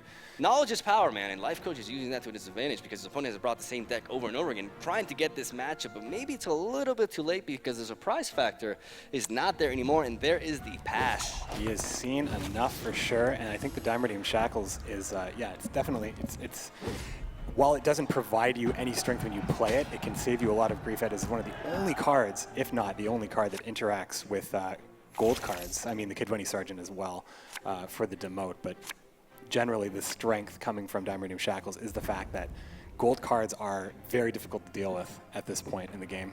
16 strength. He could open pass here and get 2 just cards pass out of it. him, but he's going to opt to develop the Arrakis instead. Really debating here, actually, what to do. Yeah, again, he is holding another Ekamara in hand, which is a great draw. So in this case, he can actually continue to play all of his cards and end up with a giant keep anyway. That's true. As long as, well, K-Ren would have to eat everything on the board. I think even if with the Arrakis spawn, it would still only be... Actually, I take that back. K-Ren is very playable here because you can eat spiders that would keep generating spiders in this case. He's really deciding here what to do. You can see ultimate concentration mode by Adrian right there. Yeah, he's gonna, the option is really push. Focus. Push, I mean, you have the option to have a great keep with the Ekamara in hand. He's just gonna let his opponent deal with this. And we can see already that one card won't be enough unless you get really lucky with a resurrection on Shani. I think Shani can definitely pull it off, but at the same time, this is not the same chainy deck, but he does have a Priscilla. 5 strength Priscilla in the graveyard can definitely lead to that because that is a 9 strength. Well, he still needs to get a rather valuable unit out of his deck, or a valuable card. He has a lot of removal cards. So I believe that Shani plus Priscilla plus Althor's Thunder actually is a tie. No. It's gonna be, it's gonna take at least 2 cards. I think anything that Priscilla can pull wouldn't be enough. It's a tie. Really? Oh wow, that's tough. That's tough. Sure. Be glad to. There's Shani. He's gonna fish for the. Oh no! Oh yeah, forgot about there is Roach. Roach, of course. Roach Can't forget the about rescue. We've seen Roach dealt with a lot. Oh, he's going for King of Beggars instead. Oh, there it is. So we are going to see a very filthy chain here for sure. He's gonna. He could have gone for the Ballista to hit the 16 strength and damage it a little bit. Yeah, I think that was a minor misplay right there by Okumena. Do you think so? Well, he got it in 1 card. I think that's probably the best possible thing he could have done. No, but I mean, like, he could have picked up with Nanik the Ballista to hurt the Ekimara more, so that it would hurt his keep, you know? Like, That is deal true. more damage. That is true. Siri on the last draw here. Not the best top deck, I would say. Especially considering he's probably was hoping And there's the for Threat Neckers. Earth. The Neckers this time could be just food for Karen. This is actually an insane draw considering K-Ran and all the Neckers are in the deck. He does have D Shackles for the Lover Cannon, but he's probably going to opt to be a little bit patient with that. Neckers are known for being very strong late game, although you can see how controlling Radovid was. The Neckers only got 2, there were only 2 consume effects out there that actually just locked were able to everything. buff. Everything got locked and removed, and then when it looked like that wasn't no longer an option, he just got out of the round to avoid, possibly to avoid this exact situation. But the fact that K-Ran can go through them all, not anymore. Oh, now Cyprian Willie tends to be a counter to them, but not to a buffed Necker. Well, it is though in the situation where it won't replace itself now, as its base strength is 0. So as soon as it's gone off the board, it's basically as if it was never on the board. So Interesting. That would have been great to be able to play Karen into Necker there, but Cyprian denied that possibility. All right. And there's the Althor's Thunder onto the Arakas. Ooh, this is looking troublesome for Life Coach. He may have to resort to locking the Lubberkin at this point. Maybe he's going to run out of steam. He has 14 strength left after this. This could be over for him, actually.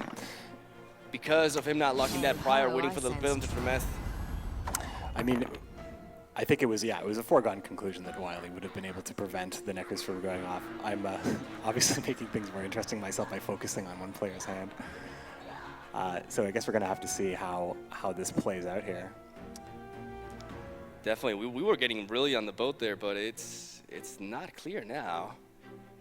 Because I honestly wasn't aware of that interaction. I wasn't aware that, because the base strength is set to 0, it will banish when it gets consumed. I think Cyprian Wiley has been coming into the meta fairly recently, I think in the last 2 or 3 weeks, just kind of sprouting up everywhere because of how dominant Dagon is and how it is a great solution to the Neckers. Life Coach still quite behind. Life Coach at 40 points. He has to cover basically. It's not going to get there. The Roach. Right, 2 buffs on the Necker. And there it is. He's going to eat the Necker. It's, Cyprian Wiley was the winner there. Wow, outstanding. Just edged out. Radovid finally got it. Outstanding. Very clutch game, though. Don't count him out yet. Don't count him out yet. Do not count him out. Gonna go to game 4 now, for sure. That was a great one. Outstanding. Very well done by Okimena there. Taking out Dagon is a huge victory, especially, being down 0-2, and that deck is so dominant, being able to pull it out. Ultimately, the control game did work in Okimena's favor, knocking out a very strong deck here. Now, but he still has to face it 2 more times. Like, that's the thing. Can monsters lose 3 times in a row? Is it possible? Is it possible at the hands of Life Coach? That was supposed to be the counter, and it barely pulled it off. Okimena has a big hill to climb if he wants to advance to the next round. Let's see how this goes. Game number 4, ladies and gentlemen. He's still not out of it. Gonna be Dagon versus Krach on Crate. Ooh.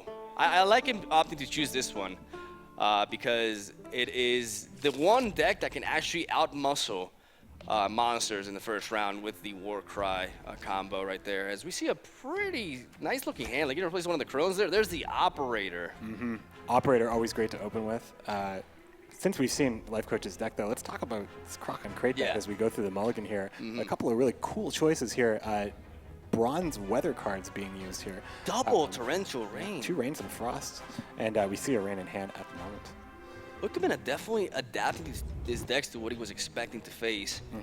And he does preserve one of the Torrential. Torrential Rain is actually extremely strong against consume monsters. This is clearly, definitely a lineup that is built to take on monsters. So, I mean, we haven't seen the 3rd deck yet from Okimena, but this deck could outmuscle it with the weather effects. What if Okimena's entire lineup is designed to defeat consume monsters? Oh, I think that's absolutely the case. But there's always that extra piece that monsters have, as if they aren't dominant enough. Dagon, being the leader, can at least take out weather in one of the rounds. Once. Yeah, once, but sometimes once is enough. Yeah, sometimes definitely once is enough.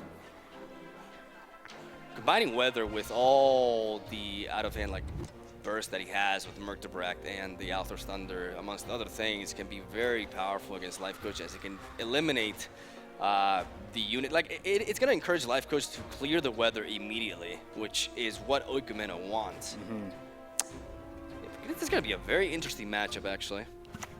I think if I was in this matchup and I saw the Torrential Rain, it would definitely give me pause as to like how I would be actually utilizing Dagon for sure, because sometimes, where there's not often just one tech, especially in the Dagon case where you can clear weather. Opting to go with the Raging Berserker first, just to, make sure that he can get that bear in the graveyard, probably. Definitely.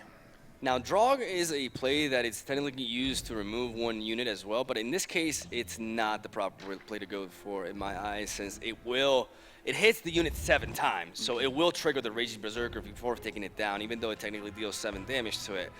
So Life Coach is really debating what to do here. He may lead off with the Crones, he may set up a Necker, or he may drop a Arrakis Behemoth, or maybe the I think Operator. I think Operator is the first play. I think that's fair. I mean, Crones is absolutely a fine choice.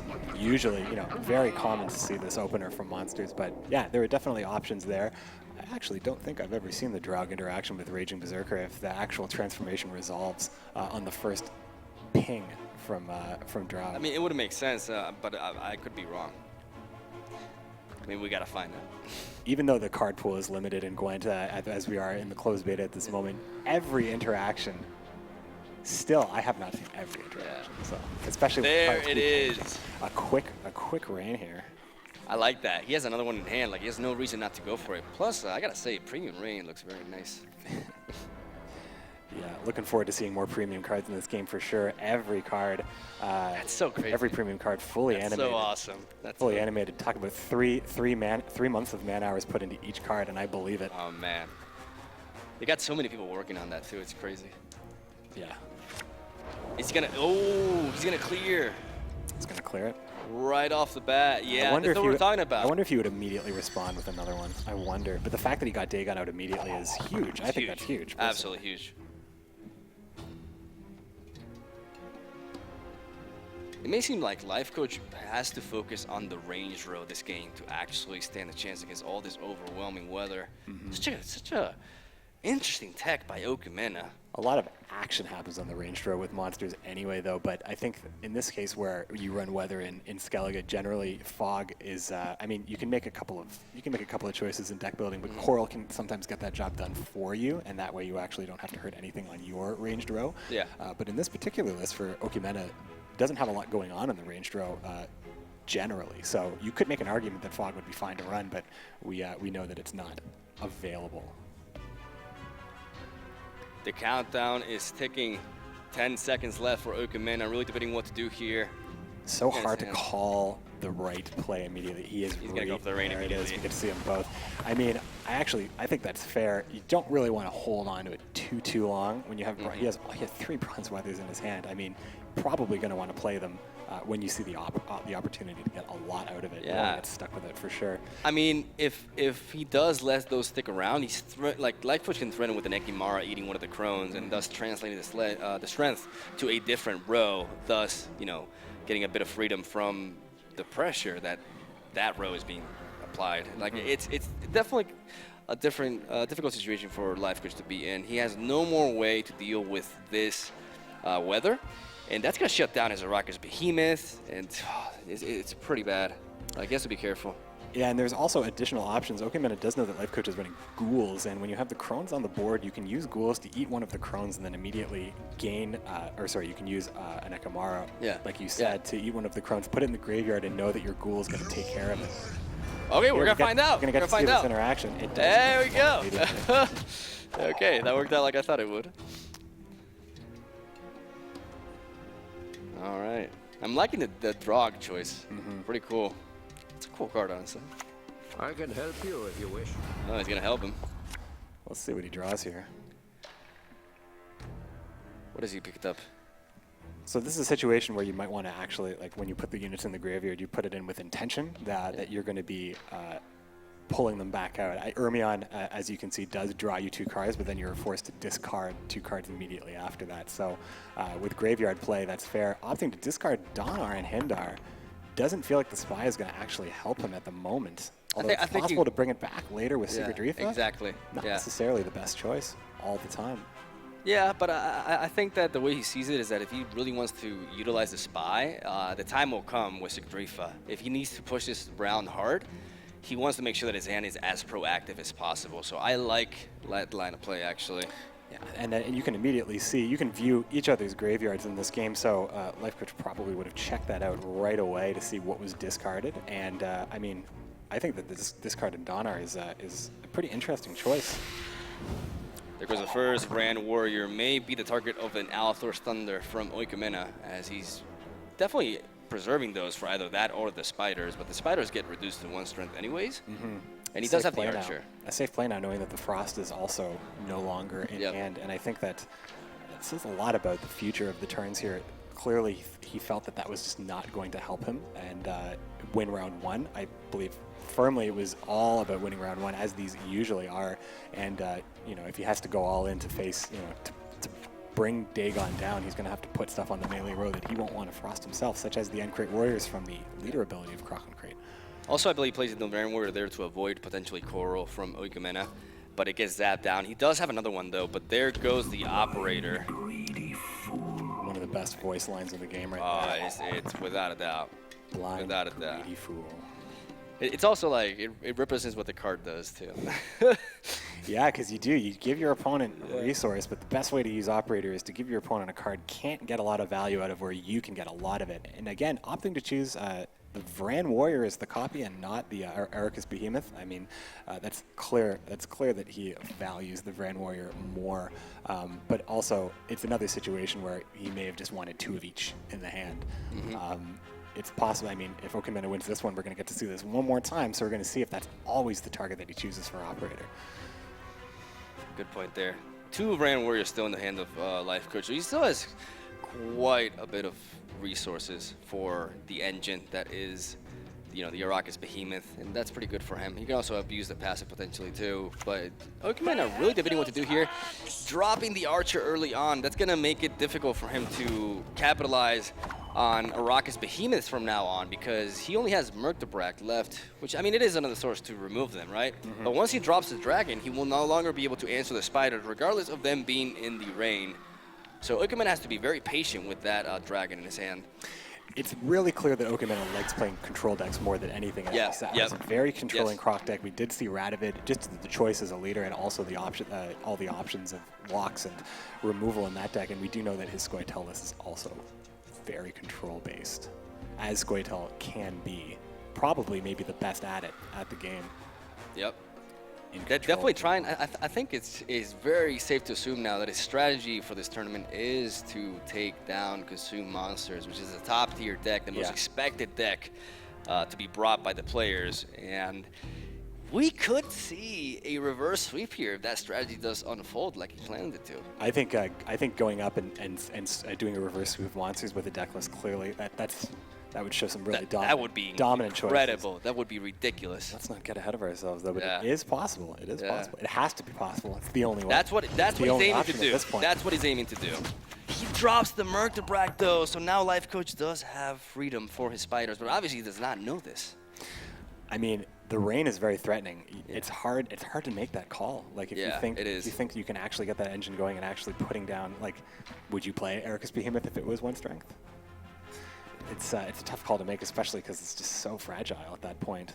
Okamena is being able to shut down his strategy pretty well, but he's also running out of steam. Looking at his hand, he has 2 Resurrection pieces, but he does have Croc and Crate. I think he's running Croc and Crate to be able to also provide himself with a strong strength swing in 1 turn. Again, we go back. Croc and Crate gives you 16 strength on the melee row, which is a very big deal. The second Brandon Warrior enters the board. He's still not playing the Arrakis Behemoth, trying to bait out more removal out of Okamena. And the game is so close, you really can't.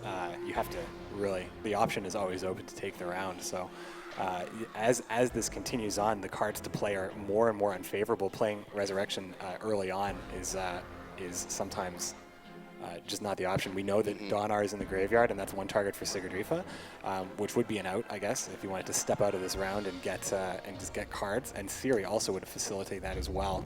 But the Vran is nothing short of 6 strength, really. Unless he's able to grab. Yeah, and Croc and Crate does represent a lot of reach, as Life Coach could easily put his opponent on having Warcry, although we know he does not have that.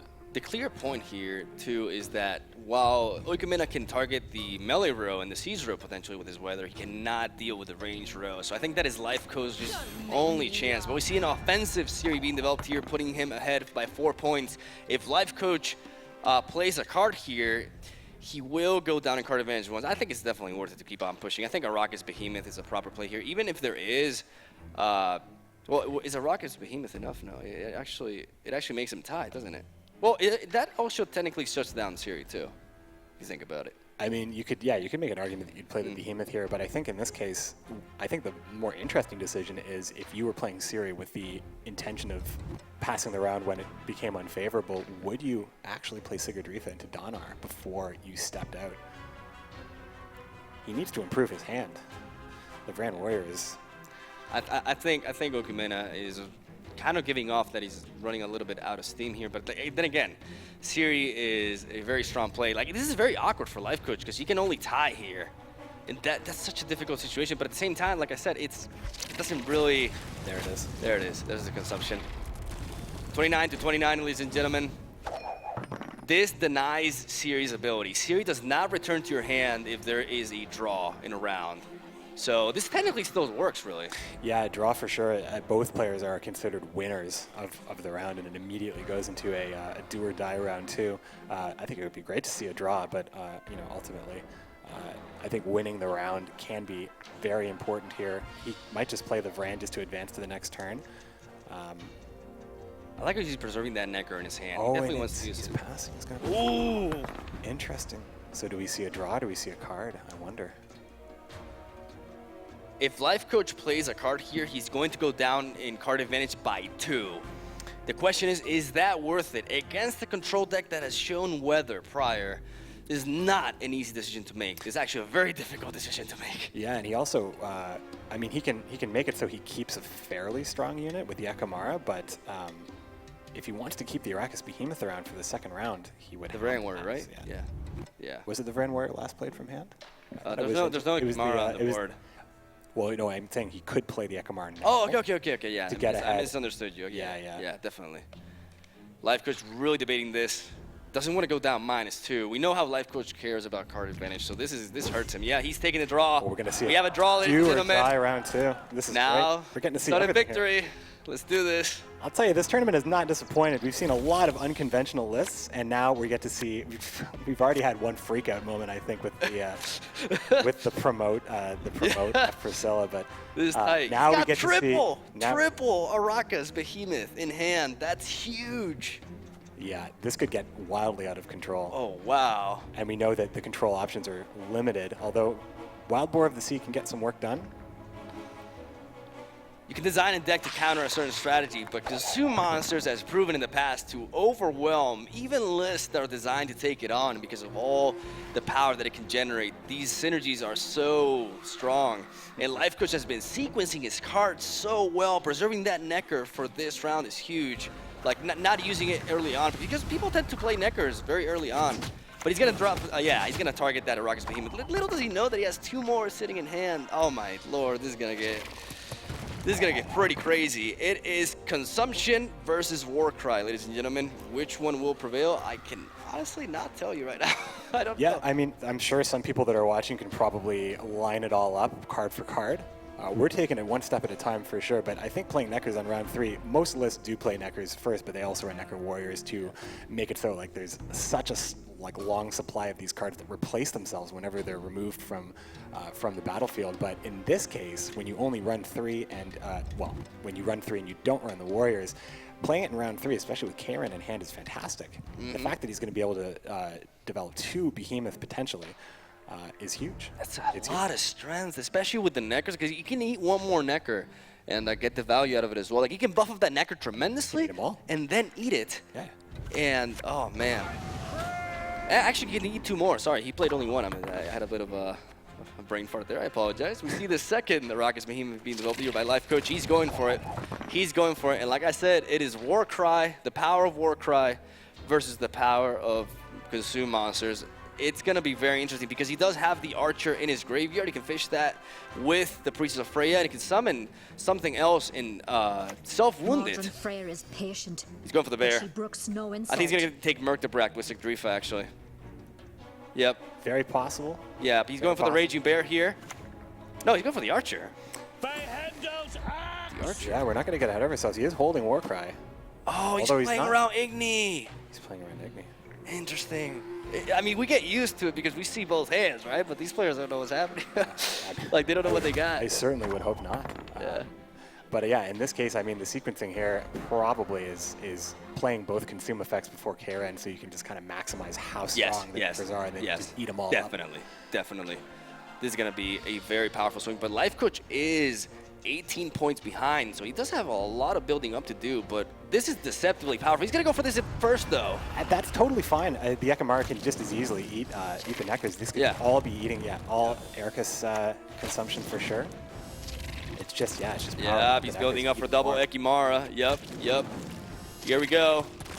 He's making sure they can keep this strength with the Karen, taking a 14-point lead. That's the power of Consume Monsters, ladies and gentlemen. Karen is a simple 8 strength gold, just minding its own business, but when it eats stuff and there's spiders on the board, it just gets out of hand. And this is Value Town, folks. More spiders and more Neckers from the deck. 68, 28-point lead. Warcry is seeming like not enough. Sigurdrifa does have options, but I don't think at We're gonna this point, see Murktebrak. it's already getting pretty out of it. The fact that he got 2 Behemoth developed, and it was clearly clearly identified as a threat as he tried to quickly eliminate it with Wild Boar of the Sea. I remind the viewers that if Life Coach wins this game, he will win the overall set and advance to the semifinals. Okimena has to win this 100%, or he will be eliminated for the tournament. goes for a Warcry first. Fair enough. Fair enough. He's still 13 points behind. It's just, I think with this particular play right here, it's just the fact that the stars kind of aligned there. That was really exactly what you wanted, to have the Necros in round 3, have 35 2 Akamara, and have 2 Behemoths on board. It was pristine. Okimena going for one, like, he may be fishing for Coral, actually. But will Coral even be enough at this point? It's tough. It's tough. That won't do it. Decoy will not do it, ladies and gentlemen. He has to choose another one. That is not enough. Ladies and gentlemen, Life Coach is going to be the winner of this set and advance to the semifinals. Wow. Outstanding. What a set. What a set. We got to see some great matches in this set. Good games. Man, oh man. Good games. Prop to both players.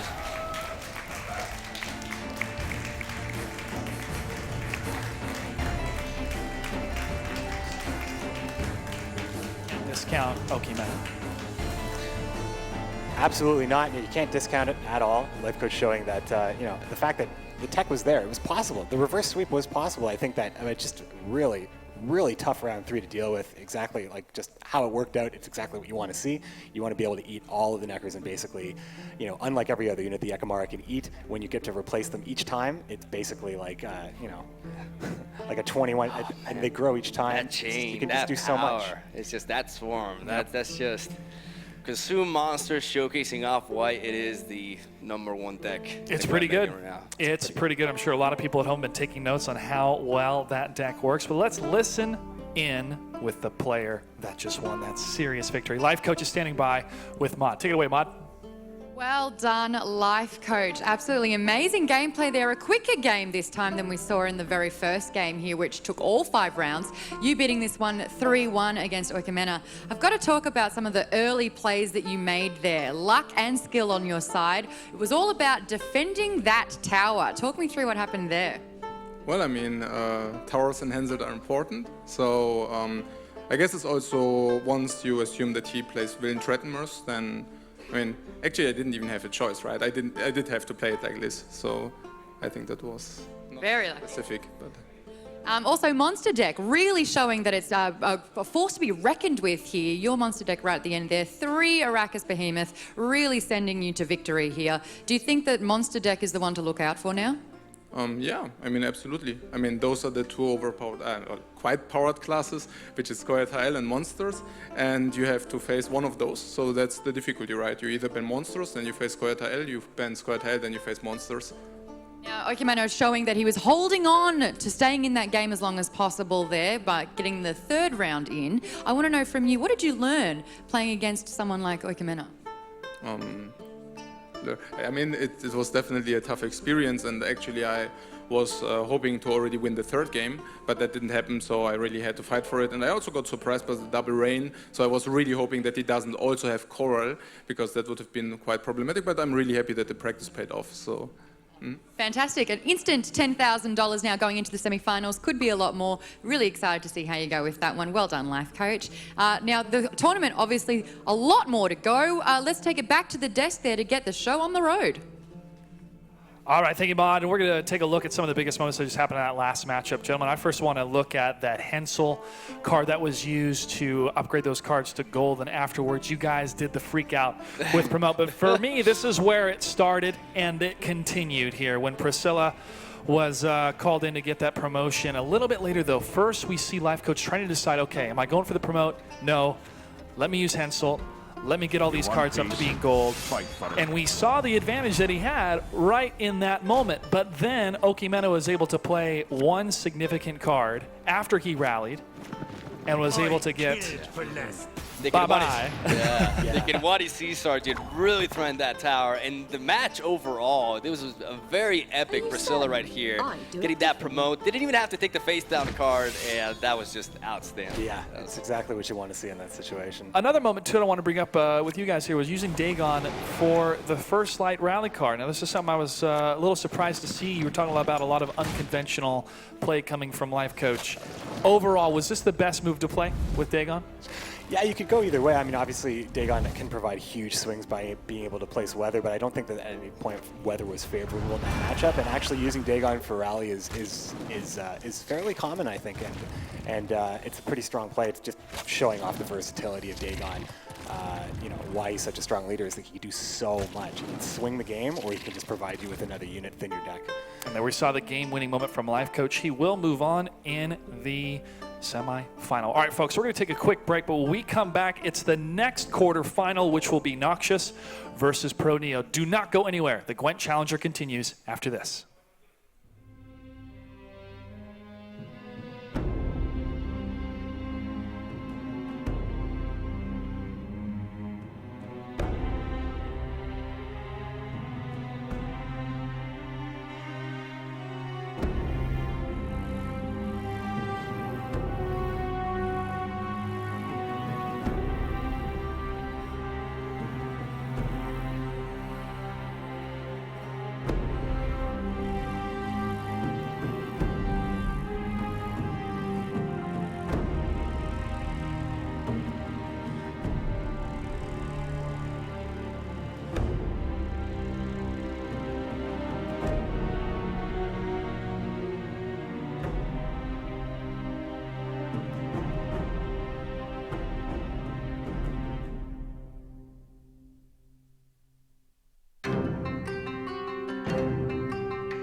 time for the next round in the Gwent Challenger Tournament, and it will be Noxious versus Pro Neo. Now, this is a really fun round, and I'll tell you why. Noxious, I was watching some of your videos on YouTube, and you did a video saying that you pitied the person going up against Pro Neo. You are up against Pro Neo. Are you pitying the fool right now? Yeah, I mean, I think I'm the most outmatched person in the event. I went in here thinking Pro Neo's probably taking this, and I'm hoping, you know, he faces off against someone else. I mean, I put some preparation in the whole thing. I think the decks are good, but the question is the pilot good enough to get the decks to work the way they're supposed to? And against Pro Neo, I'm going to go ahead and say, you know, it's a very tough road. Okay. Just keep in mind, though, and a lot of people might not know this, but you're actually involved in the alpha part of Gwent, so you were there tinkering and tailoring through the entire process. Do you think that maybe that could give you a leg up? No, not one bit. The game has evolved so much for the better that I don't think that everything I knew back then even matters to this point. I mean, some of the basics of Gwent, like I know the rule set, but slipping up, forgetting things, keeping track, that's all skills that you develop from playing extensively, and I really haven't put in as much time as, say, someone like Pro Neo, which I think is very favored. Okay, Pro Neo, you're listening to his answers right now. I have actually had a chat with you leading up to the competition, and you have unfounded confidence with this. Are you kind of elated to hear that Noxious here is a little bit intimidated? Я чувствую себя вполне в порядке, поэтому, самочувствие мне сильно не изменилось. Как бы я приехал сюда играть, и, ничего не поменялось. Я готов к игре. Well, I think it changes nothing. I mean, I just came here to play. Okay, I heard the fact, but I'm here to play, and I'm looking loaded for it. Alrighty. So with this competition, you're saying it's not an even feel. Pro Neo, you are coming at this in a very, very different attitude than what I heard yesterday. I kind of think we should just get this game happening and let the card speak for itself. What do you reckon? Let's get it started, eh? Yeah, get in there, guys. All right, take your seats. Good luck to both of you. Really believe in you. Get up there. It's actually interesting to remember that they can ban one deck each going into the game. I'll leave it to the experts to talk about the fine-tuned details of Gwent. So, Josh, back to you. All right, thank you, Maud. If you're just joining us, folks, we witnessed quite an upset. Fion 56 defeated Trump 3-2, and Life Coach just defeated Okimena 3-1. And now we're going to witness one individual that's very popular in the streaming world, and one Pro Neo, first time attending a tournament this big. I don't think that's much of a deal here. I think Pro Neo is just so convinced that he's going to take it all. This man showed tremendous confidence, and like I said, the Redanian qualifier, the names there were huge, and he did not drop more than a single game. Like, who does that? Like, he's so, like, the fact that he built every single one of his decks, and I actually had him tell me something very interesting, which was that he doesn't care if others copy his decks because he doesn't believe that they know how to pilot them as well as he does, and that's pretty cool. He also talked about how it's very important to keep innovating because as soon as people can put you on something, it's you can start building around that. But it's important to note, not just talking about displaying some very sincere honesty here, but he talked about experience. Pro Neo's got some of the most played games in Gwent. If you look at the leaderboard, you can see how many games he's played. And then even getting to talk to these guys behind the scenes before we were able to see them in action here on the main stage. I mean, Pro Neo has played through The Witcher 3 times. He's played through all of the content. He's Team Triss, and he's very excited to be here. Noxious, having played through the alpha, I mean, to know about Gwent being a standalone game before most of the world was a pretty special place to be. But like he said, the game has evolved so much, the meta has evolved so much, that is no longer an advantage. It is an even playing field between Noxious from Canada and Pro Neo representing Ukraine. And here we go, folks. It's the qualified player versus the established pro.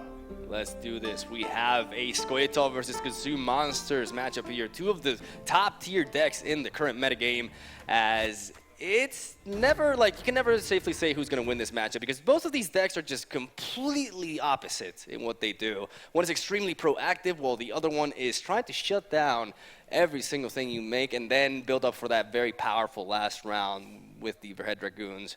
as we see the Grave Hack in the hand of Pronio. Now this is funny because Grave Hack is one of the cards that Noxious struggles the most with, but maybe the fact that he struggled with it so much enables him to actually react to it better. Oh, I think we've all struggled against Grave Hack in our day. It's such a bomb of a card, especially when you're able to produce so many units in the graveyard.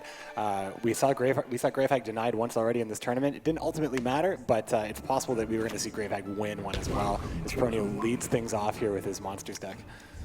Operator turn 1 to copy the Brain Warrior in his hand, the blind, greedy fool. I don't think Pronio is a fool. He's many things, but not a fool. As we see quite several options here. He does have Scorch in his hand. Now it's important to note this deck revolves around Bruver Hoog, who is a leader that can pull any silver card from the deck. So he can definitely apply some very much needed consistency to an archetype like this. And we see a Dolblathana Archer lead by Noxious, dropping the Operator right there to 5 strength and calling that a turn. Yeah, just advancing to the next turn, just trying to keep the game close, probably just trying to keep that gap closed. And I think a lot of cases when you want to have that initiative, you want to keep it a little bit closer. Ooh, Elven Mercenary into the Mirroring Shackles, denying the ability. Yeah, not a bad draw there. Preserving the Althor's Thunder for something else, like for example the Arrakis Behemoth. Looking at Pronio's hand, there is one Arrakis Behemoth there, and a Giant Toad as well, which is a unit that we have not seen yet, and the Necker Warrior. People may not know how those function, and they're very interesting, actually. Yeah, so this is kind of the other side of Monsters deck. We saw the way Life Coach ran it, and he ran Operator as well. And again, I love Operator as a choice in the Monsters deck, but specifically, where we saw Life Coach copy the Vran Warrior, where you would have 2 Behemoths and 2 Vran Warriors in hand. The Vran Warrior just clearly seems to be the most popular choice for Operator, as he's fine to have 3 Vran Warriors in hand as well. And of course, the Necker Warriors being a different choice, producing more Neckers at the bottom of the deck, meaning that you can continuously always count on a Necker being on board and constantly growing in strength and being a threat. Giant Toad is developed on the board, and he does what that Giant Toad does, in case you are wondering. It is a 5 strength Silver Rain siege unit, that discards a card in your hand and draws you a card, and then consumes, or basically absorbs the strength of the unit that you discarded. He had to discard Necker Warrior and drew an Arrakis instead. I don't think that's what he wanted, since he does have an Arrakis Behemoth in hand. And maybe Necker's Warrior could have been more useful if you think about it, because it could be applied on the Neckers there. So interesting choice there by Pronio. Maybe it did not work out. I think it was probably fishing for perhaps a gold or a silver there. Yeah, there's a couple of ways you can look at that. There. Obviously, Now let them dangle. the Arrakis Behemoth being put into the Arrakis Behemoth being able to bring out those smaller Arrakis onto the board by itself means that you just generally never want to draw it. However, he put himself in a situation to cycle a card before he had them out of his deck, and he got caught, and that does happen. Yeah. But it's possible that he just didn't want to play the Behemoth. It's actually fine, because playing the Arrakis to muster out the units is generally how those cards do work. It's just in this particular interaction, monsters have other ways of doing it without actually spending a turn. That's a very good point. That's a very good point, because in this case, it still worked out really well for him. He thinned through his deck, and he managed to put 9 strength on the board with the bronze unit. There's a Head Dragoon. Unfortunately for Noxious, he played Brain the turn before. And in case you guys don't know, Brain is a very interesting silver unit. It is the preferred target for Verhead Dragoons, because what Brain does, which is the archer in the siege row of Noxious's board, is a 4-strength unit that basically deals damage to an opposing unit equal to his attack. So it effectively doubles the value provided by Verhead Dragoon.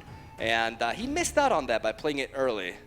Yeah, for sure, that's generally the preferred target, and there was no Verhead Dragoon in hand, but he hit it. But the thing about Verhead Dragoon is that strength is fine to be applied to most cards, although Bran can generally get the most value out of it. And in a monsters matchup where you'll see huge units, Bran can often get full value, even at an incredibly high amount of strength.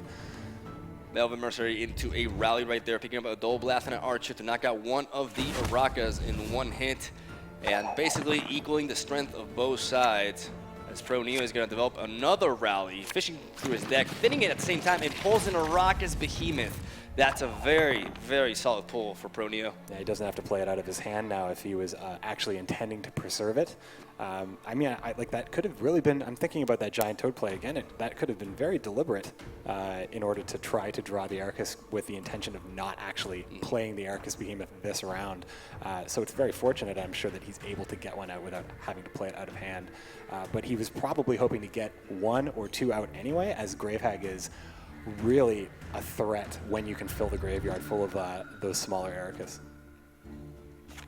Noxious is looking to potentially go for a Scorch. I mean, Scorch is worth 18 strength as of right now, but he has to go with the Althor's Thunder instead. He wants to stop that chain from happening, preserving that source of removal for the Arrakis Behemoth. Very clever there by Noxious, as his opponent goes for his ability, and who cares about weather? He just wants to keep on rallying. And there he goes, another Spider is inside, and that's an issue for Noxious. And now he goes for the Scorch, 18 strength as he has 3 units with 6 strength, and that is a big power swing in favor of Noxious there, leaving Proneo with only 1 Arrakis Behemoth left. Yeah, that was a pretty strong control choice there by playing Scorch there. Scorch had a lot of options here, especially with Yavin in hand. As Scorch eliminates the highest strength unit on the board, it's often... Oh, no, never mind. He plays that. He played that afterwards, right? Yeah. Okay, never mind. Often you can Scorch the spy that you place on your opponent's board, minimizing the risk. Yeah. Okay. Yeah, I was a bit confused. I thought he plays like I had a mental for there. I thought he played the Brain Warrior on the other side. Oh, it's all good. No, Proneo's still doing what he needs to do. Proneo doesn't make mistakes. Well, no, a Vran and Behemoth is really kind of all you need to really start to generate a real threat. Cyprian Willie, very nice pull by Noxious, denying the Necker value. Yeah. Very clever. Absolutely. That's really, it's such a strong tech card right now, as Neckers are very threatening, and Cyprian Wiley solves that problem. I mean, when you don't have a monsters matchup, often it's fine to take care of Roach with Cyprian, but in this case, you're happy to take care of the Necker. We see Proneo there going for Karen, getting some massive value, but still not enough. Well, it's going to be.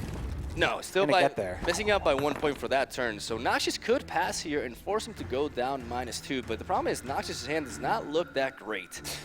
The old 1 point pass with card advantage, it's like the game is telling you, you got it. You just got it. He's going to stay in the round, though. Round 1, very important here. Opting to just take out Gravehag round 1. Oh, wow. Round 1 Gravehag. Oh, he can kill it with Yavin! Yes, he can. Oh! Yes, he can. Noxious was saying how he struggled against that card, but right now he's got the answer. Well, it's interesting because it does kill the Gravehag, but it also puts him behind at the same time. Yeah. So if he doesn't eliminate it, it will be his keep too. Absolutely, yeah. Although, yeah, and the graveyard is getting pretty. I mean, the graveyard is getting pretty big already in this round. Noxious just needs to surpass 5 points here with more.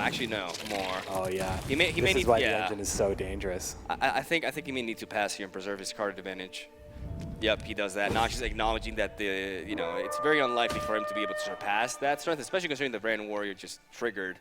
And he does keep 10 strength on the board. Yeah, the Gravehag wouldn't have been that much higher then. So I think 10 is tough. Drawing Roach is definitely not what you want to see. Yavin was a cool response to Gravehag, but unfortunately the draw that he was provided was not enough. And Noxious getting really unfortunate. His opponent draws a Necker. That is devastating. Yeah, there's really only so much you can do at this point. And the Witcher in hand. Let's talk about the fact that no Crones, but yes to Witchers, opting to take the lower strength muster units. Perhaps expecting his opponents to tech Rain against Consume monsters. That would be so clever, actually. A 2-0 victory here for Proneo, putting him up ahead quickly in this matchup. Putting an unsurmountable amount of strength going. That's what happens when you fight so hard for round 1 and you can't follow up. Yep. It can be over very quickly against monsters. That carryover strength is very, very tough. What a powerful round 1 for Proneo. Yeah. Very dominant, even though the first round was actually very tight, but once he lost it, he lost the game overall, especially with that Necker play and those draws. I think the Witchers actually are a tech against a Coral specifically. I think that, I mean, there's probably Rain in general, a couple of ways you can look at it, but I think that he was expecting Croc and Crate That's nice. to be a very popular pick. Because that's his deck. And he expects people to run it. That's super clever. I love it. I love it. Yeah. That's what I'm talking about, staying one step ahead of the competition. That is something Pro Neo is so efficient at. And here we go, ladies and gentlemen, round 2, as we see Noxious going at it again with the Control Scoia'tael list, while Pro Neo obviously developed Brain, Skellige, Warcry. The deck that he basically rose to fame with. Like, this is the deck that he created himself and basically blew everybody back in the Redanian qualifier. Yeah. Let's see, like, the Master's gonna pilot this list. Like, this is the original creator, and, well, I'm pretty sure it was a Savage archetype, but he was the one that popularized it, really. Yeah, he brought it to the Challenger in the preliminaries, and I definitely took note of that. I am a big fan of this particular deck, and it's notable because there was a patch that changed Crop and Crate that made him, fairly strong, and also changed the Raging Berserkers as well. Having these high strength, high base strength targets, or especially that are easy to wound, really opened up the archetype with those changes specifically. Although he is running the Drum and Shield Maidens, which are not always seen in self-wounding, and not in his previous version of self-wounding that he was playing in Challenge as well. Yeah, gotta stay unpredictable, man. We see Noxious shutting down that Raging Bear with the Diminishing Shackles as Pro Neo develops the Raging Berserker. Now, he could Althor's Thunder the Raging Berserker to deny the potential Raging Bear in round 3. He's got several plays here. Like, he's got a pretty flexible looking hand. I'm looking at a Yorvith as well.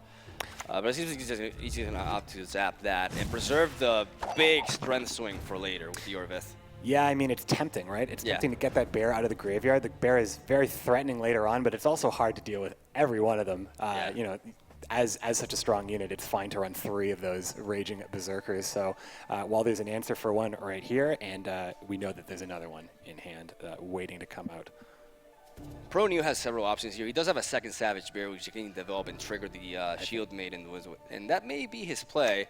But he's going to opt to decoy instead, preserving the second. Is that, like, he's only running 2 Savage Bears, correct? He may want to keep that other one. Yeah, absolutely. I mean, having a Savage Bear on board is really important, especially if you're running, you want to make sure that you can get as much value out of Savage Bear, not just from Warcry, but also on your opponent's board. And you're kind of always climbing against the Savage Bear with Skellige because they can just do so much more with Savage Bear, the Drum and Shield Maiden specifically.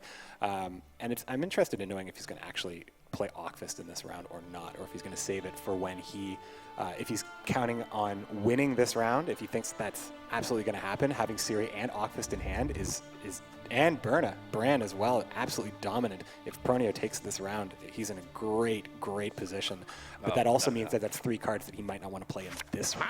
Yeah, he definitely has to. Oh, he fishes for the Scorch. Noxious does not want to deal with the Savage Bear. He's going to have to, though. Yeah, there's the second one. Second bear. But he does have the Manticore Venom. Surprisingly, though, he opts to go with Yorvith. Full Roach out of the deck, I believe. I think he's just trying to widen the score, and Yorvith is probably the biggest swing. Best way to get both of those things done here. And there's Ockfist. Oh, but he misses out on being able to deal with the Ockfist now, because Yorvith was a very nice answer to it. Pro Neo preserving it in his hand, and now he reveals it after Yorvith has gone down on the board. He can deal with it, though. Aglace actually would be, playing Aglace early to play Scorch right now to deny Ockfist, that's such a huge, that's a huge decision to make. I think Elven Mercenary can pull off a Red Dragoon and potentially buff up the Brain so they can knock it out the following turn.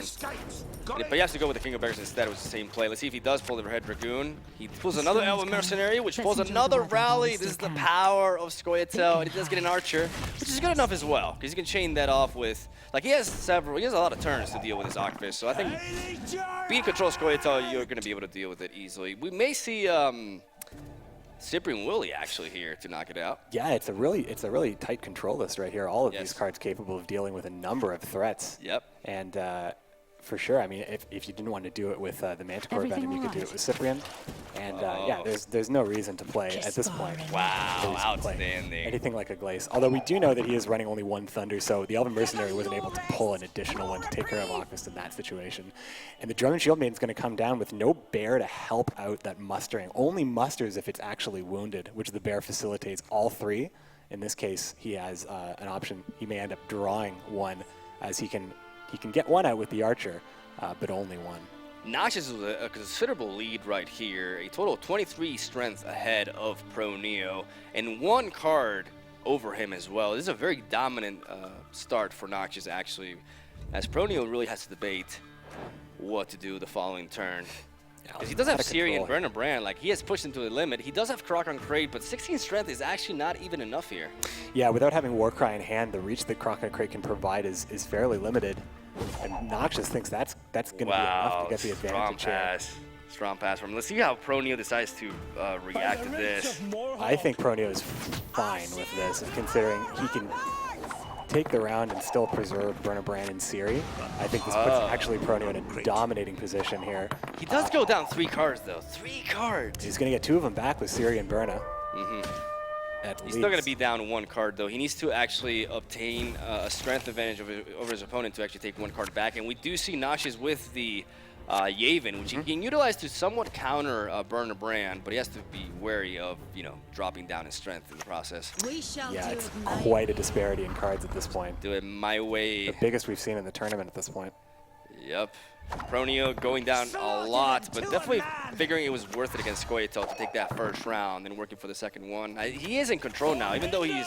Oh, the Donar! Yeah. Wow, he was very... Oh, man. He's going to get a lot. He's going to get a lot of these cards back here. Wow, he's going to build that back. Outstanding. Yeah. And it's, Noxious... Yeah, such the strength lead afforded him basically a fairly risk-free Yavin here. Then we see Siri drop down, bringing out Roach, who does gain 1 base strength every round in the faction of Skellige because of the passive. As Noxious now has a pretty easy Verhead Dragoon play in my eyes. Like, he can invest for the next round. Will he see it, though? No, he has to go for the interesting Manticore Venom instead. Maybe he sees very little value in that. I mean, it is a card that unless it can take care of business, there's Igni. You're only just wounding a deck that benefits from wounding, so it's possible that was the line of thought there. Wow, Broccolon right He's there. doing everything he can to keep the score very favorable for him. He wants Pronio to pass. He's running out of cards, even though he's going to refuel a little bit with Siri. It may not be enough. Noxious is still in a very comfortable position because he was able to counter the first Donar with his Yavin. He's still going to be 1 card ahead of Pronio in the 3rd round if he does not manage to win 2 rounds in a row, which doesn't seem plausible as of now. I mean, Coral helps in a lot of cases here, but when you're down, when you're going into the 3rd round, if you just don't have the resources, you can only do so much. Yeah. You can only do so much. I think this is a pass here. I think this is a pass. Pronio really didn't know what to do here. He's actually in a tough position. Noxious is looking pretty strong here. In cards and in points, unfavorable. Yep. I actually thought that with, especially with the Donar pull, but Noxious has got such a control-heavy deck. The thing is, he was not able to, I think it's good that Pronio passed there because Noxious could just have played Overhead Dragoon and invested more into the next round. As these double Overhead Dragoons are only 9 strength bronzes at this point. Like, they're not providing much else, rather than the safety of playing a very buffed unit in the last turn, so you do have card advantage. I actually think Aglace will make the difference in this one, not just because he has the cards, but because Aglace can do so much. So many special cards have been pulled out. Lots of stuff in the toolbox there for Aglace to kind of do whatever is needed to be done. Noxious opted to just buff up Cyprian Willie. I like that approach since he's going to stack a lot on the range row, and that could bait Coral into that row. And then he could get that strength onto the siege row and actually combat it. I like that approach a lot. Oh, not the pull you want with Rally. Very unfortunate pickup for Neo there. Probably looking for the Freya, Priestess of Freya, to get a little bit of extra strength on the board here. But because Noxious prioritized so much dealing with the Savage Bears, that's a very big deal. Like, the fact that he was able to shut that down made it so the shield maintenance could not be thinned out of the deck, and that messed up his draw. So good strategy by Noxious, really emphasizing the removal of said Savage Bears there. Yeah, this was a fairly strong matchup here, and Aglace being able to pull the Scorch. That would have to happen before Cyprian Wiley if that's actually something here that wanted to happen. But yeah, this will put Coral onto the ranged row. Now, he has 34 points to build up. I actually don't know that. Aglace can pick up, he says he'll be fine, and then he scorches you. I don't understand that. You'll be fine. Now, Bird. Gonna get 18 points out of the Cyprian here. And he does take it. Noxious does win the second game and gets the victory with control. Squayatel and moves on to 1-1. He's not out of it at all. All about card advantage in that one, for sure. being able to controlling the bears was the name of the game on that one. Being able to, pulling out that, the difference, it wasn't that far out. It was fairly close. If he got the bear, if he got Priestess of Freya off of the rally, without a doubt, that would have been the difference. But because Noxious controlled the bears so well, he was stuck drawing cards that shouldn't have been in his deck if everything went according to Proneo's plan in that specific case. So that was a great matchup. I think that really showcased just how important it is to deny your opponent's strategy and getting ahead on cards, as Squayatel does very well. Couldn't agree more. Ladies and gentlemen, round 3, we have Northern Realms versus Warcry Skellige yet again. Noxious running a Foltest. This is another Radovid, another control Radovid. Yeah, another control Radovid. Well, he does have run medics in this one, right? Yeah, this is a little different than the previous full Radovid list we saw. Not as emphasized as Akhemen is. Yeah, it's different. It's different in that there are no muster units. We see a Lubberkin lead by Noxious there, and not answered by Proneo. Does he have any sort of answers in his hand towards it? It doesn't seem so. This could be very problematic for Proneo, actually, because you cannot deny the insane value that a turn 1 Lubberkin leads to. This is massive for Noxious right now. Yeah, he would have to find an answer if he had one. He's not stepping up, though. It's a tough hill to climb. Trebuchets are annoying by themselves, but when a Lubberkin sticks around, oh, he knocks out the bear! And the bear's once again denied.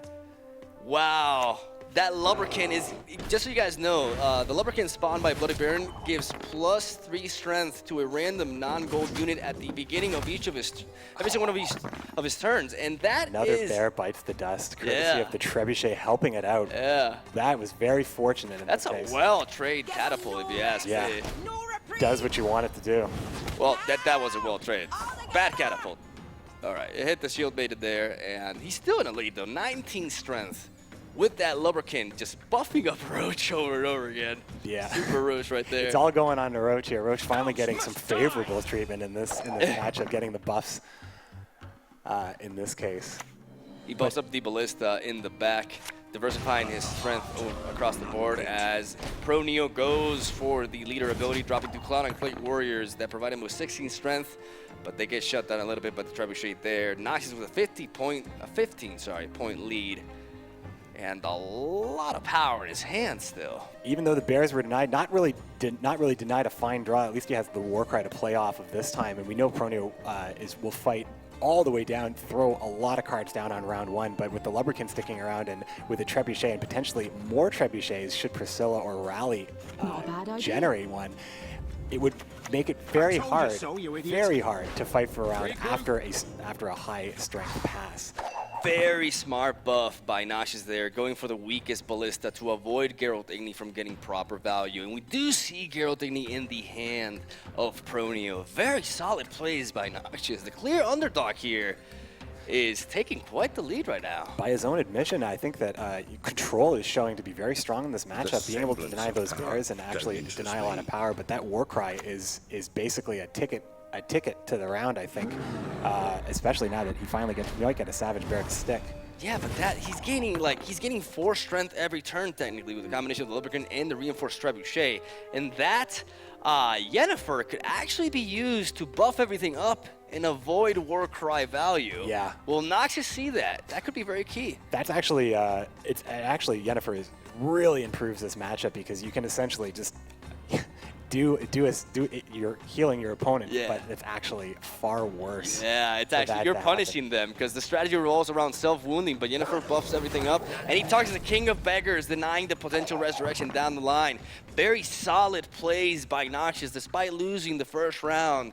He's performing extremely well right now. And I think he was thinking about Radovid, though. He was thinking about taking care of that bear as well. Just seeing the bears as a threat and also seeing how the last round went, seeing the benefits of doing that. But I think it's really just the choice. Like, Yennefer does stop Warcry from being valuable here, but only if you play it before the Warcry comes down. At any point, Proneo can actually play that. He would just have to be concerned about playing around something. Currently, the Ancrate Warriors are at the same strength level, so if he's playing around Geralt Igni, that would be a huge value Igni, so he's probably not in a hurry to do that unless he can put his opponent on not having it. The That's threat what they do. of Geralt Igni is always real, and it's something. Oh, buddy, Neo's gonna go for it. Gonna go for the burn on the 11 strength ballista, get a little bit of strength back, but still, oh my lord, still 19 points away. Oh, I would strongly consider passing here. I think in Radovic's position, you have set, you're getting 4 every turn. Oh, he's going for it. He's denying the war cry. Oh, not. Ooh. Or maybe he's waiting for it a little bit more. Gonna rally up here, but I think he fears pulling a medic. Oh no, he realized he has a unit on the board, and he does pull the medic. Oh man. It's okay though. At least he's no, gonna get that's something. great. That's great on that. I mean, that's a good thing. At least he's gonna get something for sure. He could target the bear potentially and hope that the trebuchet can finish it off. Wouldn't that be great? Yeah, I mean that trebuchet has been doing really well, but it seems like he wants to target Roach. Yeah, like we said, there's not a lot of RNG in Gwent, but there's clever enough boy. to make it exciting. Clever There's enough boy. To make it exciting for sure. Wow. Let's see what Pronio does here. It's an interesting situation where if Noxious passes, even though he's ahead, Warcry will provide a lot of benefit and seal the deal. However, Noxious is not passing. Oh man, Noxious like, knows the win condition of this deck, and he's got to keep track of how much value Warcry provides. So definitely not going to pass unless he knows that it will not be enough. You got to get a strong lead against Warcry Skellige before they play that Warcry. Otherwise, you're just going to lose a round in surprising fashion. The bear goes down. It happened. It happened. Oh wow, he got hit by the Raging Berserk. Oh, I just saw that.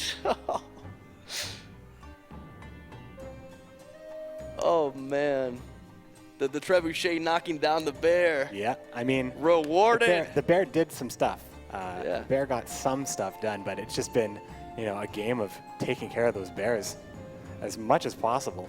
Noxious with a very direct, very clear approach in his strategy, and it's working out here. Yeah, I take back what I said. I think not passing actually is what's allowing him to potentially take this round, and Yennefer will seal the deal as a last card. I think you go Yennefer here, and you just solidify this round completely. But he's just gonna pass instead. He's gonna pass. All right, let's see what happens here. We have seen Pro Neo not shy away from going all in, but the question is Sigdrifa and Warcry enough? Like, what resurrection touches does he potentially have? Well, the bears, we know this graveyard's full of bears. Absolutely. And I think you're satisfied if you get more than one card in this situation. Pronio goes for the Warcry. This translates into a total of 14. Ooh! Yeah, this is what we were talking about, right? It just doesn't quite get there, and now there's just another additional 4 strength to deal with. Did he miscalculate? And then next turn there's going to be another 4 strength to deal with. So Siri isn't. I mean, Siri would only tie at this point anyway, but as Roach is on the field. Oh, the man that doesn't misplay just misplayed right there, dropping an extra card and still losing the round. This is tremendous for Noxious. Tremendous. This is huge. Noxious knows how much card advantage matters. Huge. He has it right now.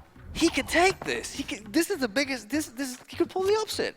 Oh my God. Well, there's still a lot of the set to go. Yeah, but going up two games in this matchup, it's incredible. Any day. Ho, I sense trouble. It's tough holding Siri and knowing that Siri is only gonna get one round of use. Deal. When you drop an extra card and still lose a round, that's so bad. That's terrible. It's tough. It's tough, and Lubberkin only made it tougher. Sure. Lubberkin only made it tougher. I think that you identified it right away. No answer for Lubberkin was in hand, and Lubberkin was so many turns, such a deep round. Every turn, 3 strength from that Lubberkin, and now card advantage as well. Oh, look at these chains. Look at these chains. Very aggressive. He's looking for the 2-0. Oh, he's gonna pressure the hell out of him. Protect you from all evil. Wow. I'm watching. I'm happy I get to watch this game. It's crazy. The unexpected. I am on folks. the edge of my seat. Oh my God. Noxious is in a very dominant position right now with double trebuchets pinging at him for 2 damage every single turn. We see no Warcry in the hand of Pronio. His burst is gone. He could lose 2-0 here. We'll have to see. We'll have to see how this all plays out here. Yep. Noxious really debating it's all what to go about with the now. pass right now. It's all about the pass. It's all about and that. I think that this is a dominant passing position. Yeah, especially this would be a great pass. You're up a card. You're up in points. But he wants Not to really too block shabby. Roach, I guess. I think not passing here is showing that you're looking to 2-0. Especially Yennefer's looking great as well. When well, Yennefer is very flexible, always good. Generally, Roach is always locked. good. Oh man. Archer Troll. drops down. It's a 9 strength swing, sorry, and he does get in the lead now, but Noxious has so much power in his hand. Yennefer and Nanique. Nanique is considered to be the most powerful silver in the entirety of the Northern Realms faction. Some people equate its power to a gold card, and Yennefer just can blow up the board. It speaks volumes about the quality of the Northern Realms silvers and some of the silvers that you might be running in Northern Realms especially. I think being up a card and up in points was very favorable. Now, passing at this point, still not bad. Still has the card on his opponent, but I think he's committed. I think he's going for. He's pushing for sure. He's pushing for that 2-0. Going for the Silvering Woolly, potentially banishing the Sigbrifa there. Yep. 11 points. His opponent has a Priest of Freya. He's going to show the last card. Just going for as much value as possible. We know. All right, he's got the bear. That's not enough, folks. Yennefer will seal the deal here. That's Nox not going enough. to 2-1. 2-0. Nox is going to 2-0 Pro Deal. This is nuts. 4 gone at this point. Oh, you can see man. Humility, yeah, there's the forfeit. 2-0 on Pro Deal. Noxious is 2-1. One game away from winning the entire set. This is not what people were expecting. Well, you know what? I think that no one is disappointed in this tournament so far. We have seen unconventional lists. We have seen cards that are very rarely played. We have seen counters, hard counters, and great bans and great deck choices going into the blind picks. Yeah. And then we've had a couple of freak out moments as well. I think that game right there, it's the control list is so strong. And as we go into Noxious's last list here. Noxious having a little bit of an awkward starting hand. He had to replace Roach, but is stuck with 2 Shield Maidens in the opening hand. This is a Kron on Crate Warcry mirror. If Noxious can pull the win against the man who popularized this list, that would be just that would just be a ridiculous statement. That would be amazing. Noxious got a little unlucky with the draw though, having the extra Shield Maiden in hand. Yeah. Not the worst thing, but it does have he at least has one turn where he's probably not putting a lot of strength on the board, so his goal is probably just to get as ahead as possible, or he's just going to opt to get it out of his hand right now. I mean, it's no mystery. It's clear that it was in his hand as Octus comes down here for Proneo. He does have the answer for it, though, in his hand with the Wildboard of the Sea. Can take his time taking it out, though, because it does have a 4-turn timer.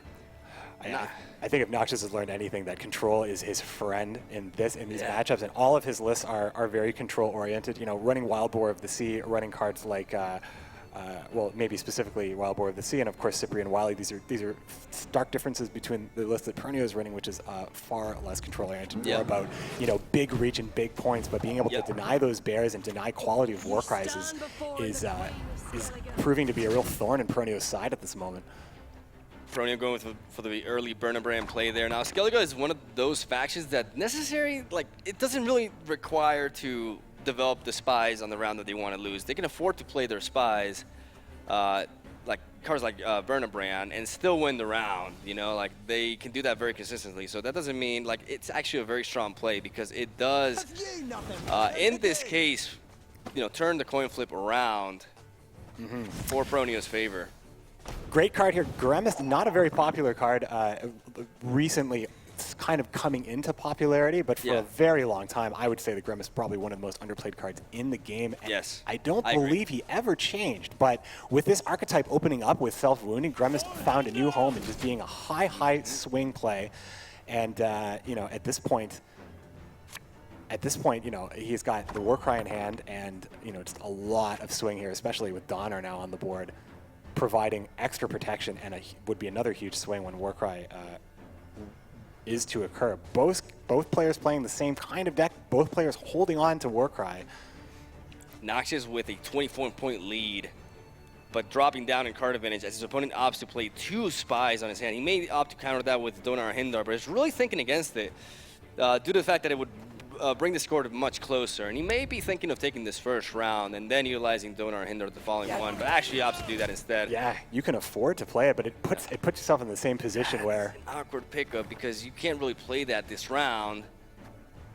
because of the Savage Bears. So he's going to opt to actually discard it and draw a Coral. That is very strong. You know, if I had to look ahead in this round, I thought Coral might be the decision maker in deeper round, but now both players are holding her. Yeah. So we'll have to see.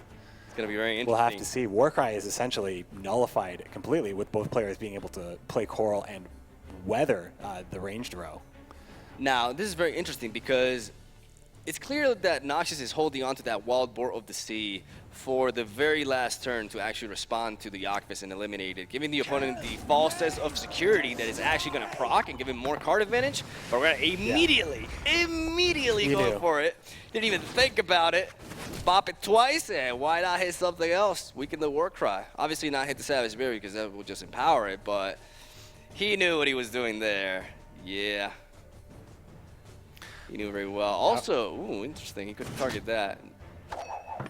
You know, it's the small choices like that can sometimes determine an outcome of the game. Yes. The small choices. I don't know if that particularly would be a deciding play, but you know, it's the little decisions, the decisions that sometimes seem inconsequential. Where would that last little point of damage go? But sometimes it's always safe to put 2 units at a very high strength. You know, it's almost a bluff in some cases. We saw already Noxious ran Scorch in a non-Scoia'tael deck. So while Pronio cannot be sure, Pronio can't be sure that Scorch isn't in this deck as well. There is a very the Igni. conventional Scorch. Yep. Taking that Igni. Yep. Taking down the Donar and Hindar right there, getting the score to an equal stage. It's a very close one. Yeah, both players at 6 strength and at 41. Noxious is giving him a run for his money and still has a lot of power in his hand. He can respond with an Igni of his own potentially, but it seems like he's going to go for the Slippery Willy to banish Roach from existence. And in the Skellige mirror, that is huge. Yeah. That is so huge. Roach at the end of the game is 5 strength coming out with any gold card, although it does require a gold card in hand to actually make the best use of that. Being able to take care of Roach. I mean, we talked about Cyprian Wiley being a great tech against monsters, but not against monsters. You take Roach out most of the time.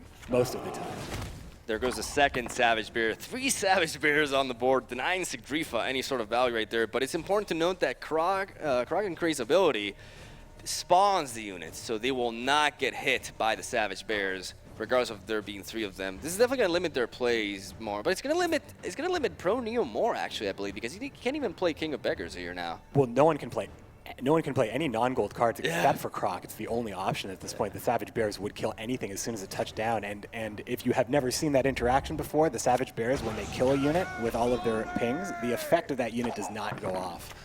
Both of them going for the Skellige's Glory. Gray, there we go. 16 strength for both sides, 58-62. This mirror match is tight, ladies and gentlemen. Warcry will be the deciding factor. The question is, which one? Will it be Warcry or will it be Coral? Will be a deciding factor. I think it's really well. going to be. The thing is, Coral does deny the Shield Maidens, but at least it doesn't affect Donar because of the weather immunity, which is very important. Pro Neo does have a lot more available to him with Warcry, but Igni's going to come in and take a big source of that potential power away, just burn it out of existence. Both Donars removed, yeah, and you made a really good point. That is probably the most threatening unit because of that weather immunity. Warcry would still have a lot of value on Donar, and there he goes. Looking like here it is. There he goes. Wow, a 22 strength lead for Pro Neo as he Warcries his entire board with a 20 strength bear. Coral does provide him with quite a lot of value, though, but he's going to go for his own Warcry. Will we be able to surpass him after this? He does! 101, ladies and gentlemen! 100-point round right here. And there's Coral targeting the back row. And now Coral of his own. Quick response. True mirror. A very, very close mirror match right here. So what's the response? With the 3 Savage Bears, you can't play anything. It's over. It's over. You got to give the round away. Yeah, you got to take that +1 card advantage, and you got to take the defeat. Noxious overcoming the first round, playing every single reactive card after Pro Neo, and I think really showcasing off the value of control cards in these matchups, really. Now, did we see a King of Beggars from Noxious? Because look at these draws. Look at these draws. Oh, man. So just going to look through the graveyard. I'm glad that he's doing this little tour here. Now, unfortunately, King of Beggars is not in the graveyard because you can get some of the filthiest combos with Sigurdrifa into King of Beggars into Priestess. But both Priestesses drawn in hand, you'll take that. You'll take that for sure. It's really, how aggressive Noxious wants to be with this. Let's see what he goes. It's Virgin, Mother, and Crone. He goes for the Clan on Great Warrior and drops his 11 strength play. Pro Neo has to keep up with every single play Noxious makes, or he will go down in card advantage, and he cannot afford to do that. Now, Noxious had options. He didn't have to take that unit. I think by taking that unit, he's trying to say, oh, I think I have another Warcry, but yeah. He does not. He does not have another Warcry.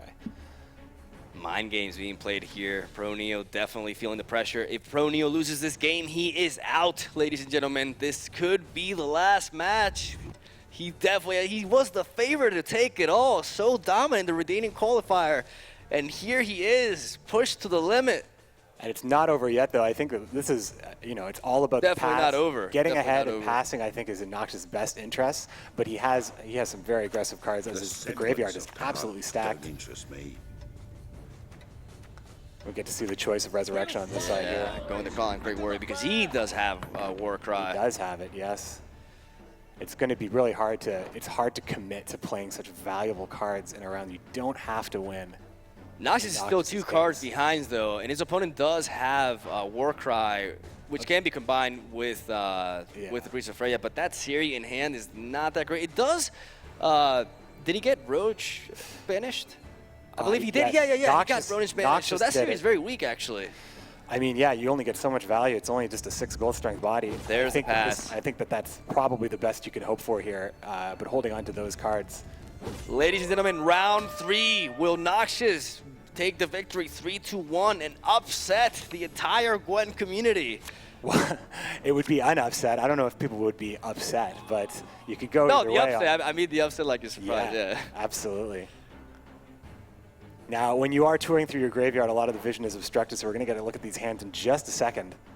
I want to review those draws. I want to draw some conclusions. I guess my English was bad there, wasn't it? So, Siri is fairly low value. The rally can only be, we'll see what the rally pulls. Only 4 cards left in Pro Neo's deck. Now, the thing is, the Savage Bear actually can help. What do you need? Pro Neo. He's got to be careful here. Yeah, you might want to play that one last. I think Pro Neo is already showing that he potentially had a Warcry, but he does. Gonna resurrect the Cloud on Clay Warrior. It is Pro Neo's turn. Pro Neo is 9 points behind, but he has 1 extra card. And that's goes a huge for the rally. card. Priestess is a huge card. Warcry is a huge Picks card. up. Oh, that's not what he wanted. Well, Modern Freyr is patient. Here goes. I'm just watching this game, you guys. I'm just watching this game. It's so close. 15 strength lead by Noxious. No real Can he answer pull this for it, off? but the threat of Warcry is only in the imagination at this point of Pro Neo. Oh man. Will Pro Neo, with that Savage Bear, he can lead off to 35. Can Pro Neo close the gap with the Resurrection plus the Warcry? It's funny because I think Pro Neo wishes he had those 2 units that Noxious just spawned. And if you need a reminder, just as we currently can't see those last 2 cards, it is Warcry and that Priestess that was just played. I think he's going to be able to barely pull it off, actually. That's worth 10 points. Oh, here we go. Oh, barely squeaking it in. He's got him. He's got him. Siri. He's not out just yet. 2-2. He's still in it. I'm just... Wow. So close. So close. It's going to come down to this last one. Oh, my God. That was so... Oh, man. If I'm I'm Pro Neo, I'm stressing so much. Oh, man.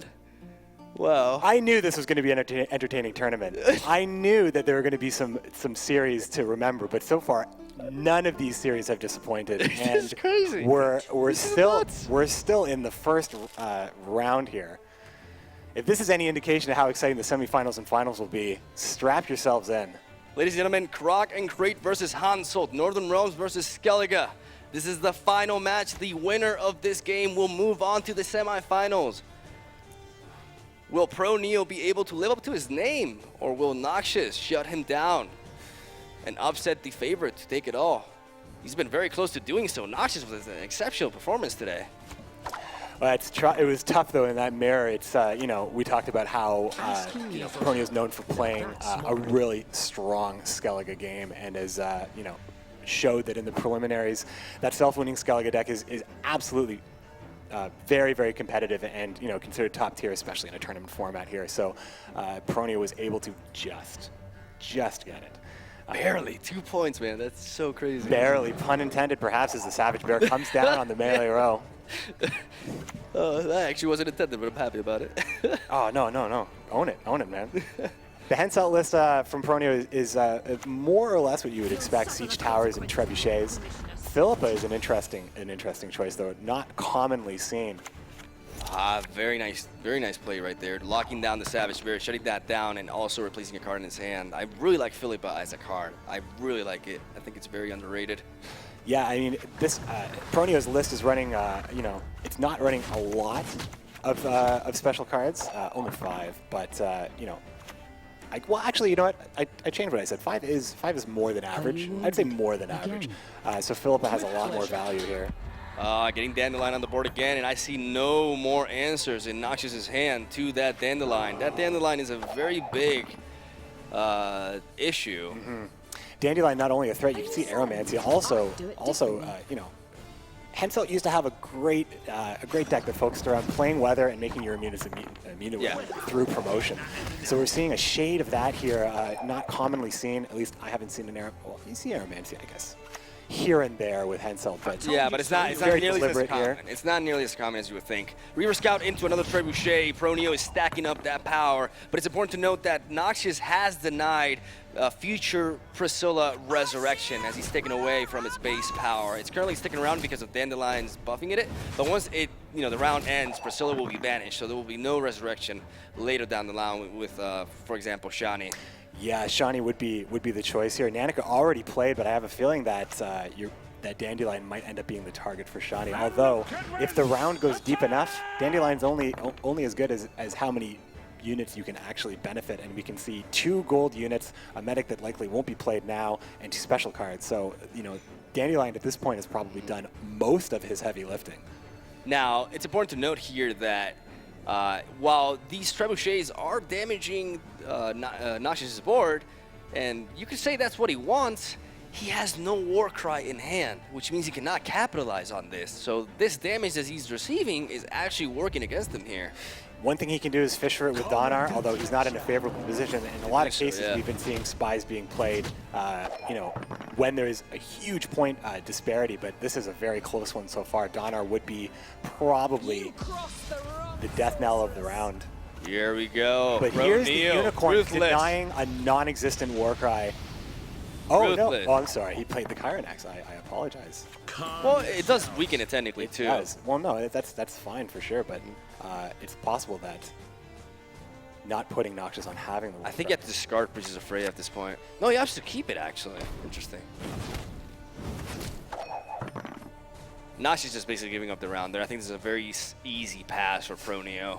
Even though Warcry is very threatening, it is a total of 7, 9, 10, 18 strength, so I don't think it's nearly enough to threaten what he's going for here, especially considering he has the Trebuchets pinging at him every single turn. But, I mean, the level of commitment here from the Henselt deck, I mean, Henselt has been used at this point, which is pretty huge, although no siege towers. No siege towers, and that's probably not how you wanted it to go. Oh, he goes for the Biting Frost right here, denying the power of the Savage Bear and weakening the potential Warcry even more. We're definitely going to see a pass from Noxious here, I believe. Yeah, Noxious going up in card advantage by 2, though. Yeah, that's huge, and card advantage has been, you know, as it is always excellent and favorable to have card advantage. And, you know, we saw in that opening video for Gwent, sometimes you have to, you know, you have to lose a battle to win the war. So that could be, that's how card advantage really can help you at this point. Pronio perhaps making a little bit too safe of a play there. And finally a siege tower. He does get double medic and the siege tower there, so he does have a potentially very strong round. He can get 1 card out of him with the open pass here, but will still be 1 card behind. Yeah, but which is awful against the value Skellige. of 2 medics and a promote with siege tower. That's true. We've already seen some of the crazy stuff that can happen when you run Reaver Scouts and medics in your deck. Even getting the trebuchets aren't bad. Pronio considering Pronio has. Going for it. I agree with this play. I agree with this play. You have to make it so that Noxious has to spend an extra resource. Oh yeah, with this kind of disparity in cards. It's, You have to go for it. I like this a lot, actually. But there's really only so many turns you can do that. So yeah, I think you can only afford to do so this time around. I think the moment Pronio is able to pass well ahead will be what would happen here. There's a big when bear. you can bring back the big bears, it's tough. It's tough. It's tough to do that to Skellige. You must sweat like a He's swallow going in for that it, man. jacket. He's gonna keep on pressuring him. Oh, into Reaver Reaver's got to Scout. get the third medic. That's a chain, folks. Look at that. That is the potential power that Northern Realm has. Dropping so much strength on the board in one turn. 26, 13 points ahead of Pro Neo. It may force another resurrection out of Noxious, or maybe even the leader's ability. Noxious definitely has to keep up with this, though. He cannot afford to do otherwise here. If Pronio believes that the only way he's going to win this game is by getting card advantage, he has to keep trying, and he's going to get ahead here. Dropping the Sea Stout there. This could be the time for Coral. Noxious doesn't even think about it. Drops it Doesn't even immediately. think about it. Immediate Coral. Well, Pronio's getting in a tough position here. Shawnee's a great card to have as the last card, but there's a promote. There's a promote, getting Roach out of there and buffing the Siege Tower. I think the only option is actually going for the 2-0 here. But can he do it with like Warcry? It's impossible. There's so many cards. Noxious has so many cards. Oh man. Going down -2, I think playing it too safe there definitely could have cost the match. There's a Warcry, 60 points. 60 points. That has to be one of the most powerful shotties. Oh, the headset is off. Pronio. That is on. Well, we have to do the third round, of course. Of course we do. But I mean, everything. Oh, the promote is not what you want to see, I think. Oh, man. Having this level of card advantage, even with Shawnee being the card it is. The ultimate upset is about to happen. If I was a betting man. Oh, man. He has to pull a Shani of the gods here. Like, this has to be the best Shani to ever hit Gwent. The goddess protects you from all evil. With that power in the Raging Bear, that is a 18 strength turn 1 play. Sure, be glad to. Oh boy, here we go. This is his last shot at this. Would you take, I mean, in a round like this? He takes the reinforced trebuchet. Everything you can take. Not enough. It's just not going to be enough. It's just not going to be enough. Ladies and there it is, folks. Noxious upset. That the underdog, you know, he. Wow. His stark honesty leading into what a series. What a series. I don't know if anybody would have made that bet, but I think that was incredible. I'm so happy with how this tournament is going. It's just crazy. Nothing has been as expected, I think. That Warcry at the end. Oh, that's yeah. what made all the difference. Yeah, all absolutely the difference. huge. I'm really impressed with the pace that these guys played. It was a lot faster compared to some of the other pros that we've seen. Mm-hmm. And I think it goes to either the confidence that Pro Neo had, or Noxious going, that's the next move, that's the next move, that's the next move, and eventually Noxious is like, I'm winning, and I might as well keep winning here. And Noxious is standing by with an interview with Maud Garrett. Maud, take it away. Thanks so much, Josh. Yeah, Noxious and I just standing here shaking our heads. What an incredible match. I want to know what was going through your head after that first match. I mean, Pro Neo played such a strong game. He had 10 strength on the board going into the next round. What were you thinking when that happened? So one of the key things about the matchup is that your gold cards are pretty important as Koyatel to beat the monster. And I got 0 in the course of the rounds. And you kind of need to initiate with some of them. And I knew it was gonna be borderline impossible, especially the fact that he got a copy of a Vran Warrior, so I had one more card to deal with and even less stuff. But luckily for me, there was one game where I think my shots on the trebuchets lined up perfectly. I got very good, pulls from the deck, and that helped me kind of close the gap. Yeah, look, round 2, round 3, both, you took them out, and it was just like an epic comeback. And I'm wondering, do you actually work best under pressure? Typically no, but there's this life coach thing that's called tunnel visioning, where you just put your hands on your face. I noticed noticed that. And as it turns out, if you ignore the crowd and anything else around you, you do a lot better. At least I do. I just realized that today. I've never before really played in a Hearthstone tournament with that, so yeah. Fantastic. There you go. And what I also noticed is that you've really shown that if you've got a control deck and if you know how to control the game, you actually have an upper hand. Do you think that maybe you're teaching a lot of people out there watching the game right now a different way to play? I don't know about that. It's one of those things where, you know, I prepared with, by the way, I'd like to mention JJ Pasak helped me a lot, just put the decks together, because the idea was that we wanted to I wanted personally to target monsters, as I thought that was the easiest deck to target. A lot of people disagree. They say it's better to ban it because it's so good against everything. Turns out Monster won, and I still took a game with the crack deck, but the idea is control decks can isolate specific things, and it's easier to build multiple control decks from multiple factions than I think multiple proactive decks that can just take the game over. Well, you said that Proneo was your biggest threat. Now that he's kind of out of the way and you took care of that, are you kind of thinking this is smooth sailing from now on? No, not at all. The next player is going to be playing is going to be PBD and Vishra.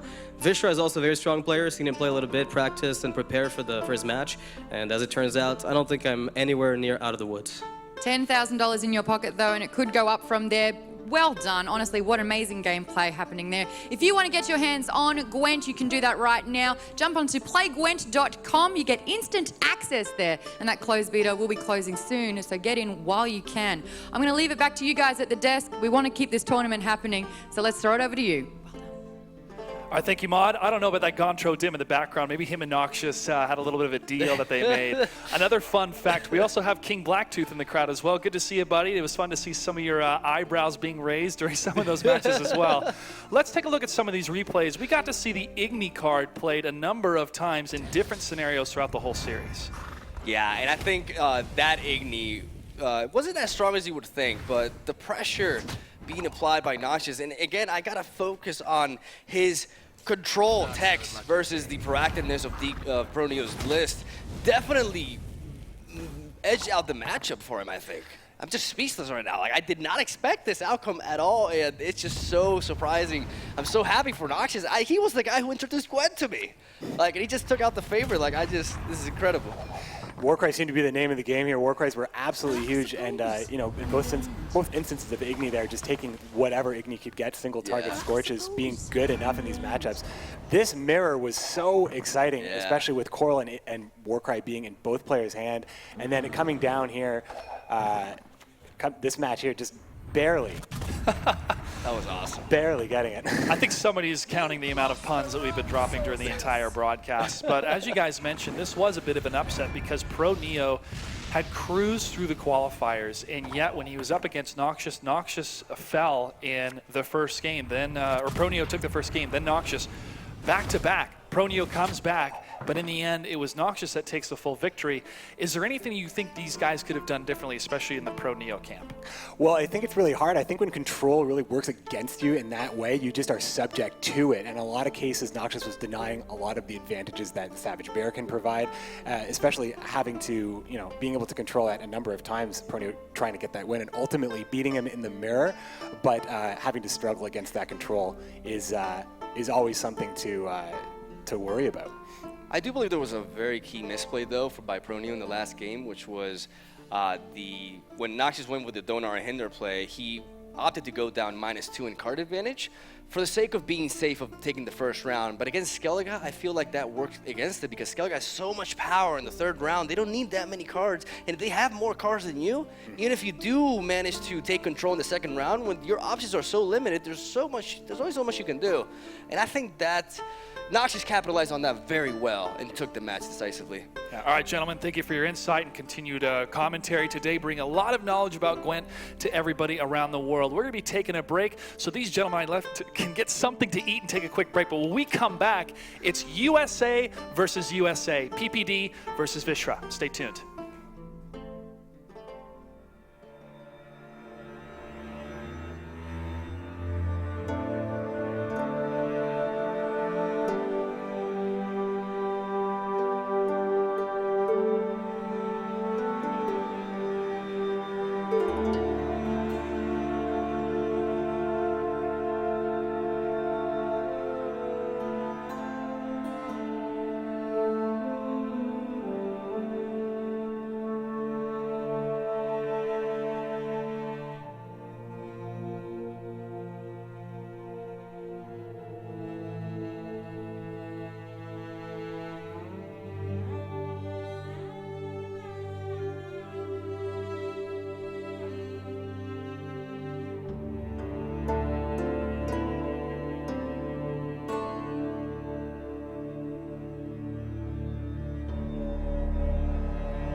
It is the last pairing up for the very first qualifying round that we've had. Boys, we've got PPD, Peter Pan Dam, going up against Vishra. And it is America versus America here.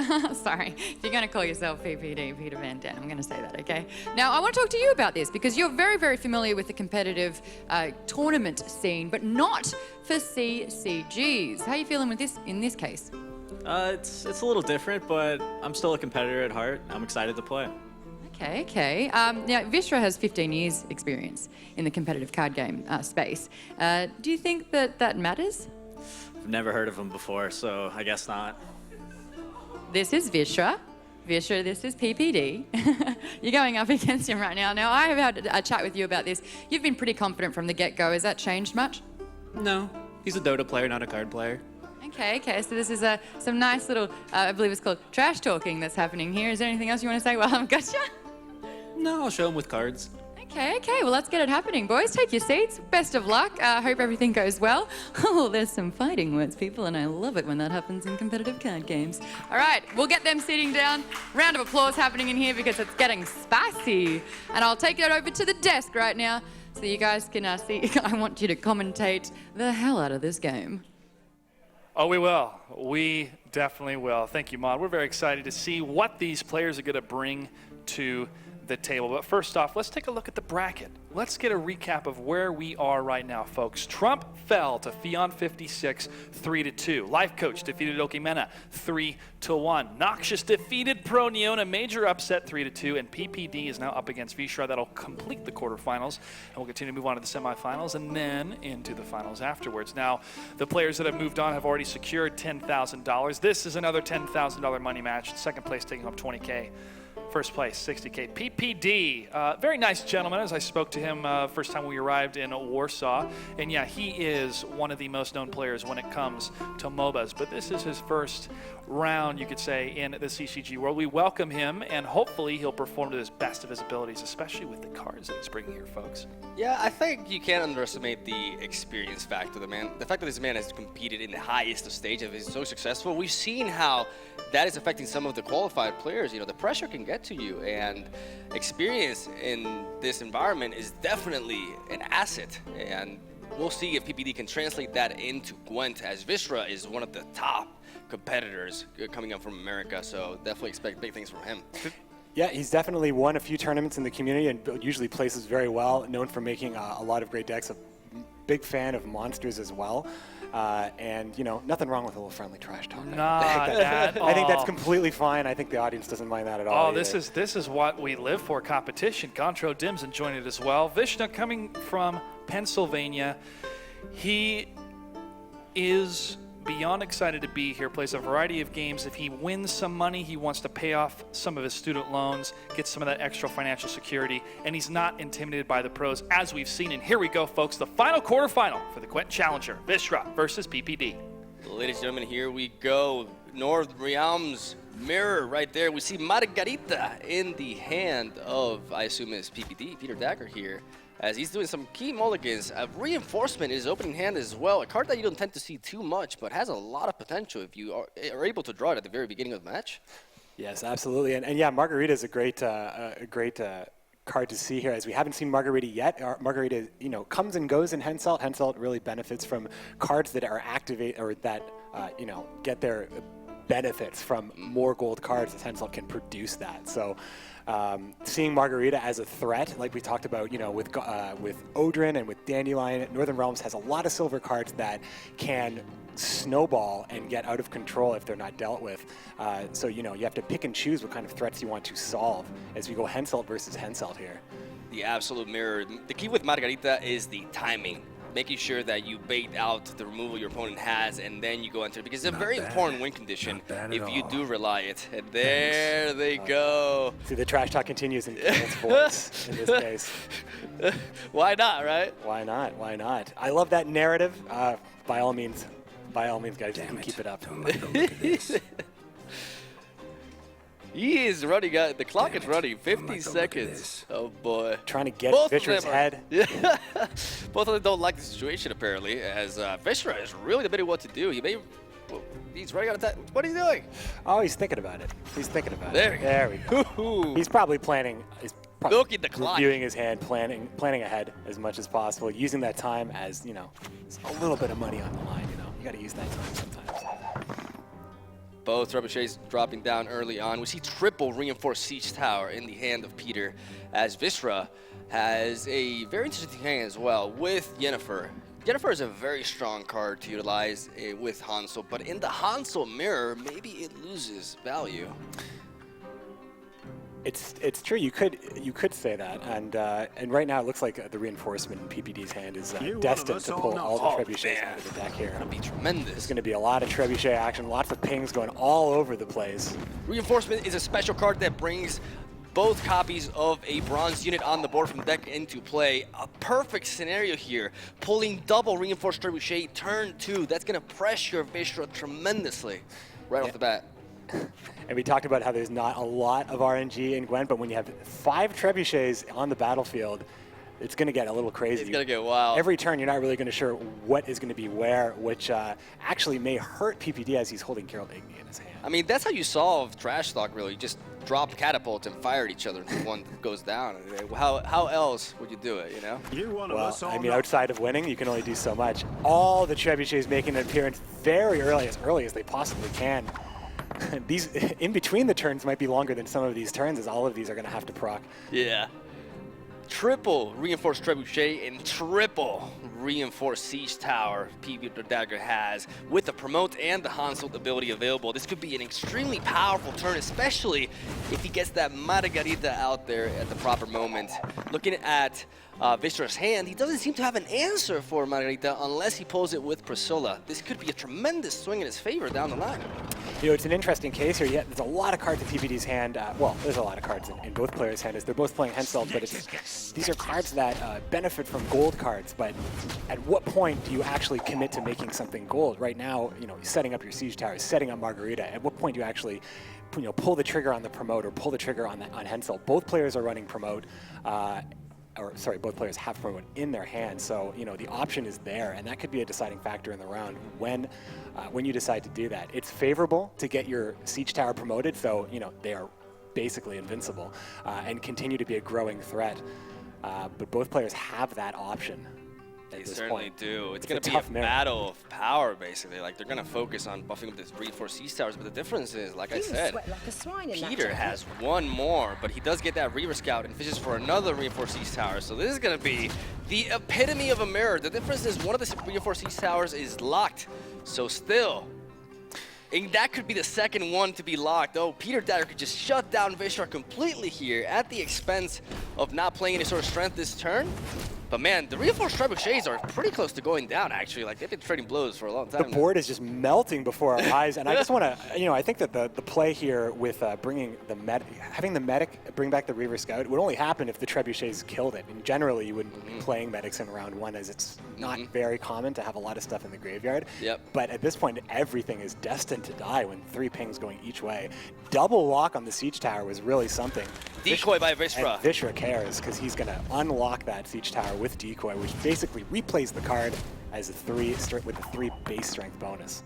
Viscera with a 12-point lead now, but that was translated into a 15 lead as that Igni, oh man, Peter's just committed to denying the reinforced siege tower value, controlling what Viscera's trying to do, shutting down his strategy while preserving his own power in hand, and thus managed to finally take the lead in this match, 24-21. Viscera's gonna struggle here. Yeah, you can't really blame PPD for prioritizing that siege tower. The siege towers are going to likely decide this game. Fortunately for PPD, he has a number of siege towers still left. Yeah, or double more siege tower. More siege towers left. Yeah, and that Margarita can be so crazy. That could be insane. Like with Hansel, that can, oh man. And I think you'd probably be interested in playing Margarita a bit more liberally if you were holding on to Nanika or Shani, being able to guarantee that you get Margarita back in a later round. But because those cards aren't in hand and you can't count on it, it's probably, there's a little bit held back here. You can get a lot out of the siege towers with the promote as well. He's definitely being patient here. Going for the promote, but not being able to capitalize on it with a reinforced siege tower. That could mean the difference in this match right here, as Peter has one on the board and 2 more in hand. I think it's time to develop the second one, don't you think? Yeah, I mean, you would have to, I guess, if you wanted to take this round. I think it's that or Margarita. When do you pull that trigger? He's sneaking in on that Hanzo. Look at that. This isn't a bad time to do it. He goes for it. He goes for it. Not a bad time to do it. There it is. So nothing's removing that siege tower, and it'll be a constant threat. Vischer doesn't have a siege tower to respond. And after that, like the trebuchets actually have no more targets on the board for Peter, as he has a 12 strength lead over Vishra as of right now. Point advantage and card, well, not cards yet, but enough points to consider passing. Vishra has to, Vishra not only has to cover that 13 strength, difference, but he has to push even further because of the reinforced trebuchets pinging at him, while his opponents, or his own, have no target themselves. He has to generate so much strength here to stay. Oh man. Vischer's gonna keep this round going. Dropping the other siege tower. We could see a pass from Peter Dagger here to push him to -2 and then capitalize on those siege towers plus Margarita for the following rounds, but that does give your opponent the control. And as a Hanzo player, you never really want to give round 1 away because your opponent dictates how many cards you're playing the next round, and that really can mess up your combo. I think Vischer's in a little bit of a tough spot right now because Henselt's only has to pass. Yeah, he's only passing. Henselt's only so useful, especially when you're looking at a hand of Yennefer and Promote. Very it's awesome almost pass as if by he has Peter. 2 cards in his hand, and Yeah, awesome pass by Peter Dagger here, putting Vischer in a very bad spot.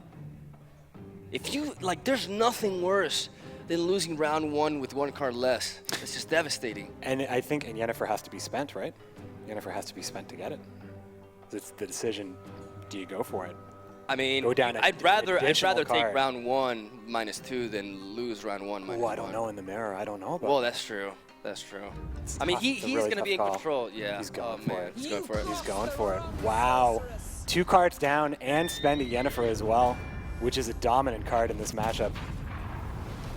Going up to 57 and thus taking the round. Vishra goes up the first round, but at the expense of 2 cards less than Peter. He has to draw into the likes of Siri if he's running it.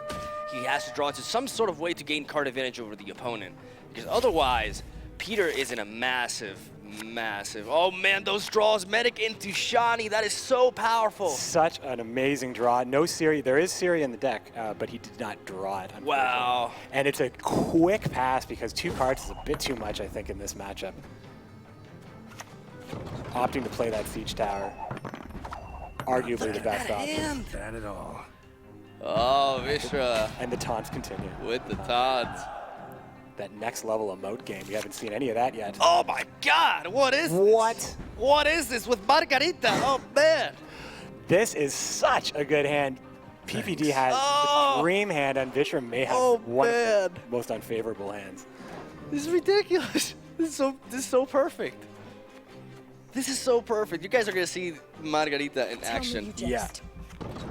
Going with the field medic, putting up gets the siege tower. No trap siege tower, plus the promote in hand. There's very little RNG in Gwent, but Peter Dagger is well trained in that. He's getting everything here, and also taking advantage of that lead, really focusing on locking down the siege towers and getting the advantage. What an exceptional performance this first game by him. I'm very surprised. Very, very surprised right here. There's really only so much Vishra can do at this point. What do you want of me? We're just watching it play out step by step here. 2 promotes without a siege tower to benefit from. Henselt with no targets, essentially. If you're playing the promotes, there's really nothing to buff. He has nothing to do to stop this Margarita, and it's going to be ridiculous. You guys are going to witness. Margarita is a very special unit in the Northern Realm faction. It is a silver unit with 6 strength, range row that has the ability of spawning Bard 8 Adepts. Banard Adepts. Aretuza Adepts. That was recently changed to be a bit more lore friendly.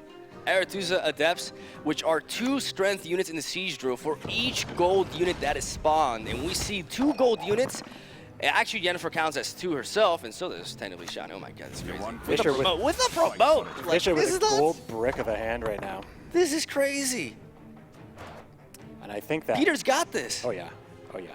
He's gonna blow him back here. He may be 20 strength down, but ladies and gentlemen, you're gonna see some powerful generation here. I think Yennefer is enough alone in this matchup right now. Yeah. The 2 siege towers are essentially, we're going to see how big they can get, but it's going to be overkill. We're going to witness the strength of Margarita. Let's see if he opts to promote the reinforced siege towers first. No, he's going in. He doesn't want anything to be left to pick up when he's done with them. You can't blame him for that. There's animosity. It's fair. Yeah. Look at that. So 2 Look gold at that, bodies boys. trigger the siege towers. Look at There you that. Look at that. 11's strength lead. Just not the draws Vishra wanted to see. I think we can safely say that. Agree on it. Oh, that feels bad, Nothing man. to do here, nothing to do. Only 2 more strength can be generated from that last promote, so this is all but over at this point. I'm a medic. PPT is going to take this first match.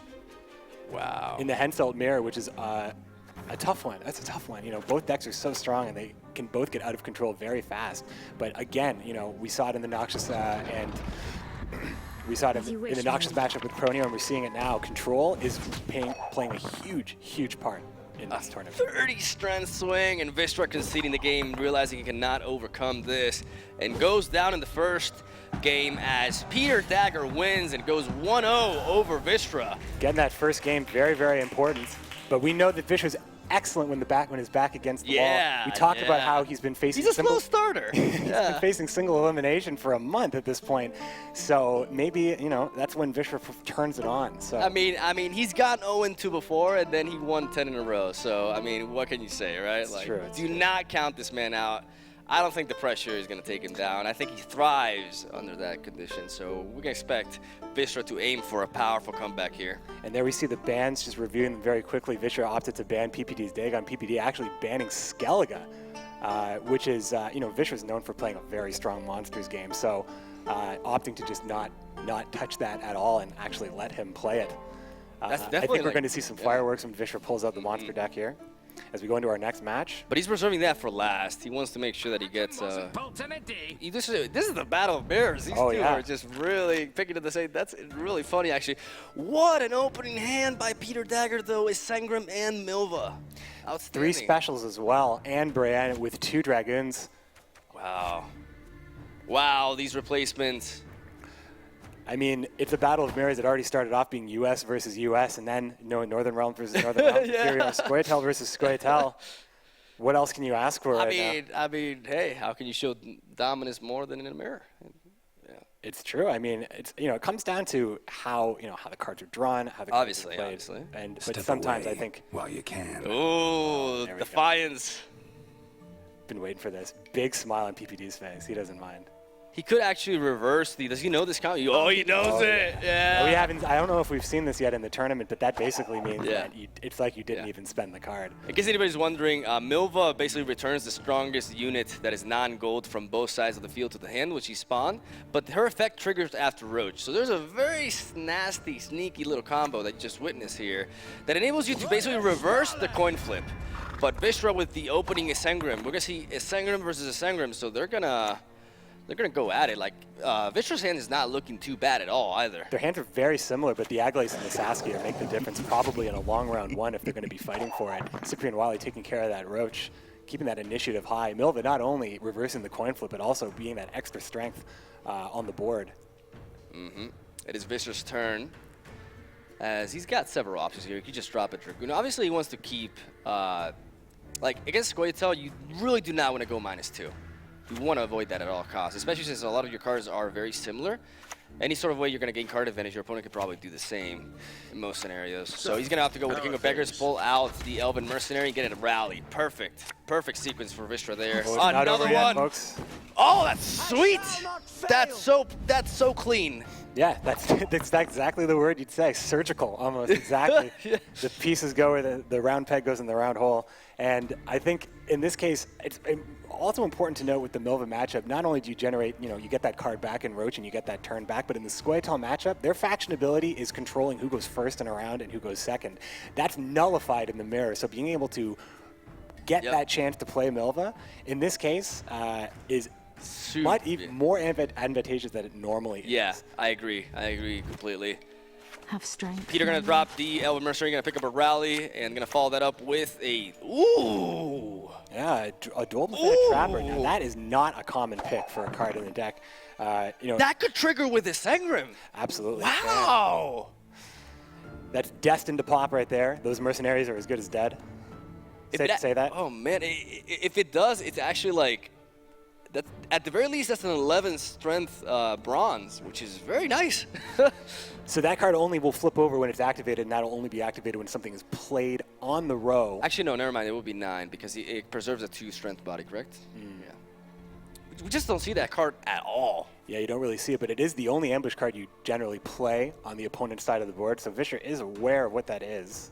I don't think he's thinking it's any sort of mind games with another card. Peter preserving the Sengrim in his hand, which is very interesting. Let's see what he opts to do here. I wonder if he's playing around some sort of playing around a lock, perhaps. Maybe just hoping that Isengrim will carry him through a different round, not this one necessarily.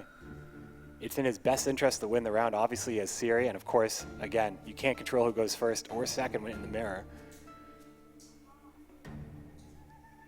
Very nice lead by Vishra right now, as Peter does, as he reversed the coin flip, he can't always end this round at +1, unless his opponent reverses that. But he opts to go with Yavin and trigger the Dual Blast and a Trapper, really weakening the strength of Yavin and the impact, but still providing his opponent with a 24 strength lead. Yeah, basically saying if you're not going to flip it, I'll flip it myself. that is one great thing you can do with Yavin. Yavin can be played on any row at all, and counts as if it was it's whenever a unit is placed on the board. Doesn't matter who does the placing. Yep. Now, this is very interesting because he's threatening Vishra with going down -2 in card advantage, and we see Siri in Peter's hand. Peter is very focused on card advantage, which is very key with this faction. I like his lineup quite a bit. That Dual Blast and a Trapper, that's awesome. Decoy onto Yavin, though. Great play. Yep. Really, whoever has Yavin on the board is Scorch Lock. Yep. Essentially, you really can't play Scorch. You'll reduce your own strength by, at this point, 17. But at the same, in the same vein, both players are actually holding on to their Scorch. There's no randomness here. Elven Mercenaries do pull spells out of your deck, but if you have Scorch in hand, you control when that occurs. Peter dropping the Siri there. Peter really focused this round on gaining card advantage over his opponent. He has a 9 strength lead. Vishra has to be able to bypass 9 strength in one play here. He definitely has the tools to do so. He has Scorch. Yeah, the Scorch is going to be huge. But he could, if he has another way to gain, advantage, it's not the Dual Blast and a Trapper that he's building up, he could definitely go for it. That Isengrim remaining in hand, though, very interesting. Very interesting choice. I guess he wants to preserve for later rounds, but that's Sengrim tends to get the most value in the first round, actually. Yeah, definitely instrumental in winning rounds. But I think he's preserving it because he doesn't intend on winning this round. That could be a strategy. He may want to put his opponent in a situation in which he drops down 2 cards, and then he brings out all the power. But we are going to see Scorch from Vishra. There's a Scorch getting a fair, you take that value for sure. Silver cards getting 17 strength is that's a fine swing for sure. And then, of course, that is in the graveyard for Aglace later on. Yep. Pull. But now the Scorch is free to be used, although it's not in a position yet. It's important to note, though, that because Goito has no way of actually mulliganing anything that's in its hand, that Roach is going to stick around. So Roach and Siri, while they are 2 extra cards for Peter, they're not really going to provide him with much value on their own. So it's also important to know that even though he may have 2 cards over Vishra can definitely pressure him. And if he does manage to win with first round, he is in control. Yeah, for sure. Roach is probably representing a turn more than anything. Exactly. But it's important that Roach gets played so Roach can come out There's later and actually provide some value. And there's the pass. And I think that maintaining card advantage in this, I think in this matchup specifically, we talked about how important it is to fight for round 1 in some cases. And we've seen a lot of round 1s go all the way down to the last card in some situations. But this matchup is just a little different where cards may actually end up providing the path to victory. A little bit more clearly. Like, Sengrim is a very solid lead for this round. Like, it can really enable him to keep up with anything that Vishra does. So definitely a very interesting approach because people play Sengrim automatically round 1 all the time, and perhaps not even like the most obvious plays are as obvious as they seem. Yeah, the fact that he got to hold on to Isengrim with that many special cards in his hand, I mean, he may ultimately have to use it to win this round. As Vishra, even though he's down on cards, he is in the driver's seat. The round will go as long as he wills it to. Both players capable of doing their setup with their Dragoons. Brienne, obviously, is going to be providing a lot more value than the Archer. Both of them have selected their buff targets already. Being able to play last is very important. I like this approach by Peter. I really like it. Like the fact that he was, diving in round one, but I think his objective the entire time was to actually give up that first round and gain that card advantage and utilize that. As we see Vishra fishing for Yavin to capitalize on here and get a card back. Let's get something back for sure. Yep. Also blocking the Scorch. Yeah, the decoy on Yavin was a pretty big deal, I think. It was. There's a Roach. I mean, it makes sense. Right now, Peter, in case, you guys got to understand that Peter has to win 2 rounds in a row now because of his strategy. So he has to basically, in this round, spend the cards. He has to stay ahead of his opponent, but he can't also, I like that thing. I love that trick. I love it. The dope left and a trapper. Yeah, very unconventional choice here. And I think it's also great to note that, with the card advantage here, it's kind of what PPD's game plan has been. And Vishra's definitely aware that that could be a deciding factor, and he can choose to pass at any time. But it's holding on to the Eisengrim with this level of special cards. Vishra is probably, I don't know if he's going to be playing too many more cards before the end of this round. I mean, he probably wants to make sure that he can get the cards at parity at least. But when is he going to be able to do that, especially if PPD keeps ahead in score like this? Clock is ticking. Vishra is really debating what to do here. He is in control, so he decides when this round ends. But I believe he definitely wants to thin more through his deck and also get more cards out of his opponent, as that Manticore Venom actually puts him in the lead. This is what Vishra wanted. That was huge. That was a 16 strength swing. But he does have a Dull Blast and a Trapper there. Really limiting his plays. He can't really develop a Dragoon nor an Archer.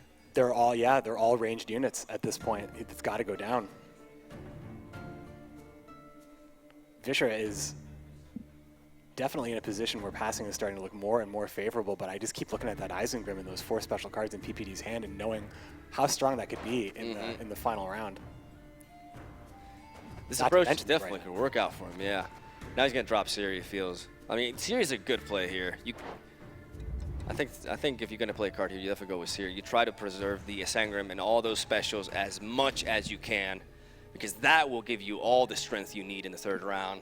This game is very tight. It's very tight, If Peter manages to win this game, he goes 2-0 against Vishra. He only needs 1 more victory, and that would really pressure him. But hey, that's the exact same thing that happened to Vishra in the qualifier, so. Yeah, that's Vishra's. It's not over till it's over. Arguably. There's the pass. There's the pass. Oh boy. Oh boy, it's going to be very interesting.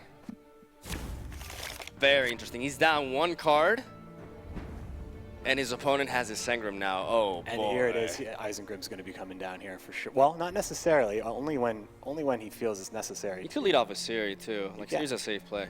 Lead off a Siri or the Viridian Dragoon. Both fine plays. But now he goes off with the Sengrim. Pulls out Roach. 10 strength for Peter Dagger, as he has 1 card over his opponent and a buffed up Rain. As his opponent does have a buffed up Archer, but actually Rain would provide a lot more value because Rain will deal 12 damage potential to something. Yeah, hopefully, I mean, it's harder. I think it's harder in this case for Brain to get full value. Well, if he has the last say, he can preserve for the very last play and hit his own Archer, like the opposing buffed up Archer. That would be huge. That is true. That would be huge. That is true, and right now it's looking like PPD will have that last say. And Eisengrim, I think, might make the difference here. Wow. That strategy of I think he tricked him into thinking he was going to push hard for that round, and then, he made those plays with Siri and got a nice card advantage on him. Yeah, and 1 is sometimes all you need. No Egg Lace in hand for PPD though. Often that's a final card you'll play. That'll provide you with the swing you need. Vishra, on the other hand, not only has Egg Lace, but also Sasky, 2 very, very strong gold cards. I'm telling you, man, Peter has been around for a long time. He's competed at the highest level. That is something to take into consideration. He does not fold under pressure, and I think he's being very, calculated here with his decisions, and it's definitely showing off.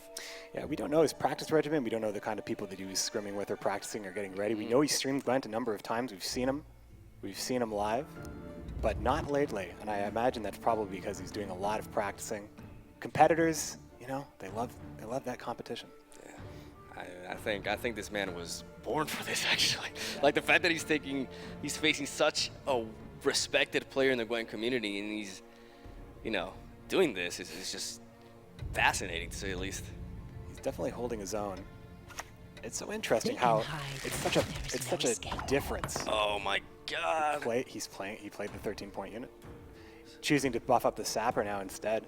Kind of switch gears a little bit here. Card games being such an antithesis of MOBAs being such a slower game. PPD showing that he can do both, perhaps. Round's not over yet. I think PPD is basically debating here. The thing is, if he develops the Archer, he will lose a potential target for Scorch, and I think he's ultimately going to realize this and going to have to go for the Scorch itself. Yeah, I think to get the best value out of Scorch, you may have to sacrifice some points on Brian here. Or not. Or not. Going to go with the Manticore Venom instead. Interesting. Big cards he's holding in his hand. Well, he knows he's directed a buff to something else, so he may be wary of that. Never miss. It's a hard card to hit, though. The sapper stays ambushed, or stays face down and untargetable for 2 turns, likely until the end of the round. This approach is very interesting because he's really weakening his Scorch here. I mean, as a last play, Brian can hit the sapper, and the Scorch can hit whatever. True. And that would be like a very clean brain, by the way, unless he gets buffed again, obviously. Then it would be, yeah, even better, but not as clean. Sequencing here is so important, too. Oh, that Nature's Gift does not feel good at all. Viscera is down 1 card and down 5 strength. He does have a lot of power, though, but he hasn't been able to keep much of a board. Like, he still has 3 units, but Saskia right now is only looking like a 10 strength gold, which is not the greatest. Would you take the Scorch right here? Would you take the Scorch and Scorch a 5 strength? I would. He has 3 cards left. There it is. I would. Yeah, you have Brain anyways to deal with another big unit, and you know Squirtle doesn't generate that many large units, so I like that Scorch there. I would have Scorched, you know, prior, but I guess he was trying to like feel out what he had. I mean, that sapper is I mean, we're going to see. I mean, he was very liberal with the Scorch. I wonder if he's going to end up being liberal with Brienne, but it's possible as soon as that ambush card comes down. Here comes Saskia. 10 strength value, Saskia. I've seen much better Saskia. Still 3 strength behind. Peter Dagger in a very comfortable position here. And as soon as that face down card goes down, Brienne's going to be saved. Oh, that Archer has a clean hit on the opposing Archer, knocking it out. Surgical again. Oh man, 14 strength ahead of his opponent. 2 cards left for each player, and I'm just looking at this. The Sapper's as good as dead. Yeah, that Sapper's is a goner. Oh man, it's over. Well, he has Eglaze. You can't say it's over until he plays Eglaze. Eglaze always has like the most powerful swing in Squirtle, but I don't doubt it's enough actually. I highly doubt it. There's only so much you can do in this case. There's just really, it's going to take that there, but it's not going to be enough. Well, Brian actually can't hit the Sapper. I do apologize for suggesting that. Yeah, actually, yeah, would be enough. But yeah. It will but he be still enough. takes it. He It still will takes be it enough. with 11 PPD points. going up 2-0 against. Wow. I think we could all say the favorite in this matchup. Outstanding. The master of the mirror, taking out the Mirror Northern Realms and then Mirror Scoia'tael. Now is when Viscera has to live up to his name. He's gone 0-2, just like in the qualifier. He has to get on track and basically reverse sweep Peter Dagger here to win. Peter Dagger is 1 win away from taking down Viscera, potentially 3-0 and advancing to the semifinals. That would be insane. You would be a fool to count Viscera out of this matchup as we get to see King Bran for the first time in this tournament. Oh, yes. Let's drink. Sit at my table and let's drink. One of my favorite leaders. Yeah. King Bran is one of the best leaders in the game. Come on now. A Queen's Guard list here, focusing on discarding cards that will ultimately come out of the graveyard multiple times in a game and buffing those cards as well. Lots of burst potential here with King Bran. Yep, we see a Consume Monsters lineup from Viscera. This is Viscera's strongest deck. Yeah. This is the one, he's had enough. He knows that if he loses one more game, he's out. He needs to get a victory with this. And this is actually not a bad matchup for him. This is the deck that Viscera is known for. Viscera is known for as an exceptional monster player, and his monster deck is very powerful. He actually, like, I talked with him prior to this event, and he told me he was very convinced that his monster deck was going to be constantly banned, but this wasn't the case. Yeah, he gets a chance to play it. I wonder if he practiced it. Of course he did. Of course he did. But the thing about the Monsters matchup against the King Brand matchup is that, you know, we call it in the community graveyard hating. And in the hand right now, we can see Vischer does have Caretaker and does run Ghouls as well. So there are a couple of ways that you can take those Queen's Guards away from PPD if PPD is ending up relying on those units.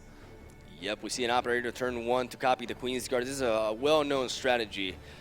Queen's Guards are very special units, actually. They are originally 3 strength melee units that happen to resurrect all copies of themselves from the graveyard. So King Brand is a leader that has the ability to discard 3 cards from your deck to the graveyard, and most decks that revolve around him revolve around basically discarding.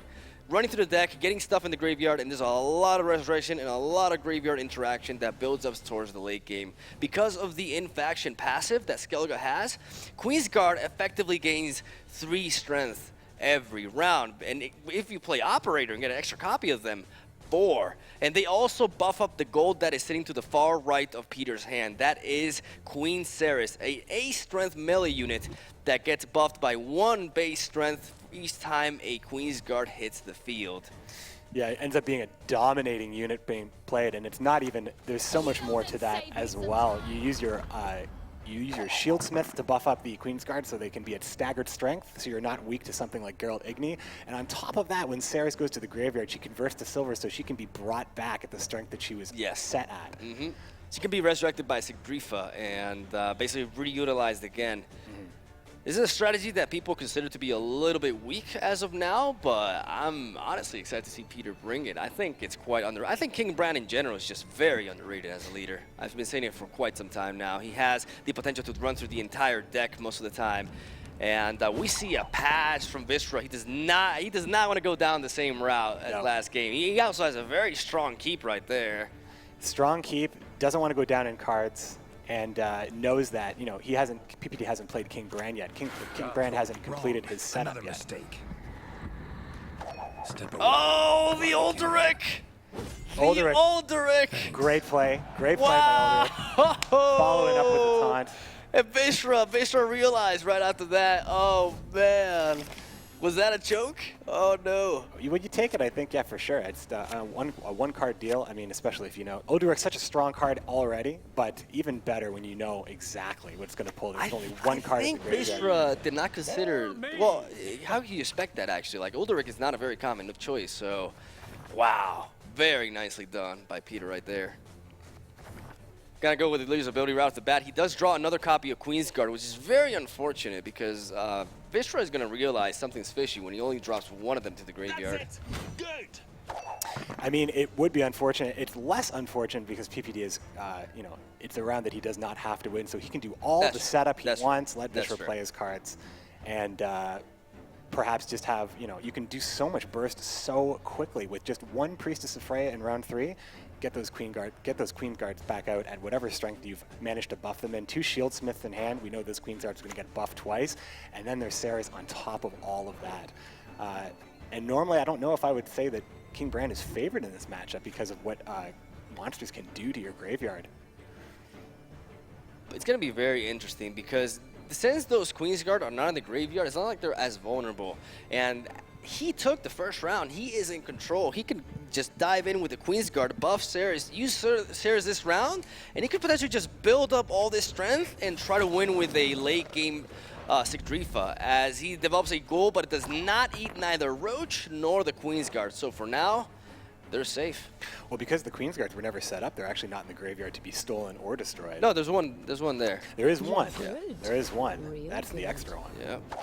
And it was not eaten by the goal there, fortunately, for Peter Dagger. This is the round for him to build up all this power. He has the Shieldsmith as well. Like, he has a lot of ways to basically invest into this round while investing into the next one as well, because he buffs up the base strength of the Queen's Guard, and they are prime resurrection targets, as they, you know, when you resurrect one of them, the other ones follow. And if you buff up all the base strength, that gives you such a powerful strength swing later down the line as the second Queen's Guard enters the board and buffs up Ceres again, now sitting at 11 strength.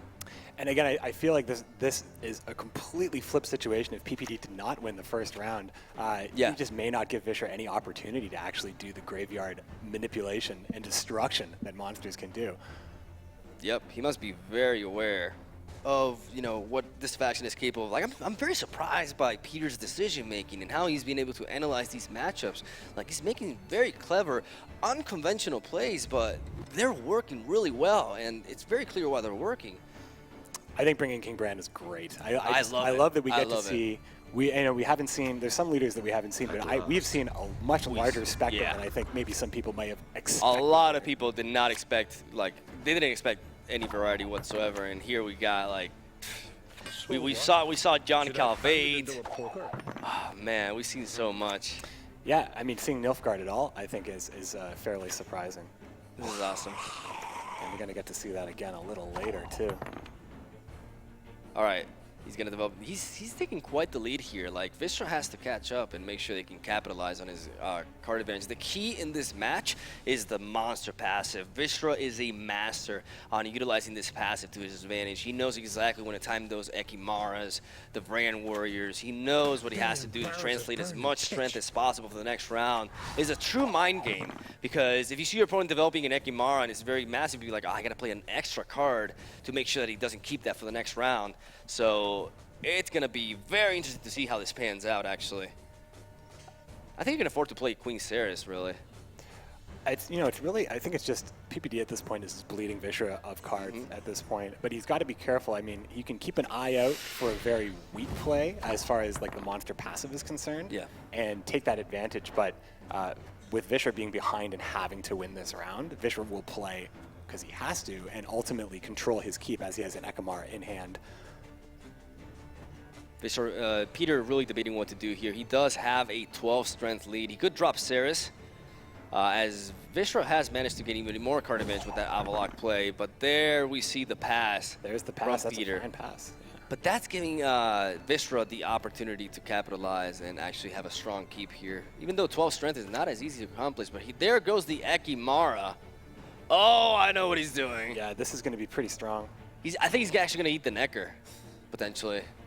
I mean, if he wants to do it in one card, that is one way to get there, because it will replace itself. And because if he places it next to the Vran Warrior will eat the Ekimara, and thus he will keep the buffed up Vran Warrior. This is what I'm talking about. If you want to see some high level consume monster play, Vischer is where it's all at.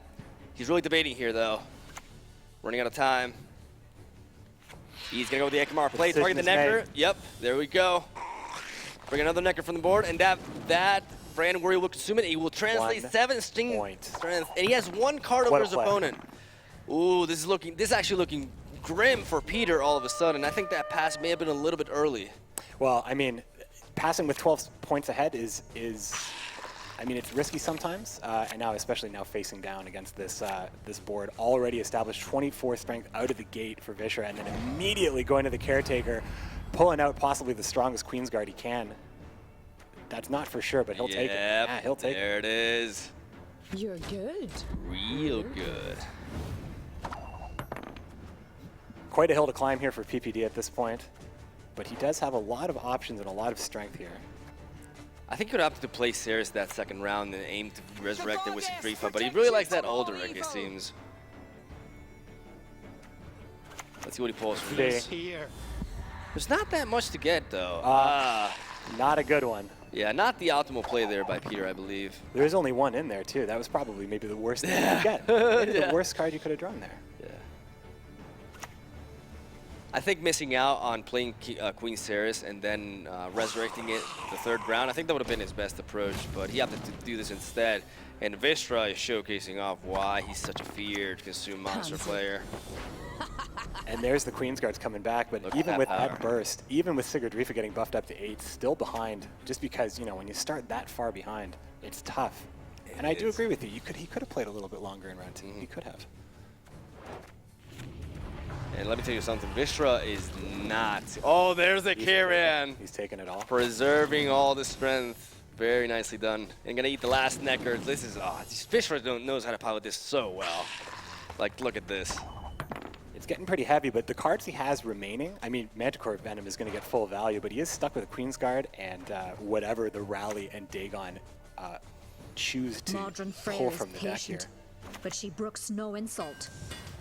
And PPD's hand is much more deliberate, just very strong cards.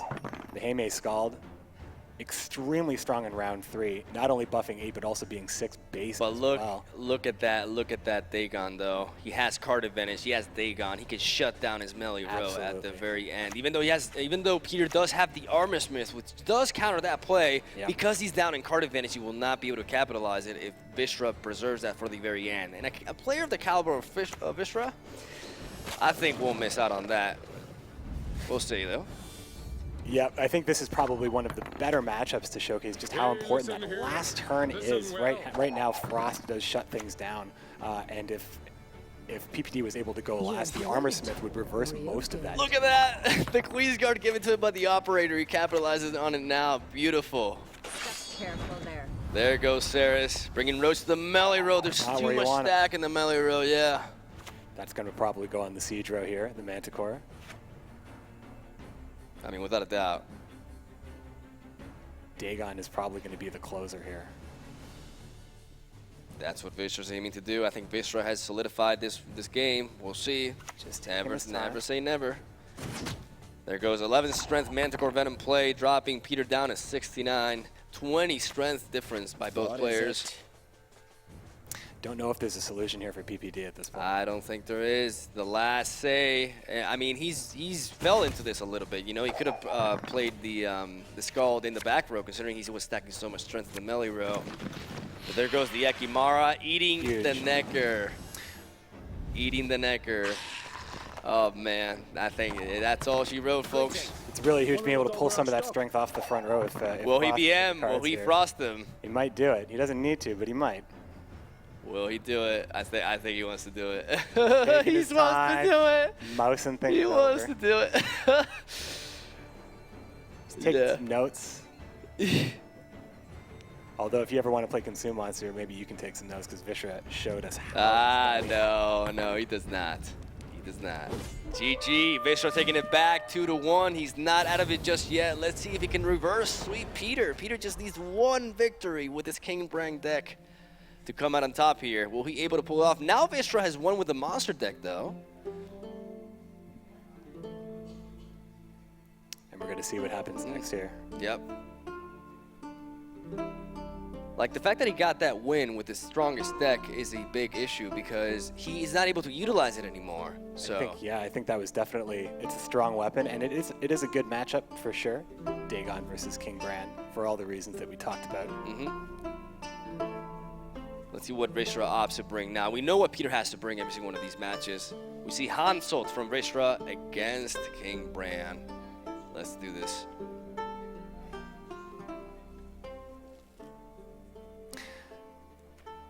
Wow. Take a look at Triple this mulligans gold. here.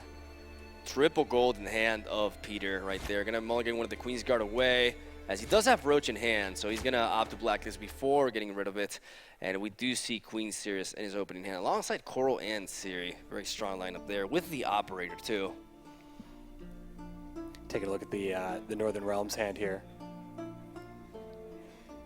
A lot of options here. The Siege Tower is obviously something you want to have.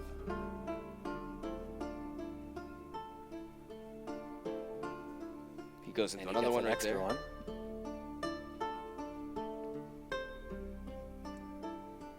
Clear deliberation here in the mulligan. The Reaver Scouts allow for a lot of these units to come back later, or come out in other ways, so duplicates less desired. There's the Wundermet though. Very key component there for Not Vishra. bad. Not bad at all. Ah, it continues. The trash talk continues, or the trash emoting, I guess. Always great to hear those emotes. We almost didn't get to hear them in this entire challenger because everybody's so respectful towards one another. It's a nice breath of fresh air, don't you think? Oh yeah, a little friendly trash talk, like we said. Never hurt anyone. There he goes, operating into Queen's Guard right off the bat. That's a very solid lead for Peter, as he does have King Bran at his disposal to fish for 2 of the Queen's Guard, but no resurrection in his opening hand. So he may have to utilize that rally to try to fish for that. I think that's fine generally. He's going to get that Raider automatically. Whenever you discard the Raider, it's played onto the board. And you know, the Resurrections, much better to have late game. All of these cards can be played in this round. I told you so, you idiot. Yeah, he can definitely draw into them later down the line. Pansy. Pansy. Pansy. The trash talk being done for him. Yeah. Queen's Guards, I got this, they say. Sometimes they can say you're good, real good. Sometimes they say pansy. Yeah. A little bit of consistent there. Sometimes it's a compliment, sometimes it's the opposite, honestly. Both players looking to set up the early coral though. Trying to shut down that row right off the bat, but unfortunately for Peter, he has no more control options really. So he can't capitalize on those units being 1 strength to remove them. And even though Rain does shut down the trebuchets really well, it doesn't really stop the tower from doing what it has to do unless you're able to ping it off. I still think this is a great play here. Vischer can really only do so much in the Rain. No way to clear it at the moment. Yeah. What do you want? But he will take the buffs to protect his units from something like an archer, although not actually something that you would be threatening with. Should I pound it into a All right, there goes the Shieldsmith into one of the Queen's Guard. Peter investing into the later rounds, trying to build up that strength, that base strength that will translate into a lot of power later down the line. I wonder if you'd consider promoting here. It's definitely an option.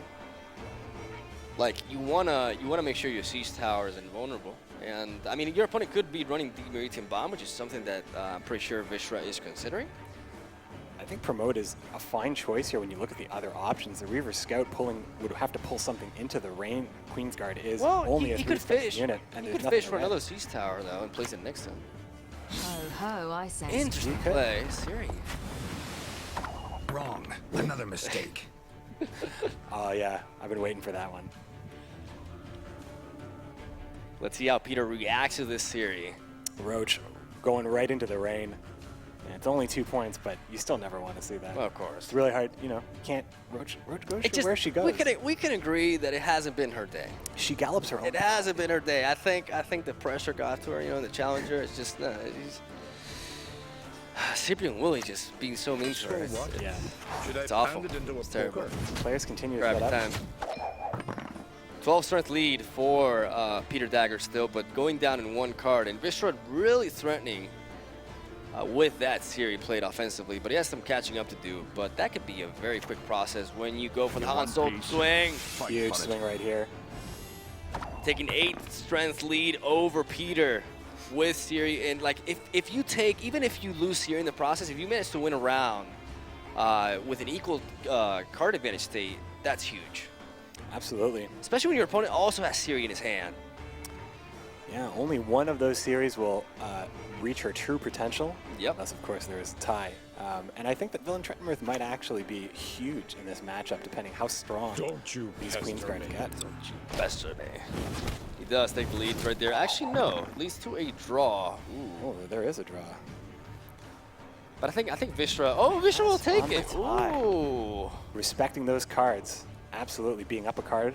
Yeah. Are we going to see another sudden death round too? We may very well see that. Very strong pass there by Vishra. Showing a lot of confidence here. Vishra definitely stepping up his game from his prior games. Yeah. Maybe he just has a curse or something. This is such a gutsy pass, though. This is like, what the hell? Yeah. Like, he's got it. It's a gutsy pass because look at the hand. I mean, the promote. I mean, we're looking forward to the next round, obviously, but there's really only so much that can happen here. If Peter goes down -2, like, if he goes down, like, if he plays another card to win this round, he'll go down -3 because of Siri. That's true. That would be devastating to him. That's true. It would be hard to come back even with the burst potential of King Brand. He's going for it, though. He's going for it. Quite a disparity in cards here. We serve her who is virgin, mother, and And that's barely enough considering the reinforced trebuchets pinging at him twice. But he does barely sneak out the round. But is it worth it? We will see. He goes down 3 cards because of Siri's ability. Vishra in a very dominant position right now. But Peter is in control of this incoming round. Yeah, you sacrifice cards for control anytime you go this deep into round 1 to win it. 9 cards to PPD, 6 cards. Into Wild Boar. And PPD having to move first. And he's not instantly passing. I think he's going to take the approach of Queen's Guard followed by Siri, try to get a very powerful strength lead, and capitalizing on that to try to get some card advantage back from him. Definitely tough to do 20 in 1 turn here, especially when we look at the hand. What do you Medic's want definitely helping that though, and especially if you pull a Siege Tower, not bad. With double promote in hand, that's not bad. And there it goes here. That's 30 points. Viscera has 22 points to cover. 22 points to cover here. But 4 cards over him right One of us now. or not? Yeah, with the chains, look at this. Nice. Easy for him to I catch think up this here. is, he's going to play.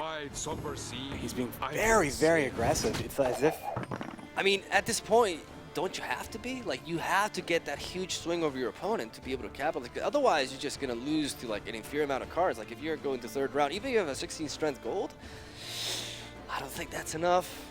I mean, I think I would agree that it's fine to be aggressive normally with some of the cards in PPD's hands, but these are all of PPD's cards. And this disparity, you know, being ahead, taking that advantage and passing one ahead is so huge here, but it's looking like that's not happening right away. I mean, against Northern Realms, you got all the chains happening, and look at that. A decoy applied onto the Reaver Scout. Gonna pull out another medic from the deck. Tell me you jest. They continue the chain and pick another Reaver Scout and fish for yet. Oh, this is what Northern Realms is all about, ladies and gentlemen. Still a little bit behind here. But with 3 cards over his opponent, I think he's fine. Yeah, Ceres is threatening, but still, you know, there's no resurrection here in hand at the moment to provide the burst that King Bran would need to have hope, I think, with this many cards behind. Peter Dagger really debating whether to pass here or not as he opts to pass, and I think it's going to be very easy for Viscera to take the round here. Yeah, it was time for that, but I think that those plays were, he was always ahead, and it seemed like he was very confident in being ahead with all of those plays. Yeah, but Northern Realms is proving him wrong, and that promote is going to easily put him ahead. And Viscera is heading over to the 3rd round with 2 cards. No, I forgot about Siri. It's only 1 card. Never mind. Sorry. Yeah, sorry about that. It got, you know, the gap closed for sure. And when we look at the cards in hand here, obviously... Well, that's a great top deck. Such a great top deck, but Villain Trettenmirth, you know? Villain Trettenmirth could be the difference. He still has 1 promote in hand, correct? Yes, he does. Ooh, this is gonna be tight. Remember, guys, if Viscera goes down this match, he is eliminated. Peter is only 1 win away from winning this best 3 out of 5 and advancing to the semifinals. Viscera has to reverse sweep to actually obtain the victory. To get there in that semifinals where all of the other 3 competitors are waiting for one of these guys to get there. The clock is ticking. We've seen both Reaver Scouts, I believe, from yeah, we're gonna get to see what this pulls here. Priscilla. King of Bears into Priscilla. Gonna pick up that Siege Tower. Oh, that's pretty sure that's what he wanted. It's gonna demand an immediate response from Peter Dagger here. Gonna target that for 3. Gonna ping something. Yeah, he's not making any mistakes. This man knows exactly how to use these cards. I love it. Gotta maximize that value. I Don't love miss it. anything at this point. I love it. Little too close. A little too close. This Priest of Freya is going to be massive, especially not only going to give him a tremendous power swing in the melee row, but also going to buff Ceres even more. And he's preserving that for the very end, actually. Yeah, Viscera playing his lowest priority cards. Are you wounded? Again? Such as that Queen's Guard. I think the Villain's Aftermath is definitely going to impact Peter when he sees it. So no removal for this one. With a promote in hand and 2 gold cards. A lot of strength to overcome still. Oh, he may trick him. He may trick him into actually not playing Villain's Aftermath here. Nope. I don't think you're going to trick Viscera here. Ah, he's going for it. He knows better than that. You want to see? Here we go, folks. Promote's going to offer huge value, and Ceres just icing on the cake. In 3 turns, Villain's Aftermath, aka Big Gold Dragon, is going to scorch the strongest unit on the board twice consecutively. And because Vishra is able to promote his units to gold, his units are going to be safe.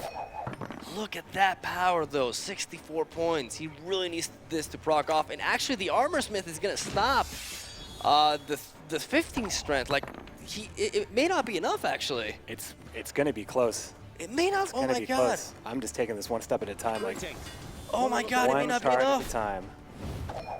He goes with Siri. Enough. Will this be enough? I don't think it is. Let's watch it. It's always fun to watch. 9 away. 9. 7. He still got him. PPD. He still got him. Upset City. Wow. Upset City. With today. King Brand. We have seen some matches today, folks. Like I said, I don't think any of these matches have disappointed. Wow. What a matchup. Ridiculous. Amazing. The line, Skellige getting the win. I am impressed to see the amount of times we saw the Shield Maidens used over and over again, but that continual adding to strength, I think, was the ultimate victory for PPD here. The Queen's Guard is a very interesting strategy because it's an investment. It doesn't seem like much at first, but the more you put into it, the more it pays off later down the line in the round. You saw that a tremendous swing. Not even a powerful unit as Villain Tremendous was able to capitalize on that board. It was just amazing to see. That Armor Smith is in reality the MVP of that match, as he was able to block the second Scorch, which would have taken away 20 strength from the board of Peter, so that definitely saved him there. An epic game, and I'm just happy to see King Brand pull off a win. That was outstanding, and I'm very impressed by Peter. So many key plays. So many key plays. Also a little bit of trash talk, but let's go ahead and check in with the winner, PPD, who's standing by with Maud. Yes, he is. I've got Peter right next to me. Now, what a strong start from you, and I think it blew a lot of people away. They weren't expecting 2-0 straight out the gate. What were your tactics there? I kind of let him have Monster because I knew that maybe I could beat it. A lot of my decks were geared towards kind of beating it, but he mirror matched me, which I was not super comfortable in, but I don't know, my little Trapper cards and Scoia'tael actually worked, which I was genuinely surprised. That was the deck I was worried about playing, but I'm happy it worked out. It actually was a lot closer than we thought, like with Vishra catching up after the monster deck. Were you kind of nervous at one stage there? In the games 3 and 4, I knew that I knew I couldn't beat monster deck with the King Brand deck. I knew it was coming, so I was like I'll give it my best shot. And then game 4, I got so lucky. I got super lucky. I top decked Priestess, and that allowed me to get my Queen's Guard up and buff Saris up more. So, but that's Gwent. Top deck king. What can you do? Well, you could probably trash talk some more. There's emotes being used a lot throughout that game, but you know what? You earned the final word in this particular matchup. Make it count. What would you like to say to Vishra? Good games, and sorry about the tough luck. Oh, that's beautiful. There you go. Well, the tournament will continue with the semi-finals happening. Let's get it into gear. Back to the desk there. Josh, take it away. All right, thanks, Maud, and congratulations again to PPD. He will be moving on in the semifinal. We have to say goodbye to Vishra, but best of luck as you continue in your career. I'm sure this is not the end that we've seen to Vishra. Let's go ahead and take a look at some of the replays here, and as PPD said, those ambush cards really came in handy. But let's start off with this great play using that unicorn. Thank you, #Yennefer. Team Yennefer perhaps here for PPD. Those extra gold units in an early play from Yennefer there, buffing up those siege towers. And here the Sapper, Look at an that. unconventional choice, doing work for sure. The I don't think double anybody Bastion expected to Trapper. see that card there. Yeah, that was outstanding. Definitely some unconventional choices by Peter, but I think he sequenced his plays very efficiently and was definitely very wary of card advantage and utilized that into this brain or Bran play. Just building up for that was very impressive. Definitely a man that is used to this high level play, at least the pressure of the event. Oh, just the one card menace. Yeah, made very little mistakes really if you think about it. No, it was very tight play from PPD, absolutely. And King Brand's a very strong deck. You might not get through every matchup, and Monsters is a tough one for sure. But the burst potential for King Brand with the Queen's Guards is it's hard to ignore for sure. And there we see more of that Queen's Guard. Would you guys say that PPD really maximized the usage of his Skellige deck within this entire series. For sure.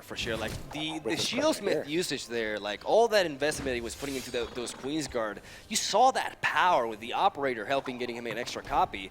That Priestess of Freya, how much strength was that? Like, because it also invested strength into Ceres. That was huge. It was huge, and I think that his play in the second round of the final match, when he was down so many cards and still played, you know, with the aggression, was still able to pass while ahead, was fantastic.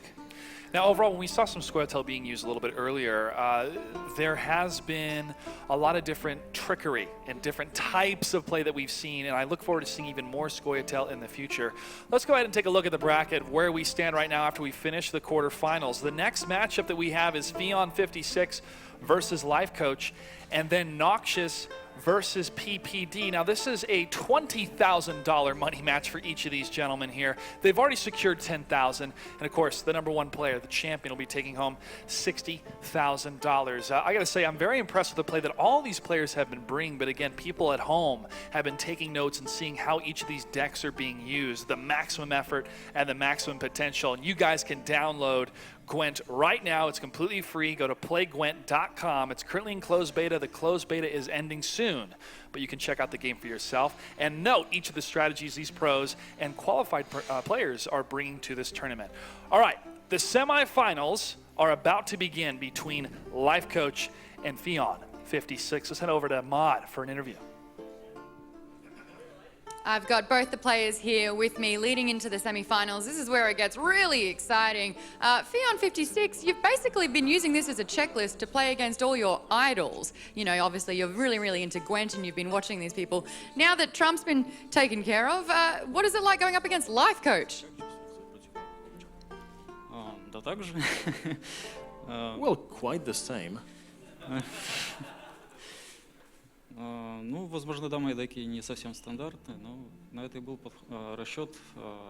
То есть я собираюсь как бы спихнуть всю мету. Не идти в ногу с ней, а именно сделать шаг в сторону и спихнуть. Well, I understand that some tactics you might have seen might have been non-standard, but I'm not going to delve on it, and I'm just taking a step aside and going my own way. Sounds like you're investing a little bit of tunnel vision, which is something that Life Coach, you have been mastering this entire time. In fact, influencing other players on how to invoke this tunnel vision. You're kind of excited that focus is key here? Oh yeah, absolutely. I mean, I will be very looking forward for the experience, and obviously I have been practicing completely 4 weeks, so that means 400 hours of practice, and I really hope that I will be able to convert these 400 hours in practice in the next hour.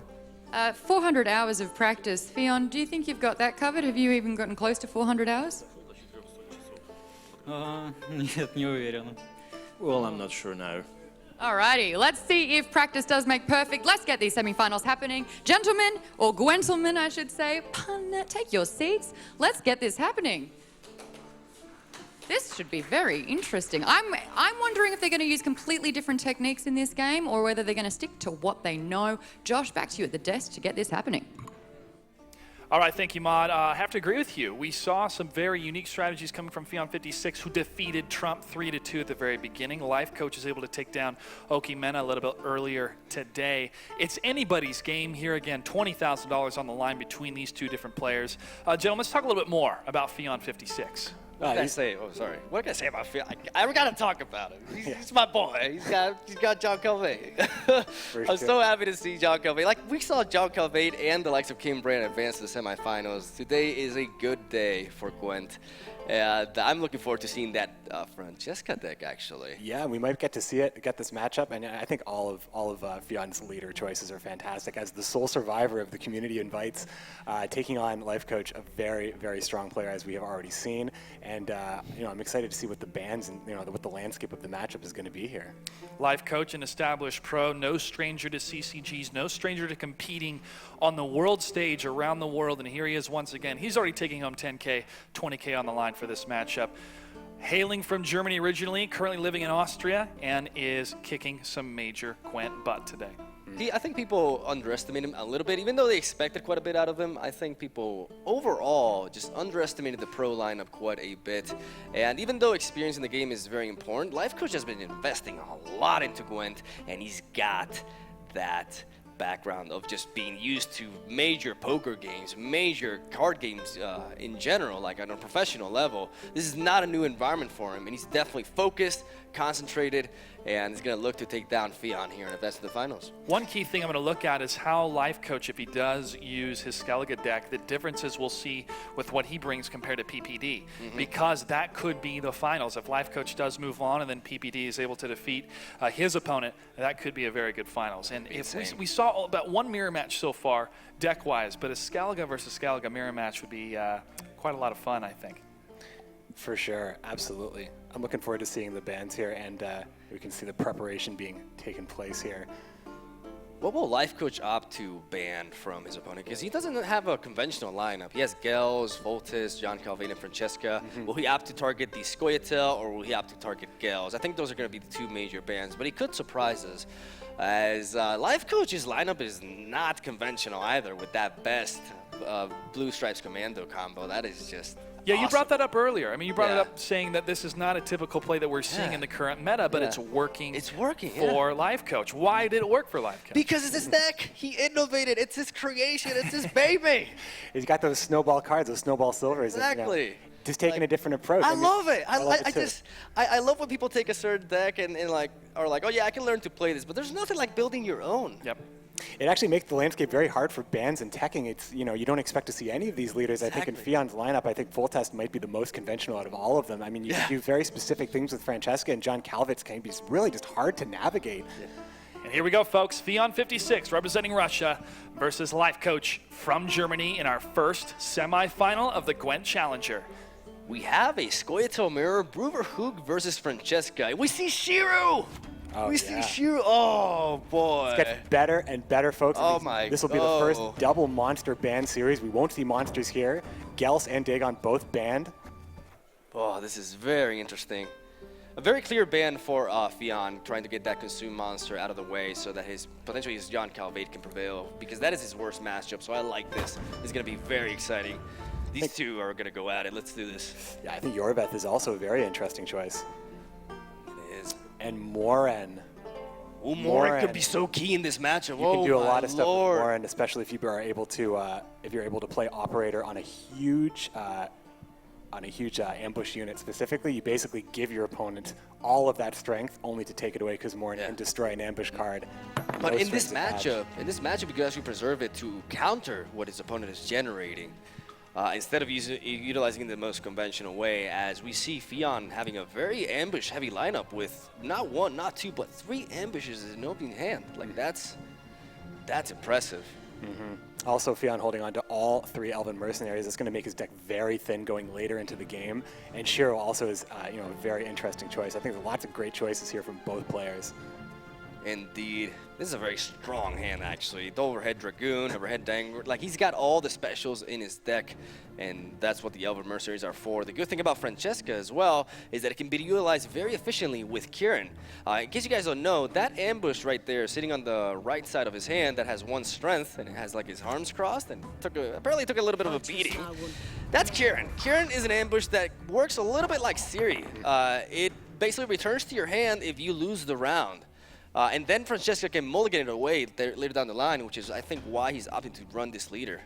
And the Life Coach was able to open up with that Milva bounce roach that is so key in this matchup, and the mirror matchup specifically with Scoia'tael. For all the reasons we talked about before, very hard to gain the move advantage that Scoia'tael is known for against the mirror, because your faction passive is nullified. You can't control who goes first or second like you normally can do in any other matchup. That Milva Roach combo proving to be as nasty as always been, as Fionn is going to actually follow that up with a Overhead Dragoon, investing into the Teruvio. But then again, ambushes are not as effective when your opponent has the 1 card that destroys them. Like, Morven, not only does she destroy an ambush, she gains 4 strength after doing so. Yeah, I mean, the value you can get out of Moran in the mirror is it's much more reliable. You can take your time a little bit, but as we can see, the buff applied to Teruvil here, buff applied to the ambush unit, it's playing right into what Moran can ultimately do. It's just, can Moran get the right ambush? Let's see. You won't really know if you're getting the one that's being buffed right away, as Well- Trivial and Kieran are both in hand here for Fionn. The thing is, if Life Coach is paying attention, he can actually look at what he's buffing and keep track of that and preserve Morin for it. It's going to be very key to see if he can do that. Life Coach really taking his time here. Clock is ticking, 5 seconds left. He plays Siri early on, very interesting. I like that play. I like early aggressive Siri, just kind of always just kind of putting that. It changes the decision making so much when Siri's on the board. When you when you're trying to push the round, you know that your opponent basically has, it's kind of like an out for your opponent. This is very interesting, actually, because I think the only thing that he can utilize here is Elven Mercenary, but he could potentially pick up something like a Scorch, a removal tool that has no target for Life Coach's side of the board, so it could work against him. It could be overly devastating. But he opts to drop the Torreveal. Oh, will we see more in here? Wow, we already see the Torreveal, just one buff applied to Torreveal, and there it is. I guess that was the one play you could make to ensure that he would not fall back in card advantage, because that aggressive Siri play by Life Coach is no coincidence. He wants to capitalize on the fact that he has nothing on the board that can be controlled per se, and also is providing himself, like, he's punishing Fionn for the very weak tempo play that is Red Dragoon, and I like that. I like that. I like when Red Dragoons get punished. Yeah, a lot of charged opinions about that card for sure. It just allows for such late game potential while really not giving up all that much. One of the best bronze cards in the Scoia'tael lineup, without a doubt. You see it in a lot of decks. I believe it making an appearance in all of the competitors' Scoia'tael decks. It's really hard to turn yourself away from Red Dragoon. If you've ever played on the ladder, it's it can be the result. A lot of things can beat you with Scoia'tael, but that is. Life Coach with the early Aeromancy. What really a trying to call! establish. What a call! Because that is, it's not a sure thing. Oh, Never there a he sure goes. thing what the ambush card is. Elven Mercenary into Clear Skies, denying the Aeromancy. Now he doesn't have to worry about Brewer Hook either. Now it's important to note that I believe that was the only silver left. He's holding the other ones. Yeah, he's holding every- all 5 silvers. That gives Fionn very valuable information, actually. And I think that, that clear of the weather there tells the tale that is probably not Kieran. And, I think you said if Life Coach was paying attention, I guarantee you he was paying attention to where that buff was going. Indeed. Still preserving that Morin, which is something that is going to be very valuable in this matchup. Life Coach really debating what to do here. He only has a 5 strength lead, and he's pretty aware of the fact that ambush could very well be a Torreveal. So I don't think we can expect a pass from him here. The question is, what does he drop? Life Coach really milks the clock, and I like that. He wants to take advantage of as many seconds as he can to debate what the best play is. After all, Gwent is just a game filled with mind games. And there it is. Oh, he's going to do it. He's going for it. He's going for it. What a call. 2 calls. swing. Not only Aeromancy, he knew exactly how important that was to eliminate that as a threat. Cards like Torreveal and, earlier on, the cards like Kieran, these are huge cards in this matchup, in this mirror, and Yavin will also prove to be that huge card as well. Very, very nice Morin there by Life Coach, giving him a total of a 16 strength lead over Fionn. Fionn he's facing a Siri, which means he has to cover all that strength difference in one play, and the only way he can potentially do it, I think, is with a not even an Elven Mercenary and Scorch would do it. He's got to play his own Seer. Yeah, it's kind of the same card in this case. A quick pass, probably the quickest turn we've seen Life Coach take. He knew exactly what to expect there. I mean, we talk about Life Coach taking that time, but he's proven himself in a lot of arenas. Taking that time has always worked to Life Coach's advantage. Exceptional slow, play. deliberate plays. He's making so very little mistakes. He's so methodical, so analytical. He knows how to capitalize on it. Oh, he does draw Roach. Drawing the Roach, not great. Well, that's Fionn, actually. Both players have Roach now. Both players have Roach in hand. Both players have that turn kind of represented by Roach. But the difference is Fionn has Francesca. Yes, that's a huge thing as well. The problem is Francesca provides you with no strength, so he can only afford to do that play really when he's up ahead. Yeah, Francesca allowing you to mulligan, basically give yourself a second round of mulligan, throwing away any cards you don't want. Roach and Kieran both are huge cards, as you generally don't want them in your hand after they come back to your hand or end up in your hand in this case, with Fionn drawing that Roach. Again, the clock is ticking. Life coach just loves, taking his time. You gotta think about this. This is a tough. Squirtel Mirror is tough. It's tough. There's a lot of thinking to be done here. A lot of mind games. You got to think not only about the present but the future as well in this game. I think we're going to see Francesca in this round as well, as Fionn has to win both rounds, so Kieran is likely not going to see play. The problem is if he goes for Francesca now, he's giving up. He can't afford. Like now, this is a perfect turn to play Dragoon actually, because you can afford to stay ahead, while at the same time, making a play that's going to attribute to more strength in the third round. That's where the mind games in this match all are. This second round is all about investing the right cards so that the third round can be won. You just got to be ahead by a point. Life Coach has the upper hand though, because he is in control. He can afford to lose a round, what Fionn cannot. And that is a very, very big deal here. And it's not only that, he's holding on to Yavin, which represents another card for Life Coach in this matchup. Very important as we have parity at this point. Life Coach definitely in the driver's seat here. I love that he put Yorveth in the deck, though. Yeah. Really debating what to do here. It's going to be difficult for Fionn to be able to apply Francesca. I think he's going to have to wait for the third round to do so.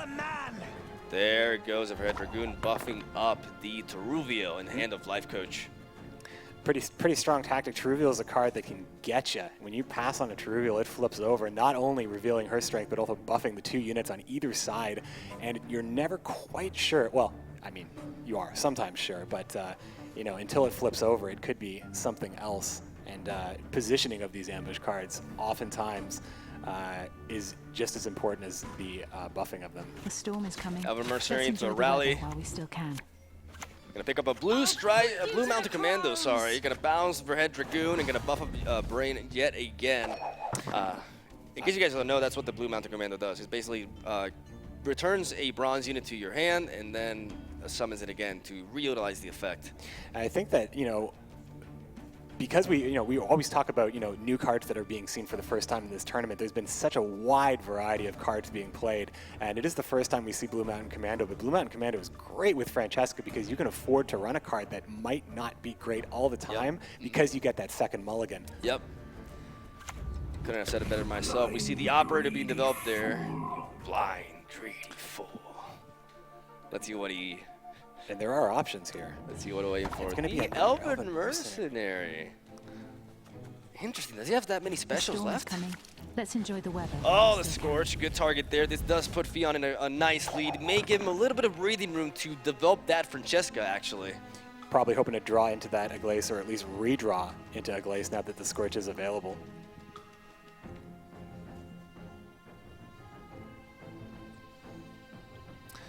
Fair amount of special cards in this particular deck for Life Coach. He runs the 3 First Lights and a lot of removal options as well. Triple Manticore Venom.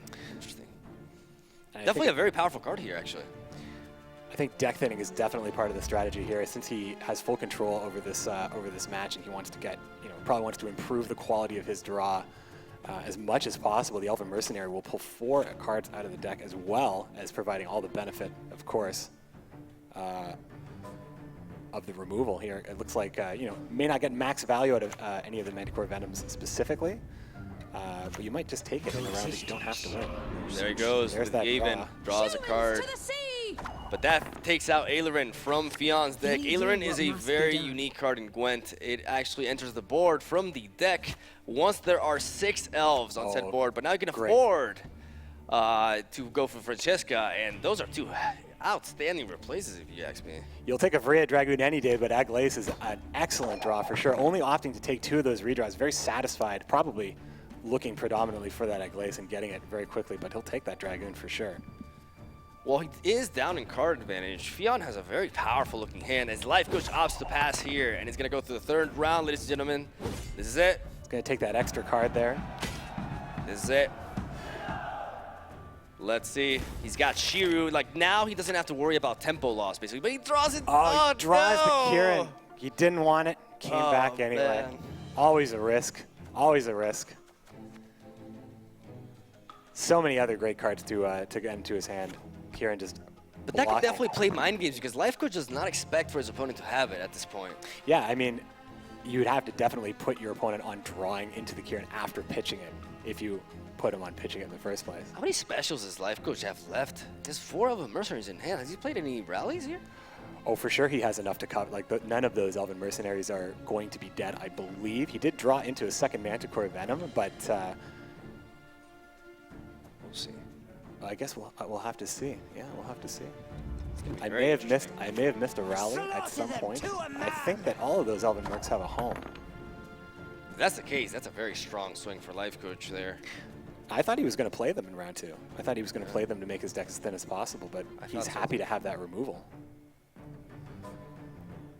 Leads off with the Red Dragoon. Buffs up the Teruvio even more. Definitely trying to capitalize on the fact that he will have the last say in this match, and I'm pretty sure he's not expecting more in from his opponent. It's too bad he didn't end up drawing into the Egg Lace. I'm sure he probably would have preferred to draw that rather than another Manticore Venom. Yeah.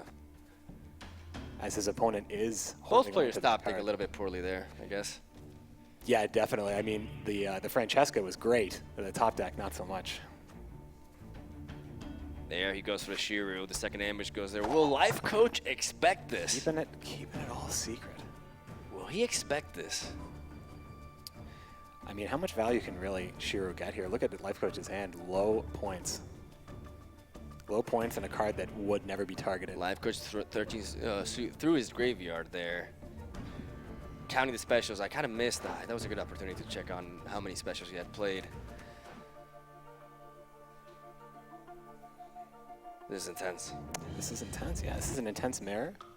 That Sasuke is looking like such a powerful swing for Fion, though. Yeah, there will be units on the board, a lot of units on the board that will be targeted, even though we have very few targetable units at this point, and it's looking to stay that way.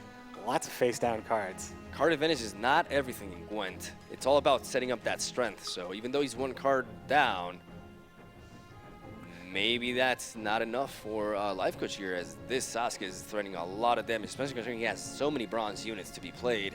It's going to be interesting to see how this pans out, actually. For sure. I think we're going to see Overhead Dragoon here. As a former poker pro, you'd be happy to see 4 of a kind normally. I think that these are probably, you could have a much stronger hand for sure. Keeps buffing that brain, though. Holding on to those Elven Mercenaries. We're a few turns into the 3rd round, and both players only have 5 strength on the board. This is how Scoia'tael works, ladies and gentlemen. They take their time. They don't rush. They're not the most proactive, but they're good at surprising you, and they're good at shutting what you want to do down. And at this point, there's very limited opportunities here. So Life Coach knows where that Teruvio is going now, basically. And that Manticore Venom definitely had more potential in the last round. There's nothing to hit here. He has to might just take Yorveth. 15 seconds left for Life Coach. There goes down the first Elven Mercenary, picks up a rally. Oh, denied, and down goes Overhead Dragoon. Also denied potential value from Teruvio here. Sure, not a very popular choice, but you know, in this instance, denied whatever the rally value would have provided, plus swinging the game around as well. 5 for 5. That Dragoon getting scorched. Everything all right?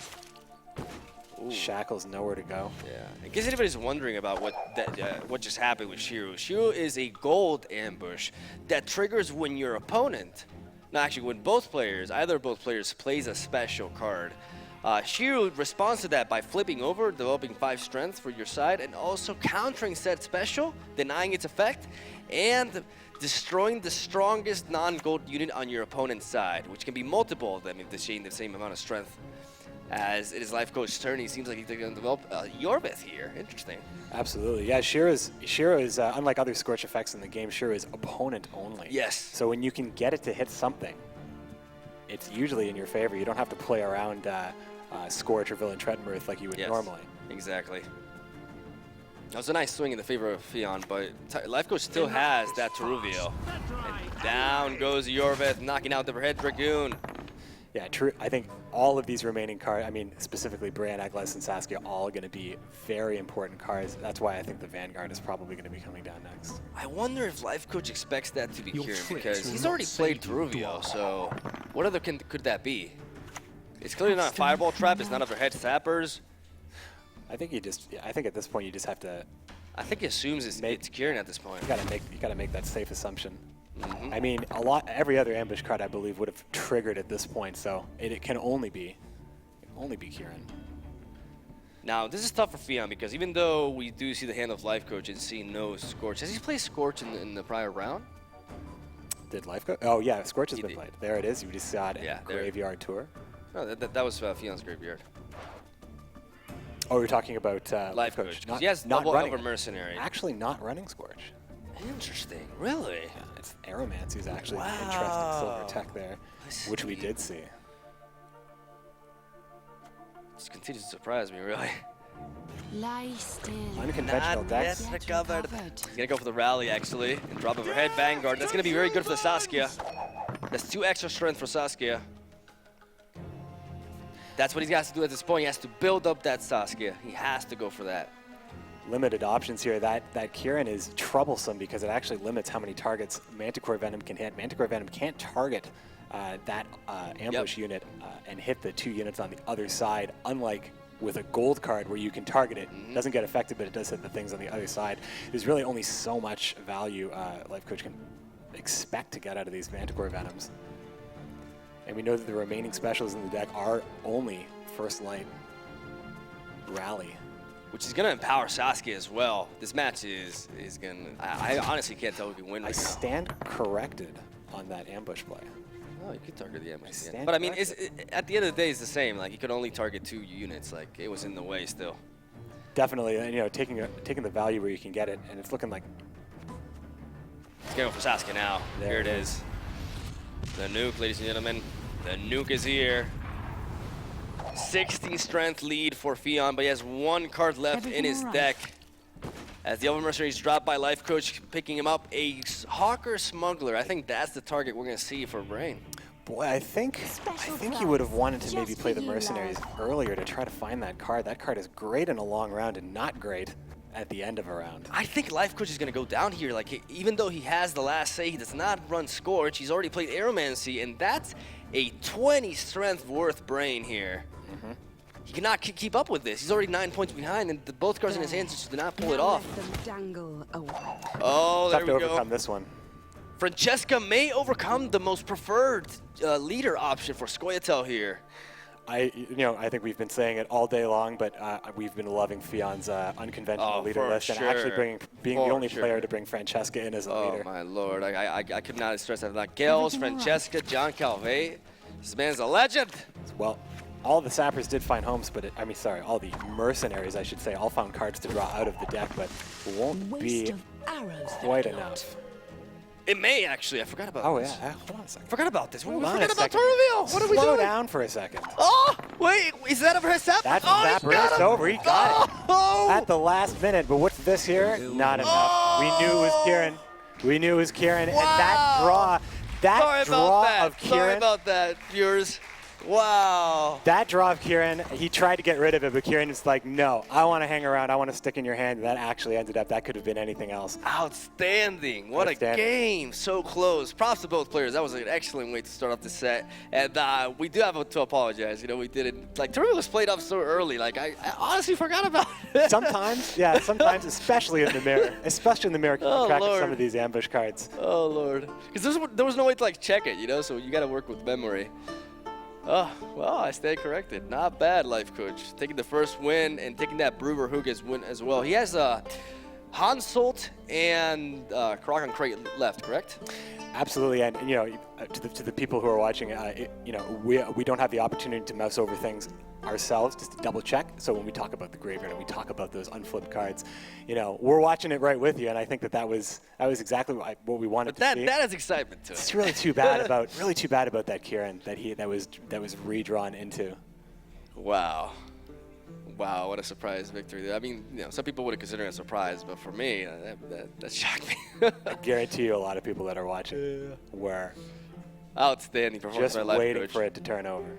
Here we go, Hansolt versus Francesca yet again. I mean, I have talked with Fion, and he has stated that he has the most confident in his Scoia'tael list out of all his lineups. So he truly believes in this deck. And we see 4 golds in his opening hand: Shu, Egle, Saskia. And what was his last gold, actually? Shiu, Eigle, Saskia. And Milva. And Milva. Yeah, there you go. That's a strong start. Dandelion, good to have in the opening hand. Absolutely.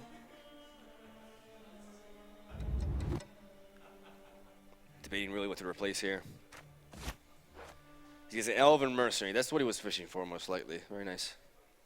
He's got a lot of power here. It's been a long day at Gwent at this point. I don't think any of these matchups have disappointed us at all. Everything has been exciting. Honestly, exceeded my expectations by a lot.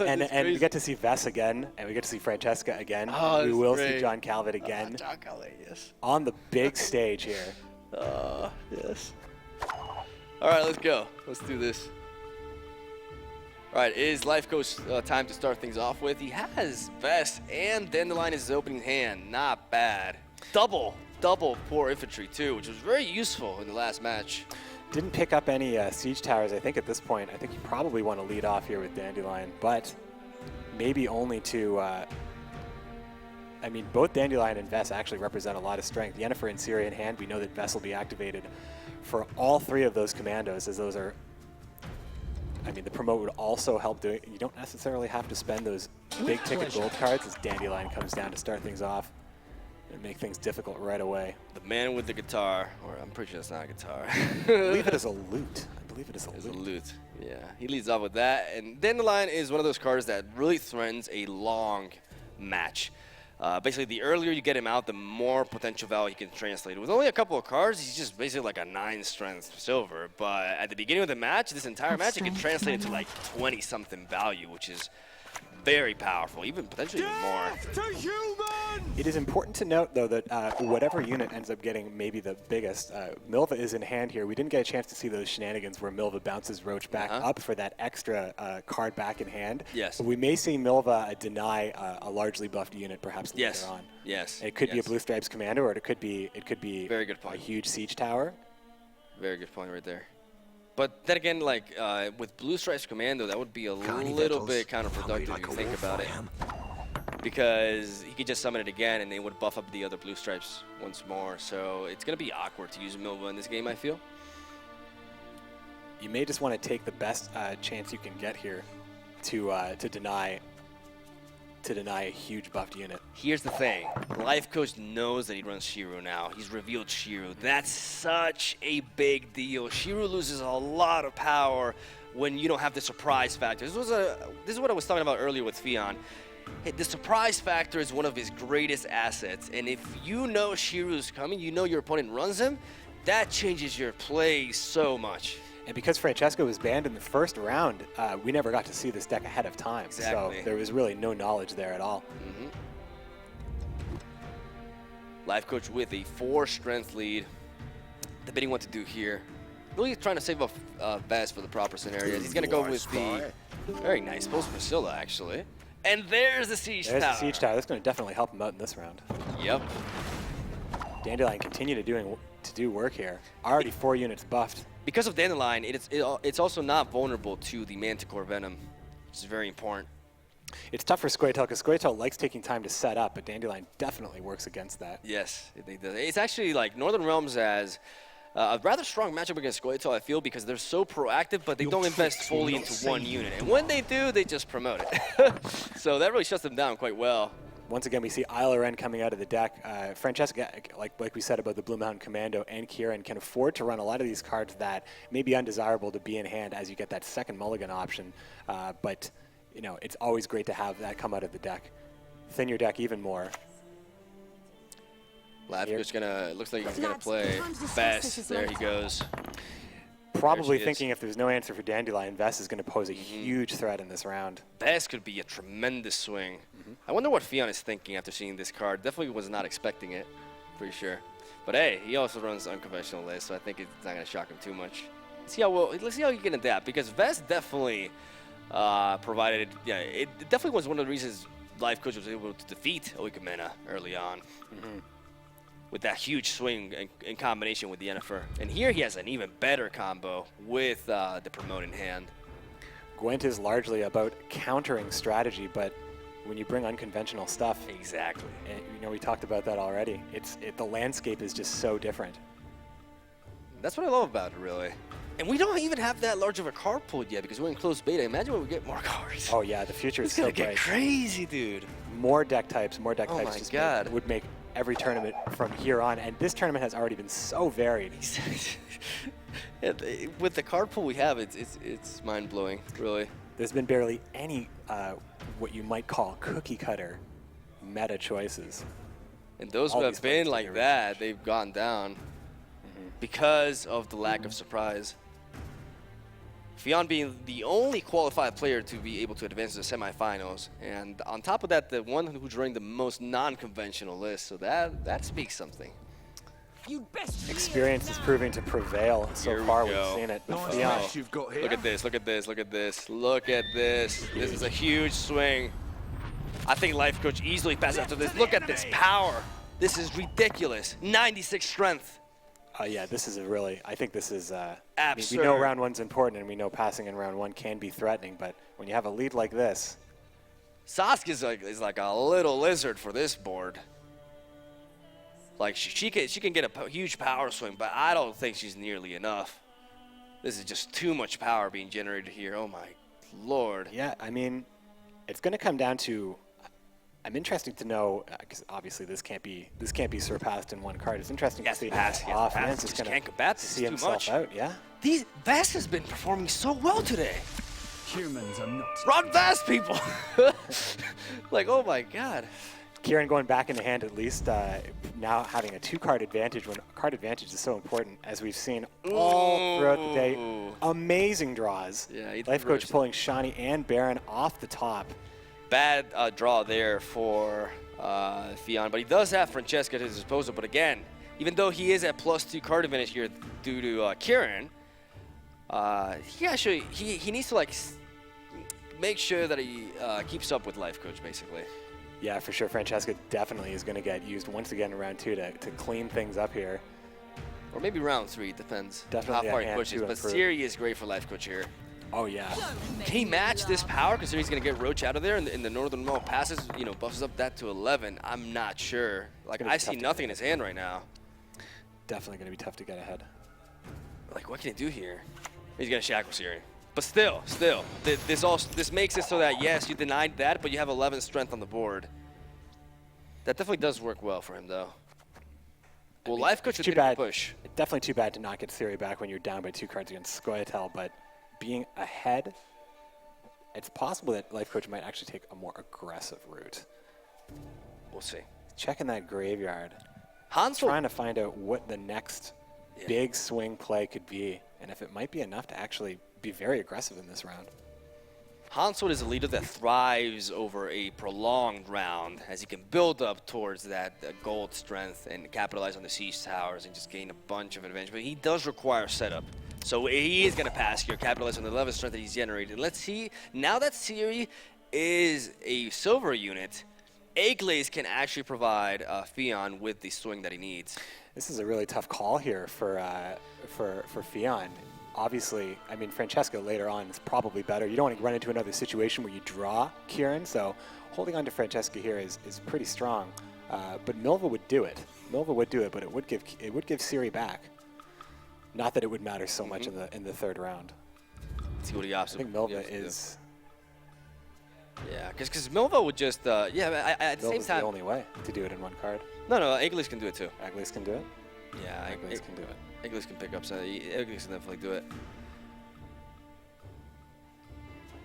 Because hasn't he played? What specials has he played? Next time we get a chance to look at that graveyard, we'll get to see. But he's opting to go 2 cards in.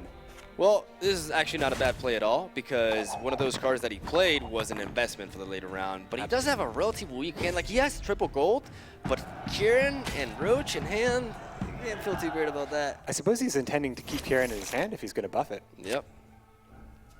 It's an interesting play. He's definitely going to go for his leader's ability here, though, to improve the quality of his hand this round.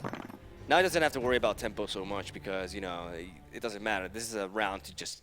The 3rd round is all about setting up that strength. You don't need to worry as much about keeping up with your opponent because there's no passing here. If you pass, you lose. What do you think? You'd open up with Baron, perhaps? Looks like that's what's going to happen. Yep. Demands your attention for sure. That Lubberkin is quite a hill to climb if it gets going. I think Elven Mercenary is going to happen here. Yeah. There's a very high chance of pulling a Manticore Venom to shut that down, and I think you got to take down the Lubberkin as fast as you can. We talked about that initiative that Baron provides you of forcing your opponent to react while you continue to build your board. Just as important in round 3 as it is in round 1. Fionn really debating here. Life coach is super concentrated mode, as always. The body language from both players, just full focus. Full focus right I here. mean, that's why they're here. That's why they're here. They're able to get the job done. He's gonna go with Aegis. He doesn't want to leave it up to chance. He wants to get that out of there. Got it. That's a mistake that his prior opponent made. He let the I'm talking about, I believe it was Life Coach with the Lubberkin. I believe it was Okumena, like he let the Lubberkin stick around for a little bit too long, preserving the removal, and that worked against him. Fionn is having none of that and shutting that thing down, because the earlier you get rid of the Lubberkin, the better. The more value you're taking away from your opponent, and I like that approach. He ain't messing around. I mean, yeah, you can see so much snowball potential, things getting out of hand with stuff like Siege Towers, Dandelion as well. But the Lubberkin is one of the toughest cards to combat if you don't have an answer for it. 3 strength every turn. In round 1 and 2, generally, when you see that kind of thing, you're always fighting uphill. This And may in be round the 3, dangerous stuff. This may be the turn to Francesca. It depends on what specials he has left in his deck. He may opt to actually play the Elven Mercenary first to thin that deck before he actually mulligans the cards that he wants to mulligan away. But it seems like he's moving towards that Francesca, little by little, little by little. There it is. Avelia. There's a Scorch. Scorch in hand may prove to be useful. Ooh, Trivial, nice. maybe not so much, but... Well, Trivial's not bad. It's just interesting that he chose to put the buff on Kieran. It seems like he'd be less likely to hold on to it. Yeah. Or more likely to hold on I to still it. think you replace it because it's just 5 strength. But at the same time, it is an ambush, so it can't be interacted with. But it's not like Hanzo's going to target your stuff much anyways. He's going to put it away. And he gets a brain. Yeah, that's and bad. he gets a brain. You could have made a case for putting the Scorch back if you wanted to take the chance, roll those dice to see if the Elven Mercenary plays it, but I think there's still a little bit too much unplayed to secure that. 9 cards still in the deck. Generally, Scoia'tael is able to thin a little bit more than that. If Life Coach plays the Siege Tower now, he will give Fionn a very powerful Scorch. If he resurrects the Siege Tower, this is clearly a Scorch. Nope. You can try to win them all. Still good for Henselt having a bunch of units to buff. Yeah, that's outstanding. If you can get up to 7, which Henselt's limit is, limit in quotation, I think 7 is very generous, especially with the Siege Tower getting buffed by 2 for each. We see a 34 strength lead there for Life Coach. But Fionn has a lot of stuff in his hand, a lot of resources for power. He just has to time them properly. Life Coach will have to take care and protect that Siege Tower as Scorch will threaten it if it's not gold as it starts to grow. Milva has no target now. Like if he plays Milva and returns a poor infantry to his hand, he's just helping him. Oh yeah. There's the Saskia. There's the new. Either the medic or the poor infantry. I like how he plays Saskia now. Try to basically do so before they start getting promoted. Very smart play by Fionn there. As all those cards would be turned gold, and Saskia would be very, very limited in the value that would be able to be provided. Just talking about just the same way we were talking about the Siege Tower. Henselt's able to protect so much. This is tight, ladies and gentlemen. 13 strength difference here. The Siege Tower is actually the Scorch target right now at 4. Roach will go, but I think that you might make the case. There it goes. I think this was a this. Scorch. I think this is as good as a Scorch as you're gonna get. It's just so important to take care of that. Although Shani is threatening enough. It is, without a doubt. But you gotta do what you gotta do. You gotta remove that tower immediately. You gotta think to yourself, do I win if that thing stays there? He promotes and it's over. Shani is a common last card for Northern Realms, but just have to ask. He's checking the graveyard right now just to see if there's a Siege Tower already in there and if it actually is going to make a difference. But 2 Siege Towers is very, very difficult to muster the strength against.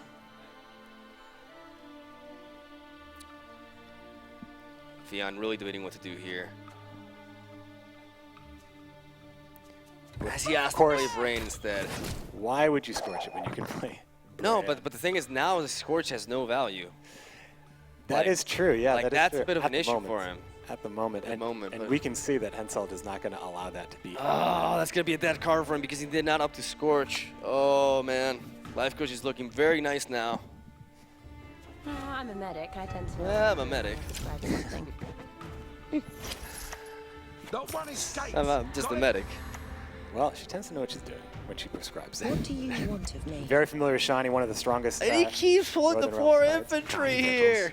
Just this is hilarious. The Northern Realms player just does not go above 4. Scorch is detrimental to Fionn right now. Even so, though, there's really no option for that to happen here. I mean, without the siege tower on board, there's just nothing really to get here. Exactly. Like it's, but that's what I'm talking about. Like the fact that he keeps pulling these poor infantries from the graveyard is so good for him. It's really good. It's fortunate. Oh, Fionn passing. He gives up. There's nothing you can do. What do you do? What do you do here with this kind of? Yeah. You know, the Scorch is really too bad. Getting Wow. stuck. Dominant performance. I think it's actually very uncommon for Francesca to get stuck with cards you don't want, but Outstanding. sometimes it happens. Life Coach taking 2-0 for Life Coach. 2-0 lead in the series. 1 game away, and oh, he's hovering over. Ooh. Vess Hensel. Vess Everybody. Vess is the MVP. Ladies and gentlemen. That's awesome. Our last community member facing elimination at this point as we go into our third Potential match final point game. for Life Coach right now. Francesca's searching for a win, and we'll have to find one. Now, Maybe we won't see John Calvin again, but we might. We might. Let's see what happens here. Life Coach really, I mean, Life Coach only has to play with 1 deck. I don't know why he's thinking so much. I guess he's taking a little bit of a breathe here. All right, ladies and gentlemen, we know he has Karakan Crate. Who will Fionn bring? Who will we count? It's your lucky day, Mogwai. Get to see Oh, Calvin John Calvin. at least one more time. Here we go, boys. Skellige versus Nilfgaard. And there is a highly curious case. The Vicar of our Medic standing in the opening hand. As we had Double Imperial Brigade, Joaquim, Emissaries. He's got to do some replacements here. That Demiritum Bomb is actually very solid in this matchup. Definitely a keeper. And once again, if you are just tuning in, Fionn 56 was the only player to bring Nilfgaard to this tournament. Picks up Stefan Skellen. Very, very nice. He got 1 more in place. Definitely going to go for something here. He has to try to fish for another gold, another silver, something valuable. Dimeridium Bomb, there's a card we haven't seen. Like I said, that's very good for this matchup. Yeah. Arguably you could say, in a lot of situations, hard counter. Fionn not getting very lucky with draws in his matches right now. Sometimes things just don't go your way. Oh, man, that hurts. It's that 2 mulligans, and you're looking in your hand, and you're risking it with that 3rd mulligan if you don't see Roach in the opening hand to get rid of it.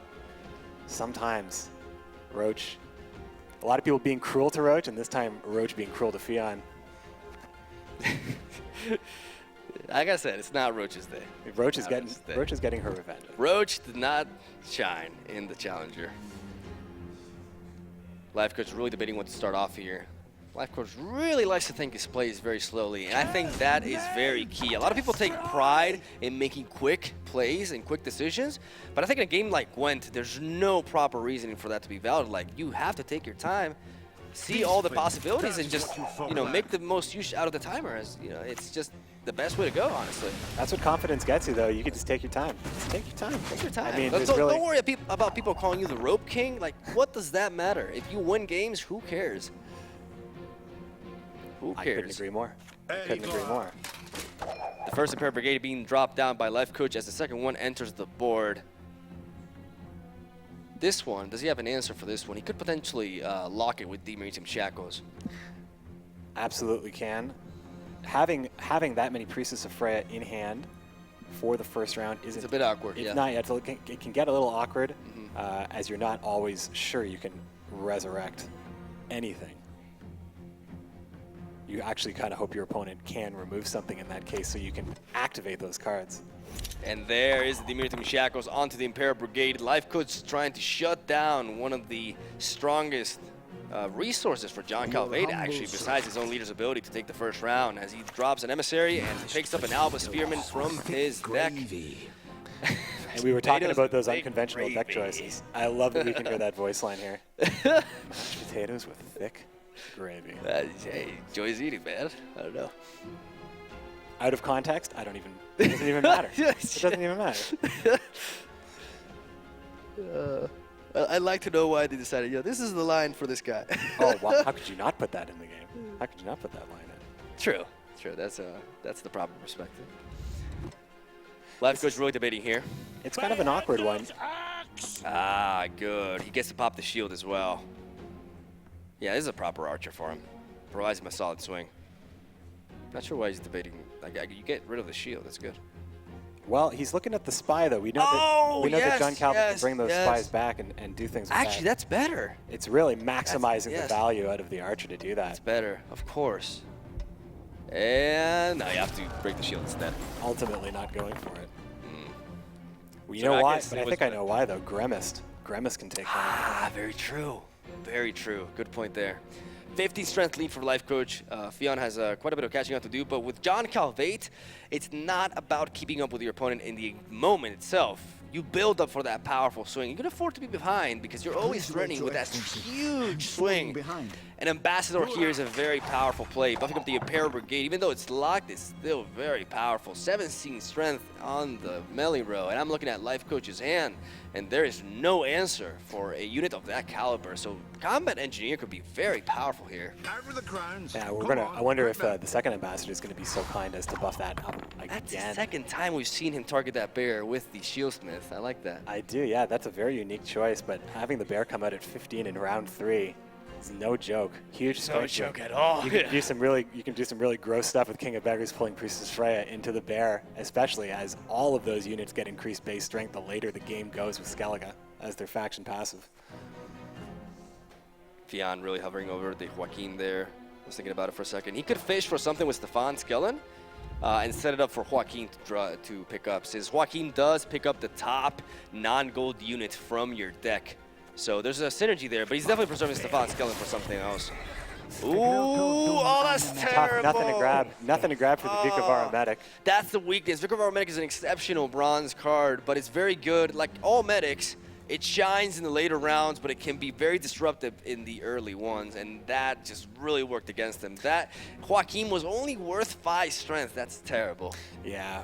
Fionn's been, and you can kind of see in his reaction here, he's very aware that things haven't been going his way with his draws and some of the RNG elements. You know, even though there's a limited RNG in Gwent, sometimes He could have worked for that though. He could have placed difference. Yeah, he could have placed Stefan though to avoid that, but he opted to like preserve for later, and maybe that was a little bit of greed.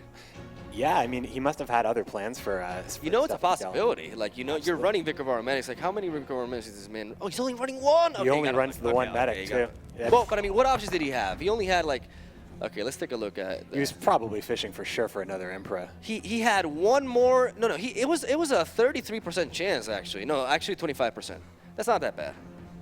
That was definitely a high risk because he has very little like units actually if you think about it. Yeah, and if he did have alternate plans for Stefan, because you know the Joaquin doesn't pull a disloyal unit, by the way, in case you guys are confused. He does not pull spies. So because Fionn runs very little units that are not spies, that was actually not as unlucky as it seems. Oh, but that Ambassador! 1 point. Wow! 1 point.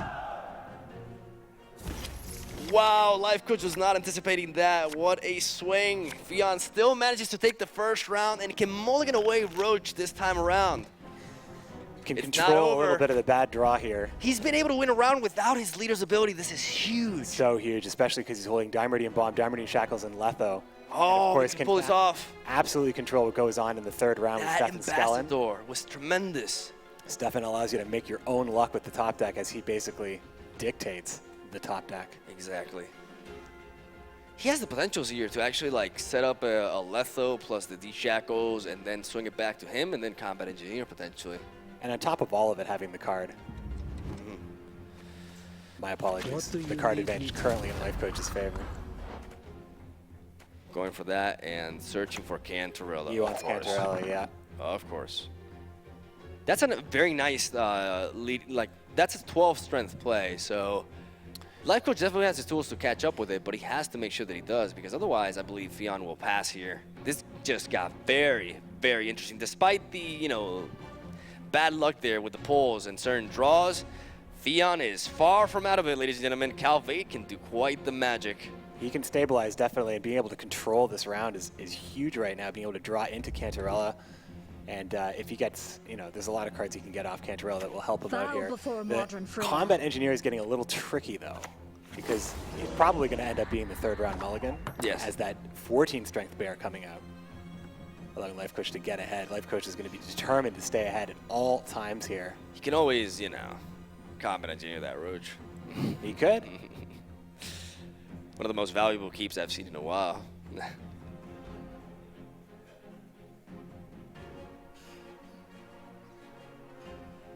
Very deliberate decisions being made right now by both players. Again, you can look at that body language, that tunnel vision we were talking about earlier. Yep, they're concentrated. That's for sure. As they should be. As they should be. The clock is ticking for Fion here, really debating what to do. He's probably thinking, is there a way I could get ahead on any of these turns? And if there think he isn't, can. maybe it's worth it. He's actually going He for actually it. did it. He actually put the Combat Engineer on Roach. Roach gonna stick around for the next round and provide a tremendous amount of 3 strength. Well, it's just another turn. It's just another card that Exactly, forced to play. That's why he went for this play. He knows that, because look at his hand. He has these shackles and the Immunity Bomb. If he were to assign the Combat Engineer as his mulligan target, he could still have a very useless card in his hand. I'm just trying to think of how this game might end, and it might just end with Letho taking care of those bears and just coming right back. Yep.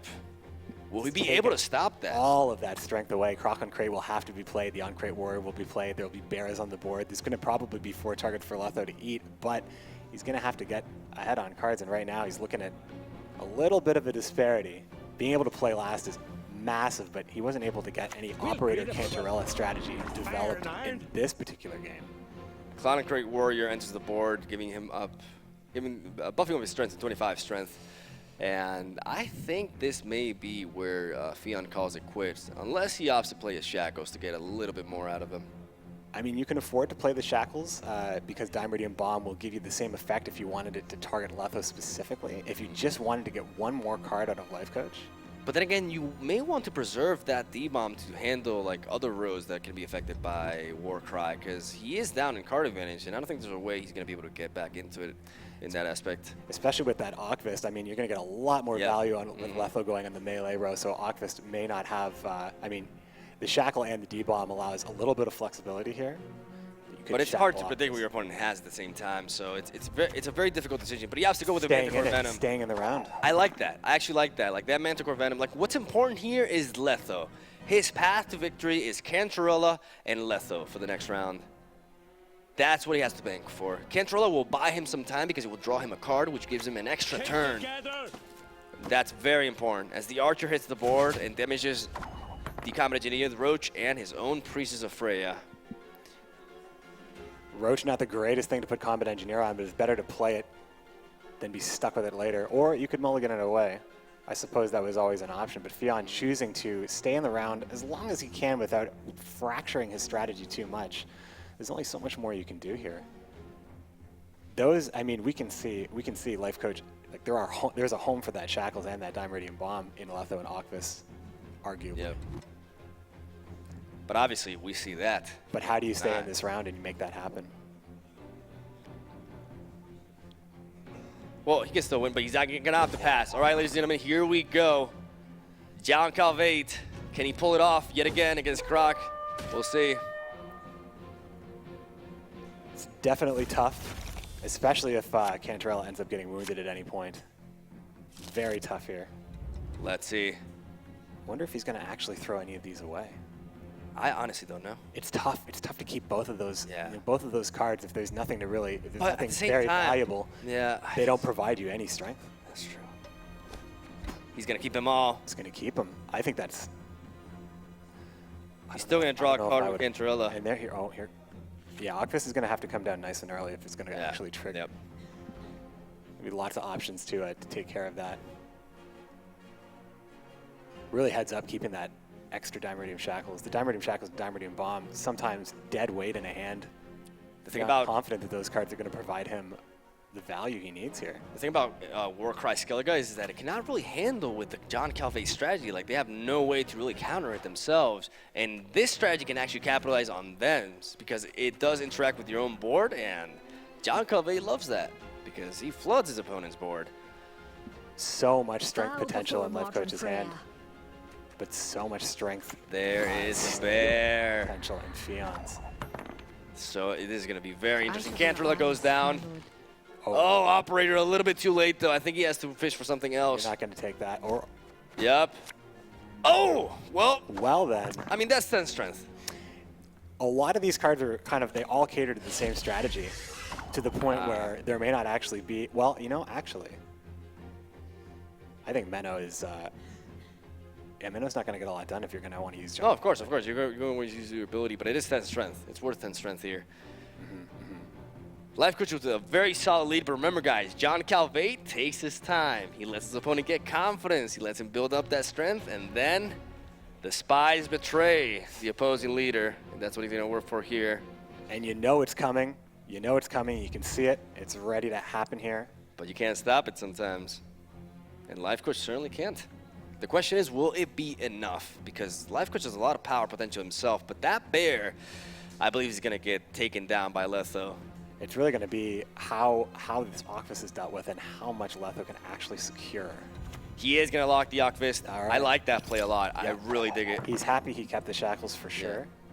Because he denies card advantage, and that's huge for a combo like this because you get more value out of Letho because he doesn't get that card, like that extra card. So that's tremendous.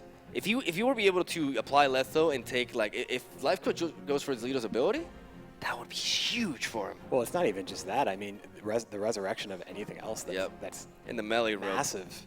But I think Life Coach has to avoid the melee row. Oh man, let's see what he does here. Time Radiant Bomb may end up going on the siege row to bring Grimace down. John Calvert will pull back potentially Letho and Cantarella at the same time. Life Coach really debating this play here. This is very intense. Every single decision here is absolutely key. No Warcry, unfortunately, to really capitalize, but I think Warcry would have trapped him here in this place anyway because of Calvert. That Letho's looking so big, man. Will it be enough, though? But the thing is, the difficulty here is you have to play Letho now. If you play Menno, you don't have to play Letho. But if you play Menno first... Yeah, Menno has to be the last play, unfortunately. You don't have get to it go back Letho. with Calvert, yeah. You have to go Letho. Kill Cantarella. You have to go Letho here. Letho is looking to be a potential of 22-26 strength stolen from his opponent.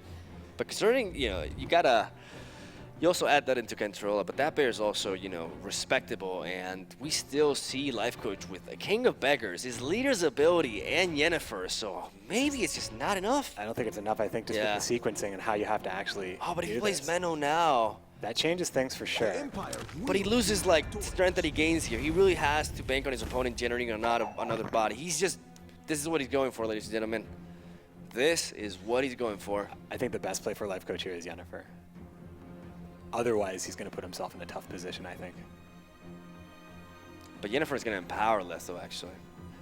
It's true. I mean, Letho's going to get work done 100%. How much work gets done is going to be based around Life Coach's play right now. I don't know if that's enough, though. We'll see.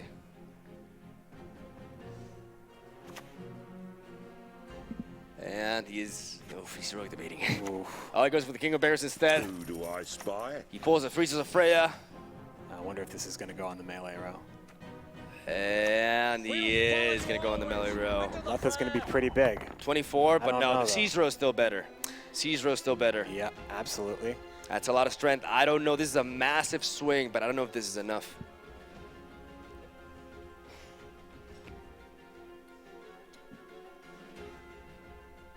I don't know if this is enough. This is intense, ladies and gentlemen. If Fion goes down here, he will lose 3-0.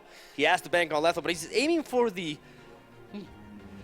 Well, I mean, you can make the case for putting the... Well, no, then you can't take Letho back. No, you'd have to put it on the Siege row, wouldn't you? Wouldn't you have to?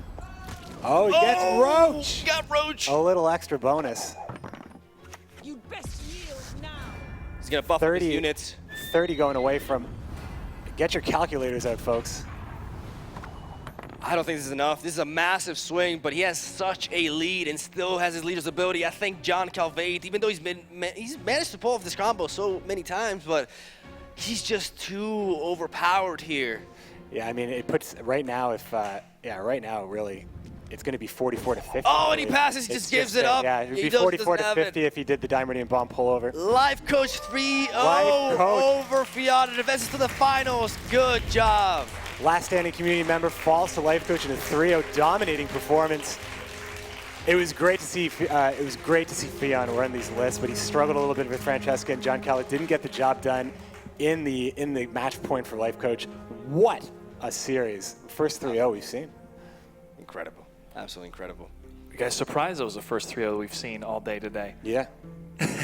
A little bit. Little surprise. I was very intrigued to see a number of different plays throughout that entire series, and we'll take a look into that a little bit later. But that is the final qualified player we will have to say goodbye to, which means that the rest of the players still in the tournament are the pros, and they still have something to prove. Life Coach has now earned at least $20,000, and he's standing by with Maud. Let's see what he has to say. Yeah, it's good to be Life Coach right now. You have passed through 2 rounds at this particular stage. Let's talk about one of your techniques, which is quite an obvious thing that we're doing. It looks like my hangover, but it's called the tunnel vision. And I have a feeling that you taking every single second that is allowed for you every single turn. What percentages of that is technique, and what percentage of that is actually you weighing up every possibility? Well, Gwent is kind of a very complex and competitive game, and as such you really need all the time in the turn. I mean, I would even take 3 times the time if I could, but obviously there is a timer, the rule. Yeah. I believe it, that's for sure. Now, all the pros are left in the game. Well, there's only pros, I should say. You will be up against either Nox or PPD. Who would you rather face off against? Well, I mean, I played Nox back in Hearthstone days, so that would be quite a funny coincidence if you would meet here again on stage, of course. But I don't, I mean, I cheer for both because I know them both are very nice, and whatever happens will happen. That's massively diplomatic, and I love that response. Let's just finish this off. Obviously, Fion was known for his John move, that leader card, but apparently the John Calvate didn't wait, didn't get it in at all. Were you threatened by that move? Because he loves choosing rare leader cards. Well, actually, it's not such a hidden move because the Lethor, I mean, if you play Nilfgaard Spice, Lethor and the combination is usually included, specifically if you play the guy who searches for one specific card. And after he played it, I could actually assume him having all these cards in the hand. So Yeah, that would be Life Coach schooling me currently, living up to your name. Thank you so much for that. You will be in the finals, though. That's the difference between $20,000 and $60,000, depending on those results. Best of luck for that one. Let's get back into the tournament. We do have one more round to go of the semi-finals, so back to you guys at the desk. All right, thank you, Maud. Congratulations once again to Life Coach. We'll see him in the finals. He will face off against either Noxious or PPD, a North American player versus one of our players from Germany. Congratulations again. $20,000 already, adding to the total prize pool that he's earned throughout his entire life. Let's take a look at some of the replays, some of the biggest moments that happened throughout this entire series. We did see some Scoia'tael play, which we're all glad to see about that, especially with the ambush deck. But it seemed to go in favor of Life Coach throughout the entire series. Yeah, there's a little bad luck in draws and a bad luck in some of the ways that Francesca was used, getting cards back that he didn't necessarily want, cards being pulled out, that Vico Vara medic later on. A little bit of bad luck. You can see that body language from Fion, not really being too thrilled with what's happening.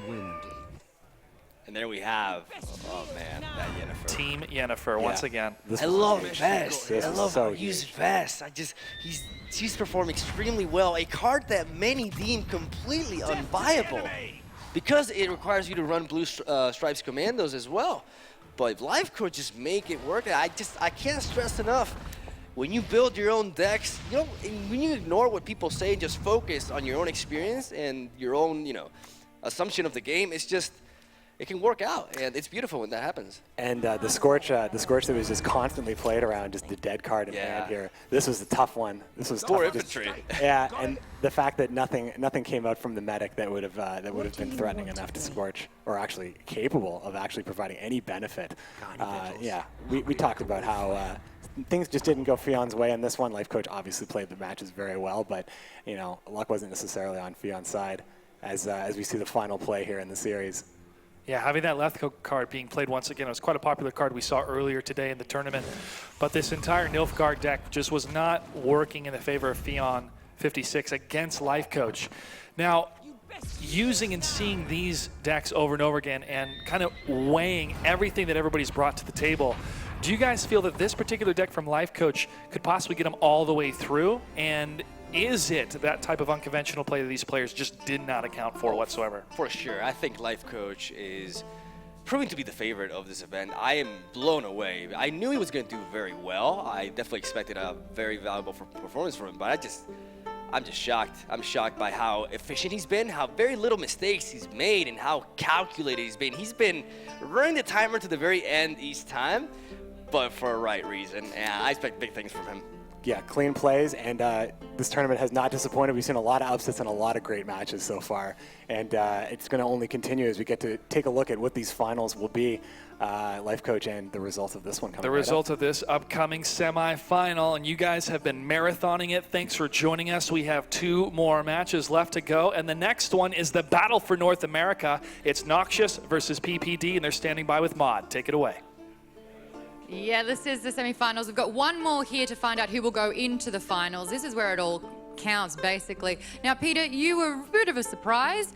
People don't know you as the CCG at the moment. We could all change after this. But it actually proves that gaming experience does kind of trickle down into all sorts of things, including Gwent, as you can see.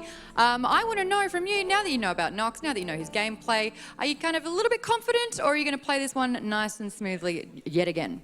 I think I'm a little bit more confident just because I know Vishra is a way better player than he is. But I don't know. I didn't really expect to win the last series, and I guess I'm just optimistic, and I'm going to do my best. Okay, wow, the salt's coming a little bit back here. That's cool, that's cool, that's cool. Nox, big surprise with your round. You thought that you would lose out against your competitor. That wasn't the case at all. Are you kind of just happy to be here, or are you ready to knock him dead? I mean, making it to the semis is already more than I had anticipated, so at this point I'm just looking to, I'll knock him out if I can, but ultimately I don't know really, like, his lineup is not something I'd prepared for specifically, so I think it'll take me off guard a little bit. Do you think it might be unconventional gaming? Not that much, no. Oh, okay, I just thought we'd take a drink every time unconventional gaming was said, but there you go. We can all do tunnel vision if we play that game though, but drink responsibly, that's what this is all about. Look, the final's around the corner. It's down to this one. Boys, take your seats, knock them dead. I believe in you guys. There's a nice little handshake that you missed, so the trash talk isn't happening right now, but the emotes is just a click away, so you never know who's gonna get a little bit spicy. That's right, boys, back to you, Josh. The game's coming up, semi-finals, this is the last one. I'm excited. All right, thank you, Maud. We're excited as well, and I'm taking a sip every time I hear unconventional, a pun, or I think every time an ambush card gets played. So we'll see if I can make it through the rest of the night tonight. But this is a semifinal. $20,000 on the line. Second place will guarantee one of these players to move on and face off against Life Coach. I had the opportunity to talk to 2 gentlemen that are sitting out in the crowd coming out to support Gwent. We got King Blacktooth and Saraxia, and they were saying that there's a lot of focus on the first round. It's starting to shape a lot of the strategies we're seeing from the different players. They notice there's a lot of good variety coming from the different players here, but not a lot of Dimeridium bombs. Why are we not seeing a lot of Dimeridium bombs here, gentlemen?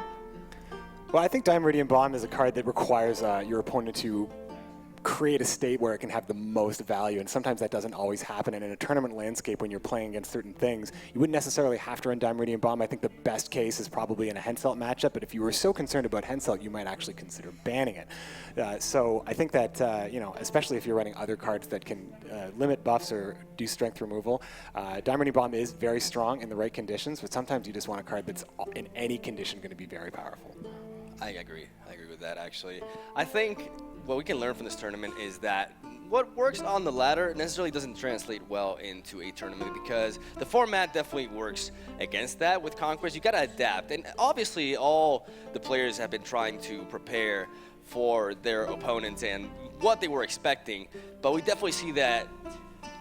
Prepare your sip. Unconventional decks.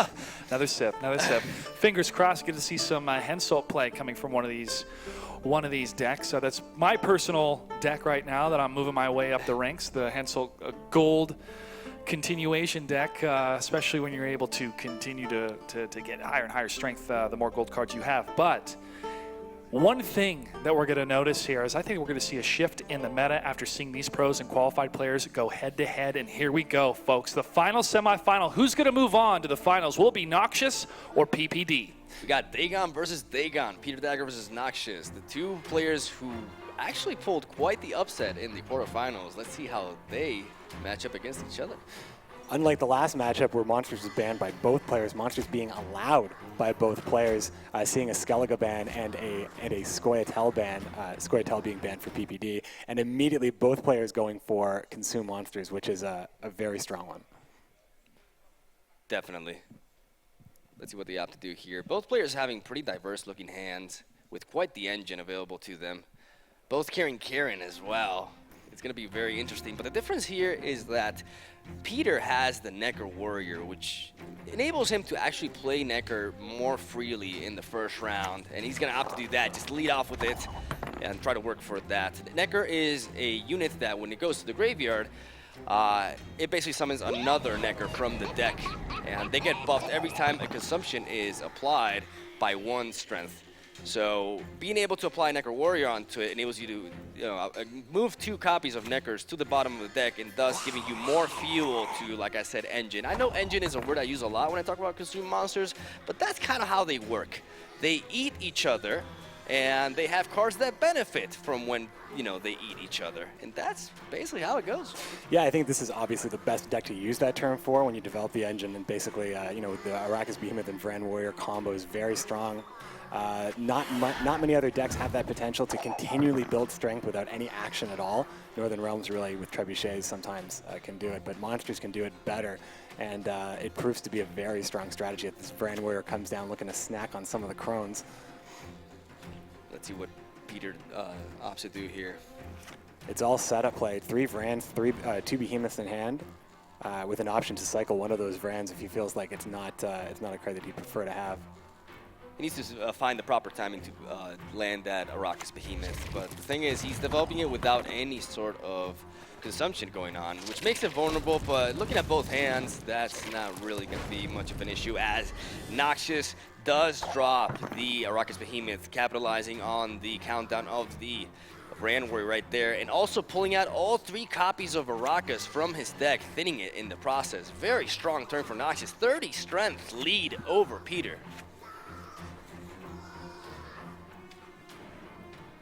So these the decks are quite similar. They're just a few key differences. In the mirror, it's really important to you want to try to get ahead of your opponent in a couple of ways. Sometimes it's whoever has the strongest consume buff happening with the Necker horde that can be put into the bottom of the deck can often make the difference. Both players holding Karen now. That's 3 instances of consume in 1 card. Down goes the first Vran Warrior from Peter right there, as we see Noxious with several options here, actually. He still has to have a 24-point lead, but you got to be careful on passing when you're facing Dagon, especially when they still have their leader's ability available, as he can apply Weather and shut down a row very efficiently. And that Siege row is looking very stacked for Noxious. So I think right now, if Dagon applies Rain over there, he's not too far away from being able to actually get to the lead, I believe. As the first Necker goes down for Noxious. And Cyprian Willie to counter the Necker right off the bat. We can see an equal response here. Noxious does have the opportunity to do that to his opponent as well, which could deny. We don't see any first lights or any rallies. We do know that PPD is holding the Giant Toad, which could result in another Necker if he really wanted to make sure that he can keep that strength building up. Double Rockets and Behemoth on Nox's side, pushes him out to 58, 18 strength over Peter. Peter playing the catch-up game here, has nullified the Necker for the other rounds, but he also has to focus on the actual round in front of him, which is definitely escaping his grasp, as Cyprian Willie is going to drop here and going to deny Necker for Peter. So that Necker Warrior kind of lost all its value, at least for now, until he draws another one, if he does draw another one. 22 strength lead for Noxious. Actually, PPD is only running the single Necker Warrior, so that would be the only time to use that. But also, it's worth noting that Old Spear Tip in Noxious' hand, a very, very strong Monsters card. We haven't seen very much of it, while Monsters has been banned a fair amount. It hasn't been banned so much that I would have expected to see that card, as it is a very, very strong card. In case any newcomers are watching, Old Spirit Tip is the second card to the left of Noxious's hand. It is a silver unit with 4 strength and the agile trademark, which means it can be placed on any one of the rows. And it has a very interesting effect. It actually buffs up the entire row by 2, I believe. No, by 1, right? Buffs by 1 and yeah, damages buffs by by 2. buffs by 1, and if the opponent has 3 or more units on the opposing row, he transforms into Old Spirit Tip Awaken, which is 8 strength and deals 2 damage to all the units on the opposing side of the row. So that, like, not only does he have a tremendous lead, he has such a powerful swing in the makings. This round seems to be working really well for Noxious. I mean, when you look at this row, knowing that Old Spirit Tip, there's not a lot of cards left in the game that affect entire rows. Yes. Generally, the only ceiling you can put on it is the potential that it can create. And right now, when you look at both ranged rows, a lot of units can be affected by Old Spirit Tip. So I think that you could safely Avalock here. He already can afford to play Avalock for an extra card and not necessarily give up the lead. Old Spirit Tip ensures that. Peter dropping down the Karen, eating up the Sirping Willy. That's what monsters do with their fellow warriors. Once they're not of use, they just eat them away and push forward. They don't dwell on the past. As we see that Karen stacking up a total of 30 strength onto it and actually providing Peter with the lead the first time in this match. But not that strong of a lead, considering this Old Spirit Tip is going to be ridiculous. Here it goes, ladies and gentlemen. Get ready. This is going to be insane. Well, I wonder... Absolutely insane. Look at this.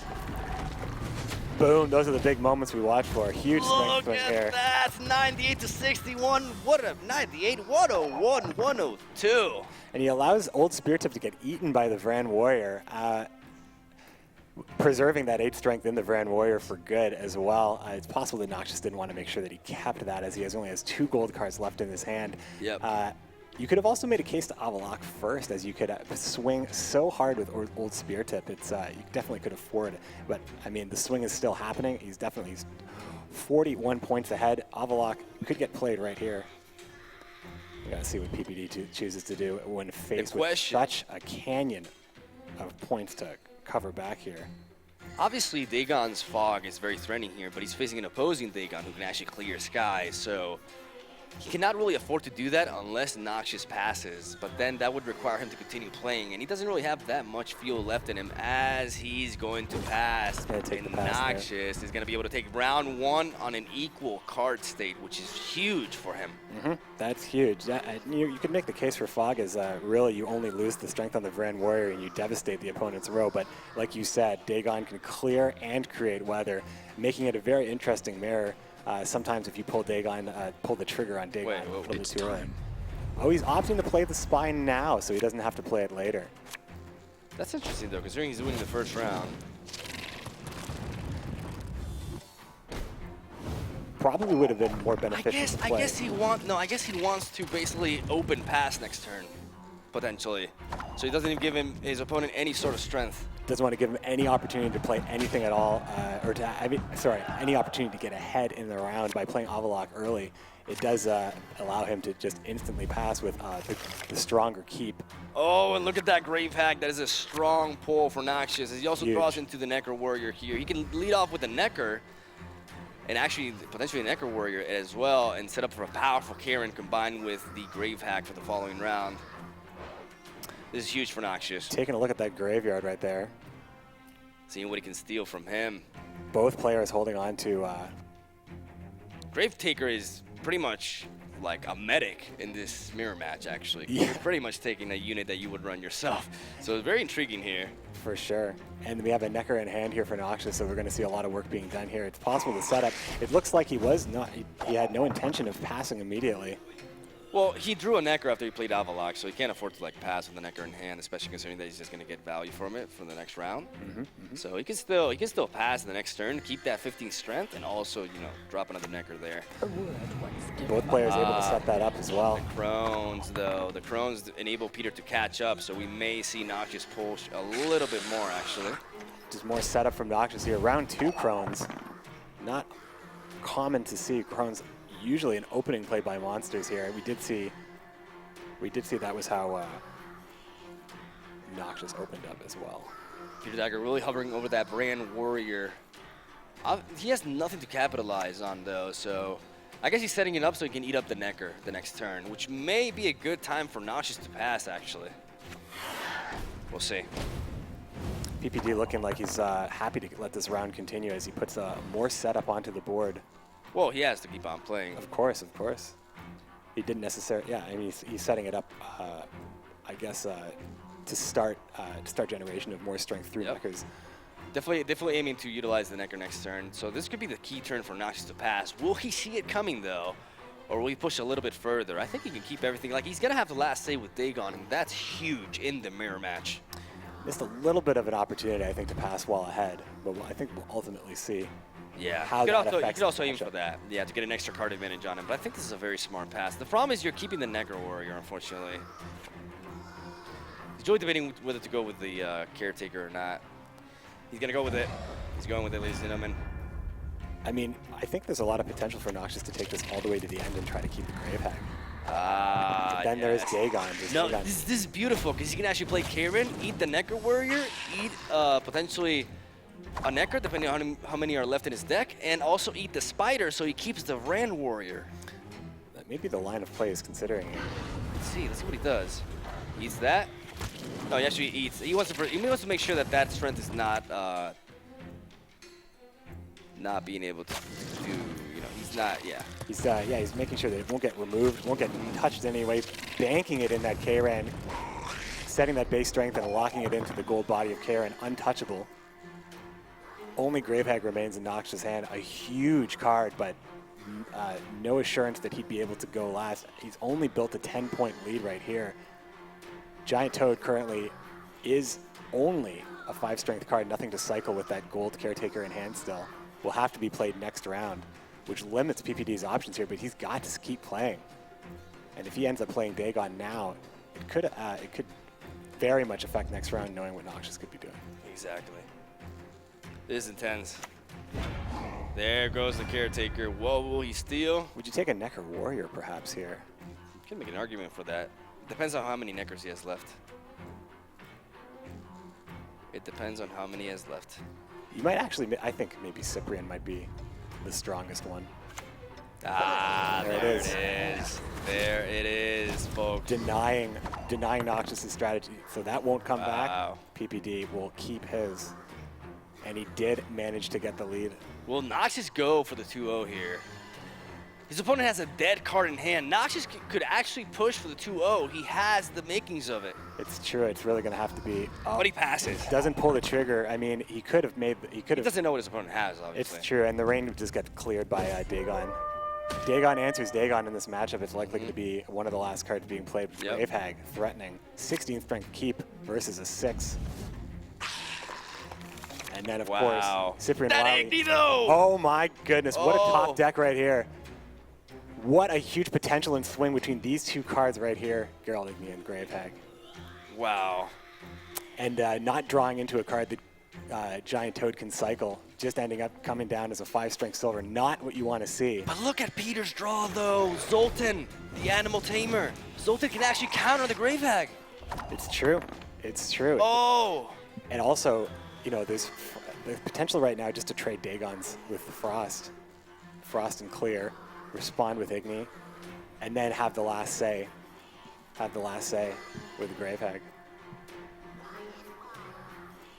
So I don't think there's going to be an early play here. It's really how much, how important would this be? We know that Grave Hag is. I mean, we can't do the graveyard tour and count exactly how many units, but we do know there's 27 cards in the graveyard, and most of those are units. And there's the Frost. This is a good play. I think this is the play here.